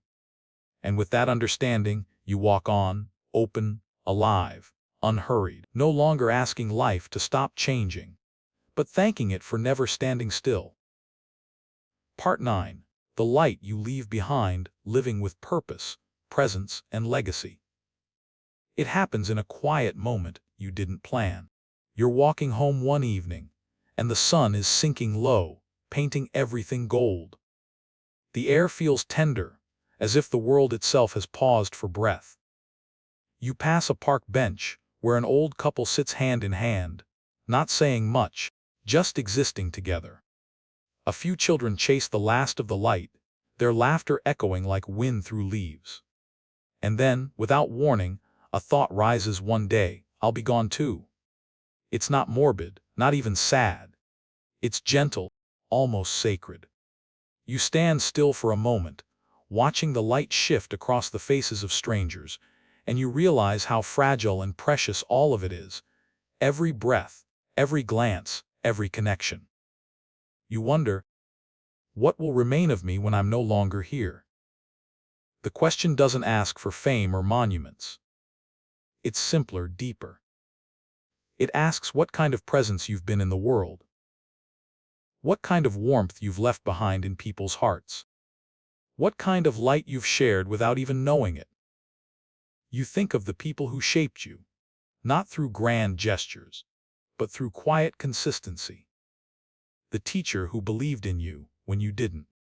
The friend who sat beside you in silence when words failed. The stranger who smiled at you when you needed it most. None of them may have realized they were leaving something behind, and yet, they did. Their kindness lives in you still, like sunlight absorbed through skin, still glowing long after the day has passed. And it hits you, legacy isn't what you leave after you're gone. It's what you're leaving right now, in every interaction, in every moment of awareness. You realize that life's true purpose is not to be remembered by many, but to be felt deeply by a few, or even just by one. That's what the light you leave behind really is, the quiet trail of presence you leave in the lives you touch. You begin to see that purpose is not a grand, fixed destination. It's not a career or a cause or a single achievement. Purpose is woven through the smallest acts of being human. The way you listen when someone speaks, the way you forgive when it's hard, the way you show up when no one is watching. Purpose is not found, it's lived. It's the daily practice of being awake to the gift of this breath, this moment, this chance to bring warmth where there is cold, understanding where there is confusion, peace where there is noise. You realize that presence, not performance, is what gives life its meaning. When you are fully present, even ordinary moments become luminous. You can sense it when you slow down enough. Time stretches, the world sharpens, and something vast moves quietly through you. You feel connected to everything, to the stranger passing by, to the sound of the wind, to the pulse of life itself. That's when you understand your legacy isn't built from what you accomplish. It's built from how much of yourself you bring to the moment you're in. You've seen people chase success without peace, building towers so tall they can no longer feel the earth beneath their feet. You've also seen others live simply, yet leave behind a light that outlives their names. You realize now it's not the scale of your life that matters, it's the sincerity of it. The world doesn't remember the noise, it remembers the resonance. And the resonance you leave behind begins with how you live today, how you love, how you forgive, how you see. You think again of that old couple on the bench, how they held hands without words, as if their touch contained a lifetime of understanding. You imagine how many storms they've weathered, how many changes they've seen, and yet, here they sit, still choosing to be gentle. That, too, is a legacy. Because every time you choose kindness instead of bitterness, patience instead of anger, presence instead of distraction, you're leaving something sacred behind. You're leaving the memory of peace. You're showing others what's possible. You start to understand that purpose doesn't always announce itself. Sometimes it whispers through the way you live your ordinary days. It's there when you give your full attention to someone who feels unseen. It's there when you make art from your truth, when you comfort a child, when you pick yourself up one more time after failure. You begin to realize that living with purpose isn't about making life larger, it's about making it truer. Because truth, lived gently, consistently, and from the heart, is what endures. And so, you walk on, the sky dimming now, the last light of day reflecting in your eyes. You feel something quiet but powerful stir inside you, a knowing that legacy isn't waiting somewhere far away. It's already unfolding with every breath you take. The light you leave behind is not measured in years or titles or possessions. It's measured in the way the world feels a little softer because you were here. You smile, not out of pride, but out of gratitude, because you finally understand that to live with purpose isn't to chase something extraordinary. It's to live the ordinary with extraordinary care.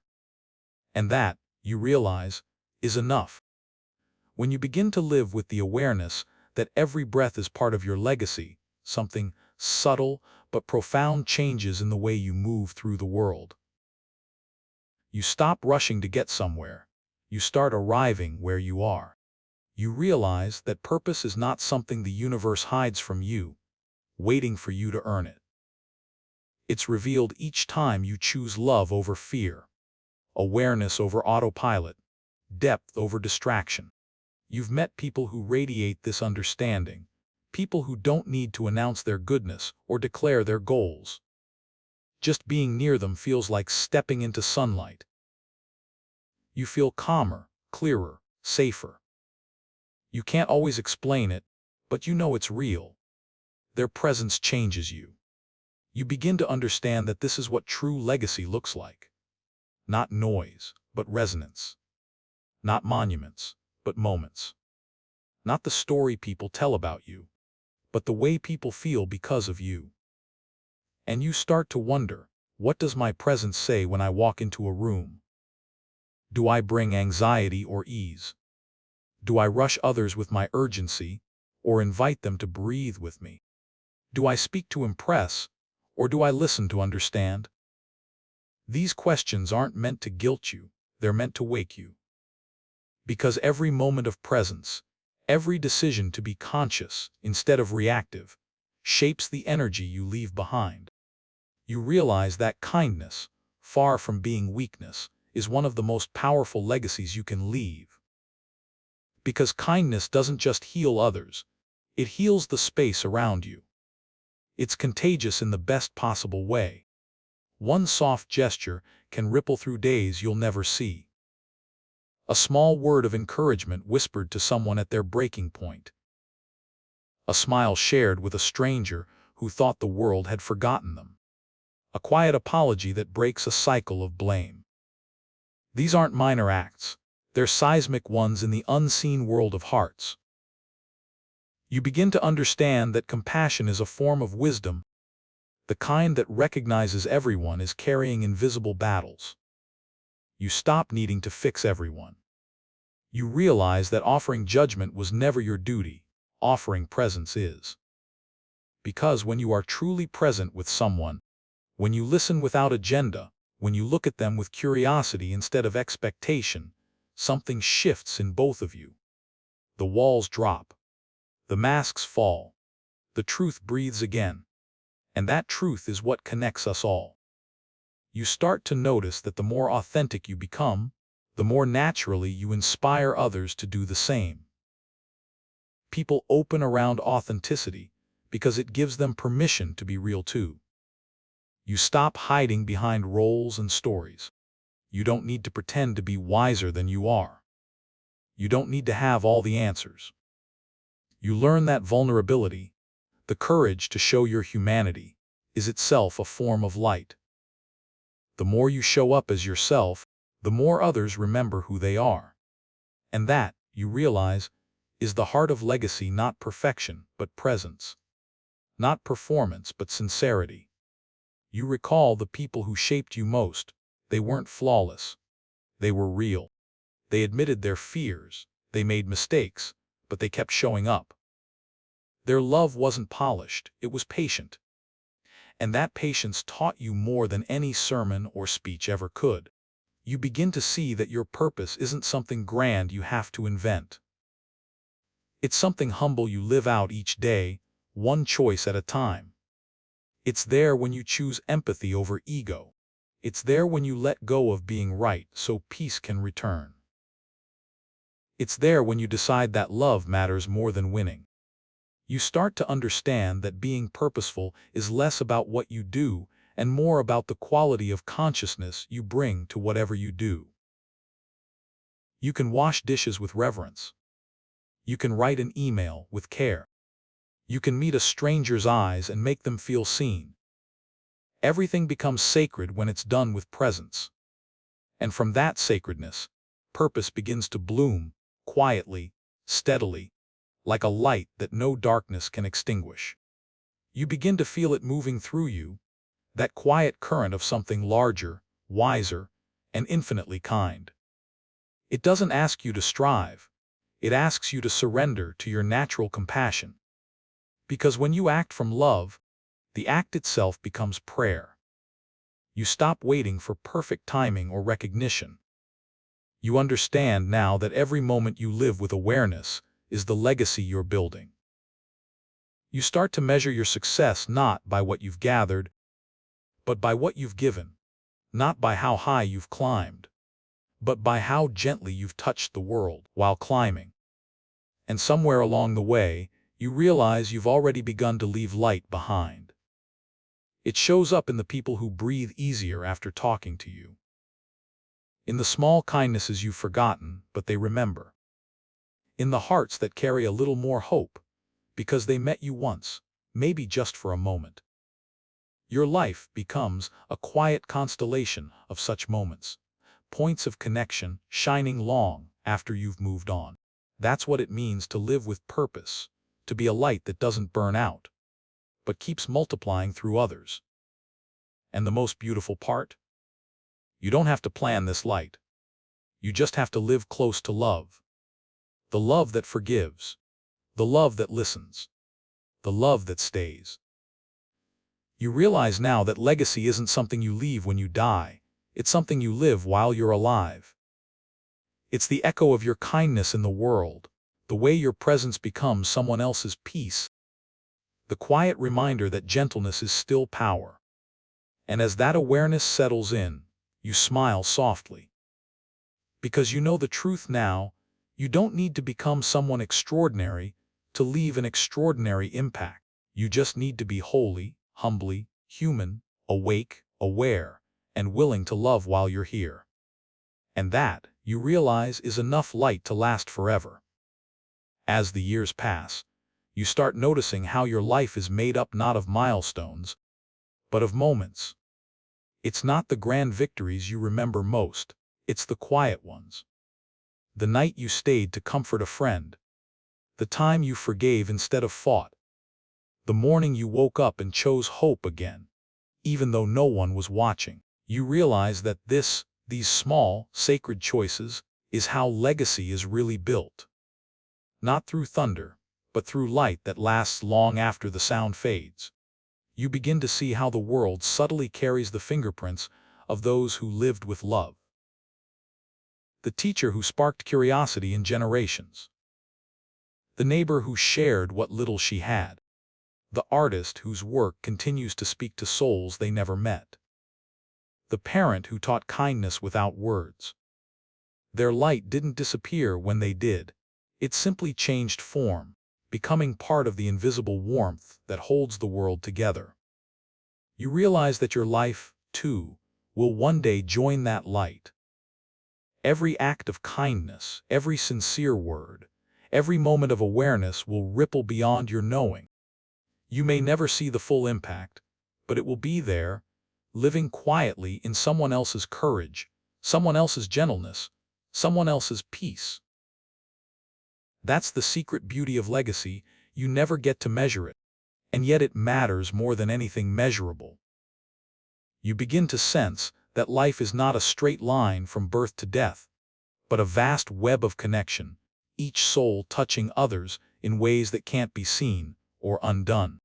You feel this web moving through you, the laughter of ancestors, the love of mentors, the lessons of strangers. You carry pieces of countless lives, and countless lives will carry pieces of you. That realization fills you with humility and wonder. You understand now that the light you leave behind is not really yours. It's the same light that has been moving through humanity forever, passed from heart to heart, generation to generation, like a candle flame shared in the dark. Your only task is to keep it burning brightly while it's in your hands. And you do that not by being perfect, but by being present. You've seen how easy it is to miss life while waiting for something grand to happen. How often people postpone joy, saving it for when they make it, or when things finally settle down. But letting your light shine isn't about waiting for the right moment. It's about realizing that this is the moment. Every breath, every glance, every interaction is an opportunity to leave something beautiful behind. You start to approach each day like a quiet ceremony. You greet the morning with gratitude, the afternoon with curiosity, the evening with reflection. You notice how even your smallest actions, your tone of voice, your patience in a line, your kindness to a stranger, ripple outward. You begin to understand that your energy is your legacy. When you carry peace, peace spreads. When you live with gratitude, others remember to be grateful too. When you forgive, you free more than just yourself. Legacy, you see, isn't what you accumulate, it's what you circulate. It's the love that keeps moving after you've gone. You start noticing that some of the most luminous souls you've known didn't live extraordinary lives by the world's standards. They didn't build empires or chase fame. They built warmth. They chased truth. They loved well.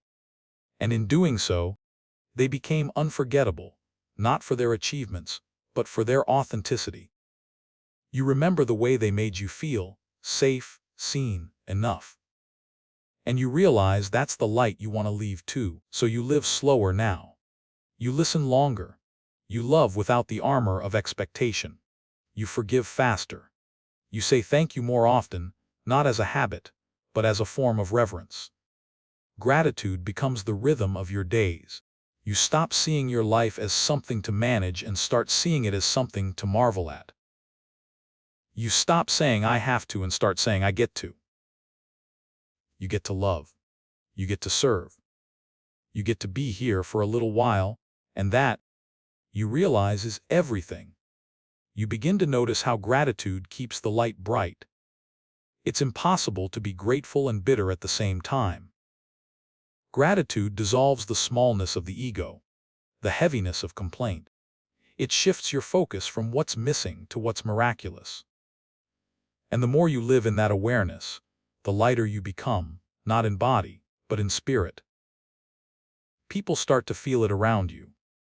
Not because you're trying to inspire them, but because you've stopped dimming your joy. You laugh easier. You worry less. You speak truth more gently. You make space for others to unfold in their own timing. Your presence begins to feel like permission to rest, to breathe, to be real. That's how your light spreads, not through effort, but through essence. It becomes less about what you do and more about how you do it. You could be pouring coffee or writing poetry, raising children or planting trees. It doesn't matter. What matters is the consciousness you bring. You live now as if every act is part of a sacred pattern. Because it is. And somewhere deep inside, you begin to make peace with impermanence. You stop fearing the day you'll have to leave, because you understand now that you won't really be gone. You'll just be part of the light you've been passing along all this time. The people you've touched will carry it. Their lives will shimmer with echoes of your kindness, your humor, your faith. Your words will resurface in their hearts when they need comfort most. Your laughter will live in their memory like sunlight through a window. You will keep existing, not as a body, not as a name, but as presence. And that presence, that light, will go on illuminating the world long after your last breath. You look at the sky one night, stars scattered across infinite dark, and realize this is how legacy works. Millions of lights, each one ancient, each one burning far beyond its origin, still reaching us. You smile because you understand. You are one of them now, a small, steady light among countless others, part of the same eternal constellation of love. And that, you think, is all the purpose you ever needed. One day, you will take your last breath. Not because life has betrayed you, but because it has fulfilled its promise. To move through you, to let you experience the miracle of being, and then to carry your light forward into another form. It sounds final, but it isn't. Nothing real is ever lost. The body rests, but the love remains. You begin to understand this truth not with fear, but with peace. You've seen it before, in the way a parent's kindness lives on in their child, in the way a friend's laughter echoes in the room long after they've left. The physical may pass, but the energy, the warmth, the wisdom, the presence, lingers. That's the quiet immortality of love. You realize that your purpose was never to control how long you'd be remembered, but to make your presence meaningful while you were here. And when you live that way, with open eyes, an open heart, and a willingness to be real, your very existence becomes a blessing. People may forget your name, but they won't forget how you made them feel. They'll remember the safety in your voice, the kindness in your gestures, the peace in your company. They'll carry your light the way travelers carry embers, small sparks that can reignite warmth wherever they go. You start to see how everything you've ever done with love is still alive somewhere. Every word spoken with compassion, every act done with sincerity, every moment of forgiveness. Every time you chose presence instead of hurry, empathy instead of judgment, truth instead of pride. All of it still moves through the world, invisible but alive, like the wind that rustles leaves long after the hand has passed. You see now that legacy is not about what remains of you. It's about what continues through you. Because in the end, nothing truly belongs to you. Not even your light. It was never yours to keep. It was always a gift to share. And sharing it, moment by moment, breath by breath, was the whole point. When you understand this, you stop grasping for permanence. You stop measuring the worth of your life by what can be held, owned, or proven. You begin to live lighter, freer, more sincerely. You start to see that life itself is a cycle of giving and returning, the inhale and the exhale of the universe. You were never meant to hoard love, only to let it flow through you, to add your verse to the great song of existence. And when you live that way, your life becomes poetry, not the kind written on paper, but the kind written in hearts. Your legacy becomes invisible music, a melody of kindness that keeps playing long after your instrument has gone silent. You no longer fear endings. You see now that endings are simply the world making room for someone else's beginning. Just as you inherited light from those who came before, others will inherit it from you. This continuity, this passing of flame, is what binds all life together. You think again of that evening sunlight, of the way it touched everything it met before fading. It didn't cling. It didn't demand. It simply gave, and in giving, it became eternal, because the warmth it left behind lingered long after it was gone. That's the kind of light you want to leave too. Not the kind that blinds, but the kind that softens. Not the kind that burns, but the kind that warms. The kind that reminds people that gentleness is not weakness, that kindness is not naive, that love, quiet, consistent love, is the most powerful force on earth. You begin to understand that legacy has nothing to do with greatness and everything to do with grace. It's not about how much noise you make while you're alive, but how much love you leave in your wake. It's not about being remembered by millions, but about being remembered by life itself. The trees you planted, the hands you held, the laughter you shared, the forgiveness you gave freely. Those are the marks that time cannot erase. And one day, when the world continues without you, as it must, your light will still move through it. It will flicker in the kindness of a stranger, echo in a song someone sings, shimmer in the courage of someone you once inspired. You will have become part of the great ongoing rhythm, not gone, but joined to everything. You begin to see that this is what eternity really is, the endless circulation of love. The way light from a dying star still travels through the universe, reaching eyes that were never meant to see it. So too will your love travel beyond your lifetime, touching hearts you will never meet. That's the miracle. That's the meaning. And it's enough. You smile at the thought, not with sadness, but with reverence. Because now you understand that the goal was never to leave behind perfection, but to leave behind love. To have lived sincerely, to have forgiven deeply, to have listened well, to have seen beauty in ordinary things, to have left the world a little softer than you found it. That, you realize, is what it means to leave light behind. So you breathe in, the air crisp, alive, and you whisper a quiet prayer, not of asking, but of gratitude. Thank you for letting me be part of the light.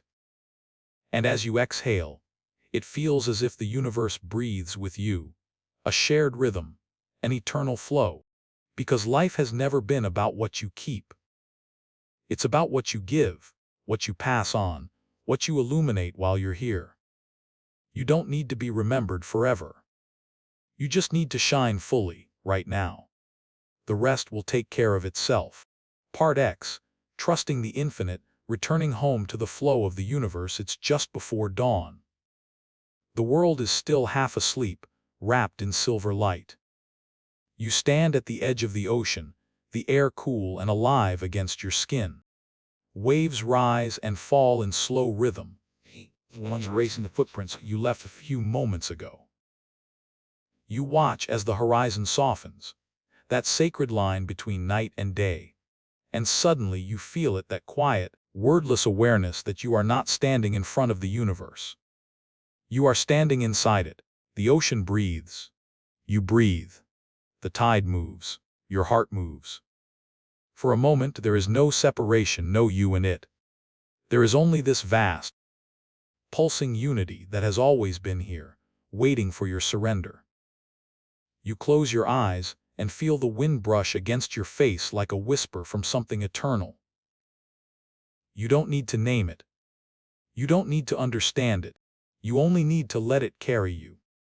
Because for the first time, you're not asking life to make sense. You're trusting it to be enough. And in that trust, something sacred unlocks.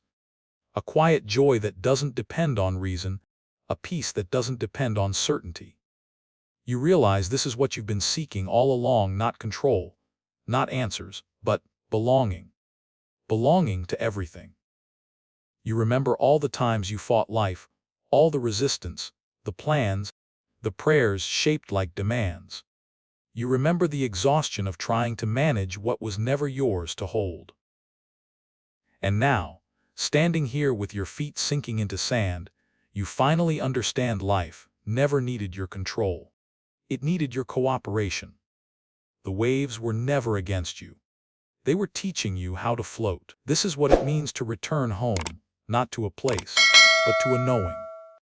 A remembering that you were never separate from the flow that carries stars, seasons, and souls alike. You begin to see that surrender is not weakness. It's wisdom. It's not giving up, it's giving way, letting the current of life move through you, trusting that where it leads is exactly where you're meant to be. You've spent so much of your journey trying to build a life that made sense. But the older you get, the more you realize the most beautiful parts of your story were never planned. They arrived unannounced, a chance encounter, a heartbreak that deepened you, a detour that became destiny. And you start to see that this endless, unpredictable unfolding is the sacred order. The universe was never chaos, it was choreography. You just couldn't hear the rhythm before you stopped trying to conduct it. You take another breath and feel the vastness of the sky above you, the steadiness of the earth beneath you, the pulse of your own heart, all of it moving together in perfect harmony. You understand now that faith isn't belief without doubt. Faith is peace without control. It's the willingness to rest in the mystery, to allow the infinite to hold you instead of trying to hold it. And as you surrender deeper into that awareness, you begin to feel lighter, as if some invisible weight has lifted. You don't need to figure out how everything will work. You don't need to chase what's meant to find you. You don't even need to protect what's already yours. Because the infinite doesn't need your defense, only your trust. You look out at the horizon again. The first rays of sun break through, gilding the water in liquid gold. It's breathtaking, but not because it's new, because it's eternal. Because in that light, you remember every sunrise that has ever existed is happening now. Every heartbeat that ever was is still part of this same rhythm. You are not apart from it, you are made of it. And with that realization, the restlessness that has followed you your whole life begins to dissolve. The striving, the proving, the questioning, all of it melts into stillness. You realize there's nothing left to chase, because there's nothing missing. You are part of the infinite, and the infinite is unfolding through you. Every step you've taken, even the ones that felt like detours, was always leading you here, to this quiet recognition that you've never been lost. You never needed to reach the divine. You've been breathing it all along. And in that breath, you understand what true freedom feels like. The kind that doesn't come from escaping the world, but from seeing it as sacred, even in its imperfections. You smile, standing there with the wind in your hair and salt on your lips. The sun has fully risen now, spilling light across the endless ocean. You whisper softly, "I trust you." You're not talking to the sky or the sea. You're talking to life itself, the same life that has broken you and healed you, tested you and taught you, taken and given and always, somehow, carried you forward. And in that whisper, the universe seems to exhale with you, as if to say, finally. Finally, you've stopped swimming against the tide. Finally, you've remembered you were the ocean all along. The deeper your trust grows, the quieter your questions become. You no longer need to ask why things happen the way they do. You begin to feel the rhythm beneath the mystery. You start to understand that life doesn't owe you explanations. It offers you experiences. Each one, the joy, the sorrow, the waiting, the wonder, is a thread in a larger tapestry you may never fully see from where you stand. But you no longer need to. Because trust has given you new eyes. You start to sense that everything you encounter is part of the same teaching, an invitation to meet each moment with openness instead of judgment. When something beautiful enters your life, you hold it lightly. When something painful arrives, you welcome it as a messenger. You stop dividing the world into good and bad and start seeing it all as sacred. You realize that surrender doesn't mean you stop feeling pain. It means pain no longer defines you. It no longer feels like punishment. It feels like purification. Every loss, every disappointment, every uncertainty strips away another layer of illusion until only truth remains. And the truth is simple: everything belongs. You belong. Your joy belongs. Your grief belongs. Your past, your present, your doubts, your dreams, all of it belongs. Nothing in the infinite is wasted. Even your mistakes become part of the flow, not detours, but doorways. Not evidence of failure, but evidence of learning. You stop wishing you could rewrite your story and start marveling at how beautifully imperfect it already is. You see that every bend in your path was placed with purpose. Every delay carried a hidden blessing. Every ending was a disguised beginning. It wasn't chaos, it was choreography, an intricate, divine dance that was never random, even when it felt unbearable.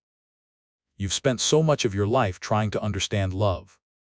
And now, in this space of surrender, you realize love was never something to grasp. It was what you were made of all along. It's the current that carries you, the pulse that connects everything. Love is the nature of the infinite expressing itself through you. You begin to see it everywhere, in the laughter of a stranger, in the gentleness of a sunrise, in the forgiveness you never thought you could give. You see it in the smallest details, the way a flower opens without fear, the way rivers curve as though guided by invisible hands. You realize that love isn't an emotion you feel for life. It's the awareness that you are life. And in that realization, your trust deepens even further. You start to move through the world like a leaf carried by a river, not passive, but peaceful. You still make choices, still dream, still act, but your actions are aligned with flow, not fear. You no longer ask, "What if this goes wrong?" You ask, "What is life asking me to learn here?" And with that question, even uncertainty becomes sacred. Because you've discovered that what the mind calls uncertainty, the soul calls infinite possibility. You remember all the times you prayed for signs, for answers, for direction. And now you see that the answers were always there, written in the language of experience. Life has always been speaking to you through everything, through joy, through challenge, through silence. You just had to become quiet enough to hear it. And in that quiet, something miraculous happens. The need to control gives way to the desire to connect. You stop trying to manage life and start wanting to merge with it. You begin to live as part of the whole, aware that every breath you take belongs to something immeasurably vast and endlessly kind. You sense it in moments of stillness, that invisible presence that has guided you through every storm, that intelligence that kept your heart beating even when it was broken, that mysterious order that always knew the way home. You don't need to name it. God, the universe, the source, the infinite. All those words are just doors leading to the same room. What matters is that you finally feel it. And once you've felt it, you can never unfeel it. This is the peace that surpasses understanding, not because it ignores life, but because it embraces it all. You start walking through your days with a soft kind of confidence. Not the kind that comes from knowing what's next, but the kind that comes from knowing you can trust whatever comes. You see now that the universe has never been testing you, it's been teaching you. Teaching you how to listen, how to let go, how to love without conditions. You begin to laugh more easily, not because everything is perfect, but because you finally see the humor in your own seriousness. You remember how tightly you once clung to plans, how certain you were about what should happen. And now you can smile at it all, the drama, the striving, the illusion of control, because you see it for what it was, the beautiful, messy, necessary path back to surrender. There's a freedom in that laughter, the freedom of no longer needing life to go your way in order to love it. And as you move through your days, you find yourself saying thank you more often. Not because everything is easy, but because everything is meaningful. You thank the lessons that came disguised as loss. You thank the detours that became destinations. You thank the silence that taught you to listen. Gratitude becomes the way you pray now, not to ask, but to acknowledge.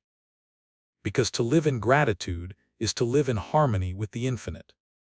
It's the same as saying, I trust you. You realize that every act of trust is an act of love. And every act of love brings you closer to the truth that you and the infinite have never been two. You are not a traveler moving through life. You are life moving through form. And when that truth settles into your bones, all striving ceases. The mind relaxes, the heart opens, the soul remembers. This still, luminous awareness is what home feels like. You have arrived, not because the journey ended, but because you stopped believing you were ever separate from the destination. There comes a moment when words fall away, and what remains is silence. Not the absence of sound, but the presence of everything. You no longer need to describe what you feel. You simply feel it, that deep, quiet knowing that everything is, and always has been, whole. You realize that trust is not an act anymore. It's your natural state. The struggle that once defined you has dissolved into stillness. The search that drove you for years has led you, not to new knowledge, but to an old truth, one that was waiting inside you all along. Life was never asking for your mastery. It was asking for your participation. You've learned how to dance again, not because you control the rhythm, but because you've finally let yourself be moved by it. You no longer stand at the edge of life, evaluating, questioning, resisting. You're in it now, fully, freely, fearlessly. You've become part of the current. You flow with the rivers, breathe with the wind, rise and fall with the tide. There is no separation between what you are and what is. This is what the mystics meant by coming home. Not a place, not a reward, not even a revelation, just the end of division. You've returned to what you've always been: awareness, witnessing itself through infinite forms. You think of all the moments that once made you ache, the losses, the heartbreaks, the doubts. They don't hurt the same way anymore. They've softened into gratitude. You can see now that every sorrow was a teacher, every detour a doorway, every unanswered prayer an act of protection. Even your mistakes shimmer with meaning. You can finally bless them, not because they were painless, but because they were purifying. They stripped away what was false and left only what was real. You understand now that the purpose of pain was never to punish, but to polish. And now, polished by experience, your soul reflects the infinite like a mirror catching light. You realize that nothing in your life was wasted. Every heartbeat had purpose. Every breath carried the universe a little further in its evolution. That's what it means to trust the infinite, to know that nothing is random, and nothing is ever truly lost. You stand now in the fullness of this realization, not with pride, but with awe. You see that the same intelligence that guides the stars has been guiding you all along. The same power that moves galaxies has been moving through your pulse, your choices, your every moment. You understand now you were never living in the universe. The universe was living through you. That's why surrender feels so natural now. It's no longer something you do, it's something you are. You've become a channel, clear, receptive, awake. You no longer resist the flow, you are the flow. And in that awareness, love expands beyond anything the mind can measure. It's not directed at something or someone. It just is. It's the love that makes the wind gentle and the oceans vast. The love that turns chaos into creation. The love that holds the dying as tenderly as the newborn. You understand now that to trust the infinite is to love the infinite, unconditionally, without need, without demand. You begin to see that death itself is not an ending, but a continuation, another movement of the same eternal rhythm. You stop fearing it, because you can feel what lies beyond it, even now the quiet return to everything. You realize that what you call your life was always the universe looking at itself through your eyes, tasting itself through your tongue, loving itself through your heart. You have never been alone, not for a single breath. You feel this truth pulsing through your veins, and suddenly, even the simplest things glow with holiness. The sound of rain, the scent of earth, the warmth of light on your skin. You no longer need miracles, because you can see that existence itself is the miracle. And in that realization, peace stops being a concept. It becomes your heartbeat. You walk now as if the ground itself is sacred, because it is. You speak softly, because every word carries the vibration of eternity. You look at others and see not strangers, but reflections. You forgive faster, because you understand that to hold resentment is to block the river of life moving through you. Everywhere you look, you see the same truth written across creation: we are one. One breath, endlessly shared. One song, endlessly sung. One light, endlessly refracted through countless forms. The universe has been whispering this to you all along. Through every leaf, every face, every sunrise, you are not apart from me. You are my expression. And now that you've remembered, you no longer need to strive to belong. You are belonging itself. You can rest. You can let life take you wherever it wishes, knowing that wherever you arrive, it will be home. Because home is not a destination. It's the awareness you carry, the quiet confidence that the infinite has never let you go, and never will. You realize, finally, that faith and surrender are the same thing. Both are just names for love that trusts itself. And so, with the ocean before you, the wind around you, and the sky above you, you take one last deep breath and whisper, not as prayer, but as truth: I am everything.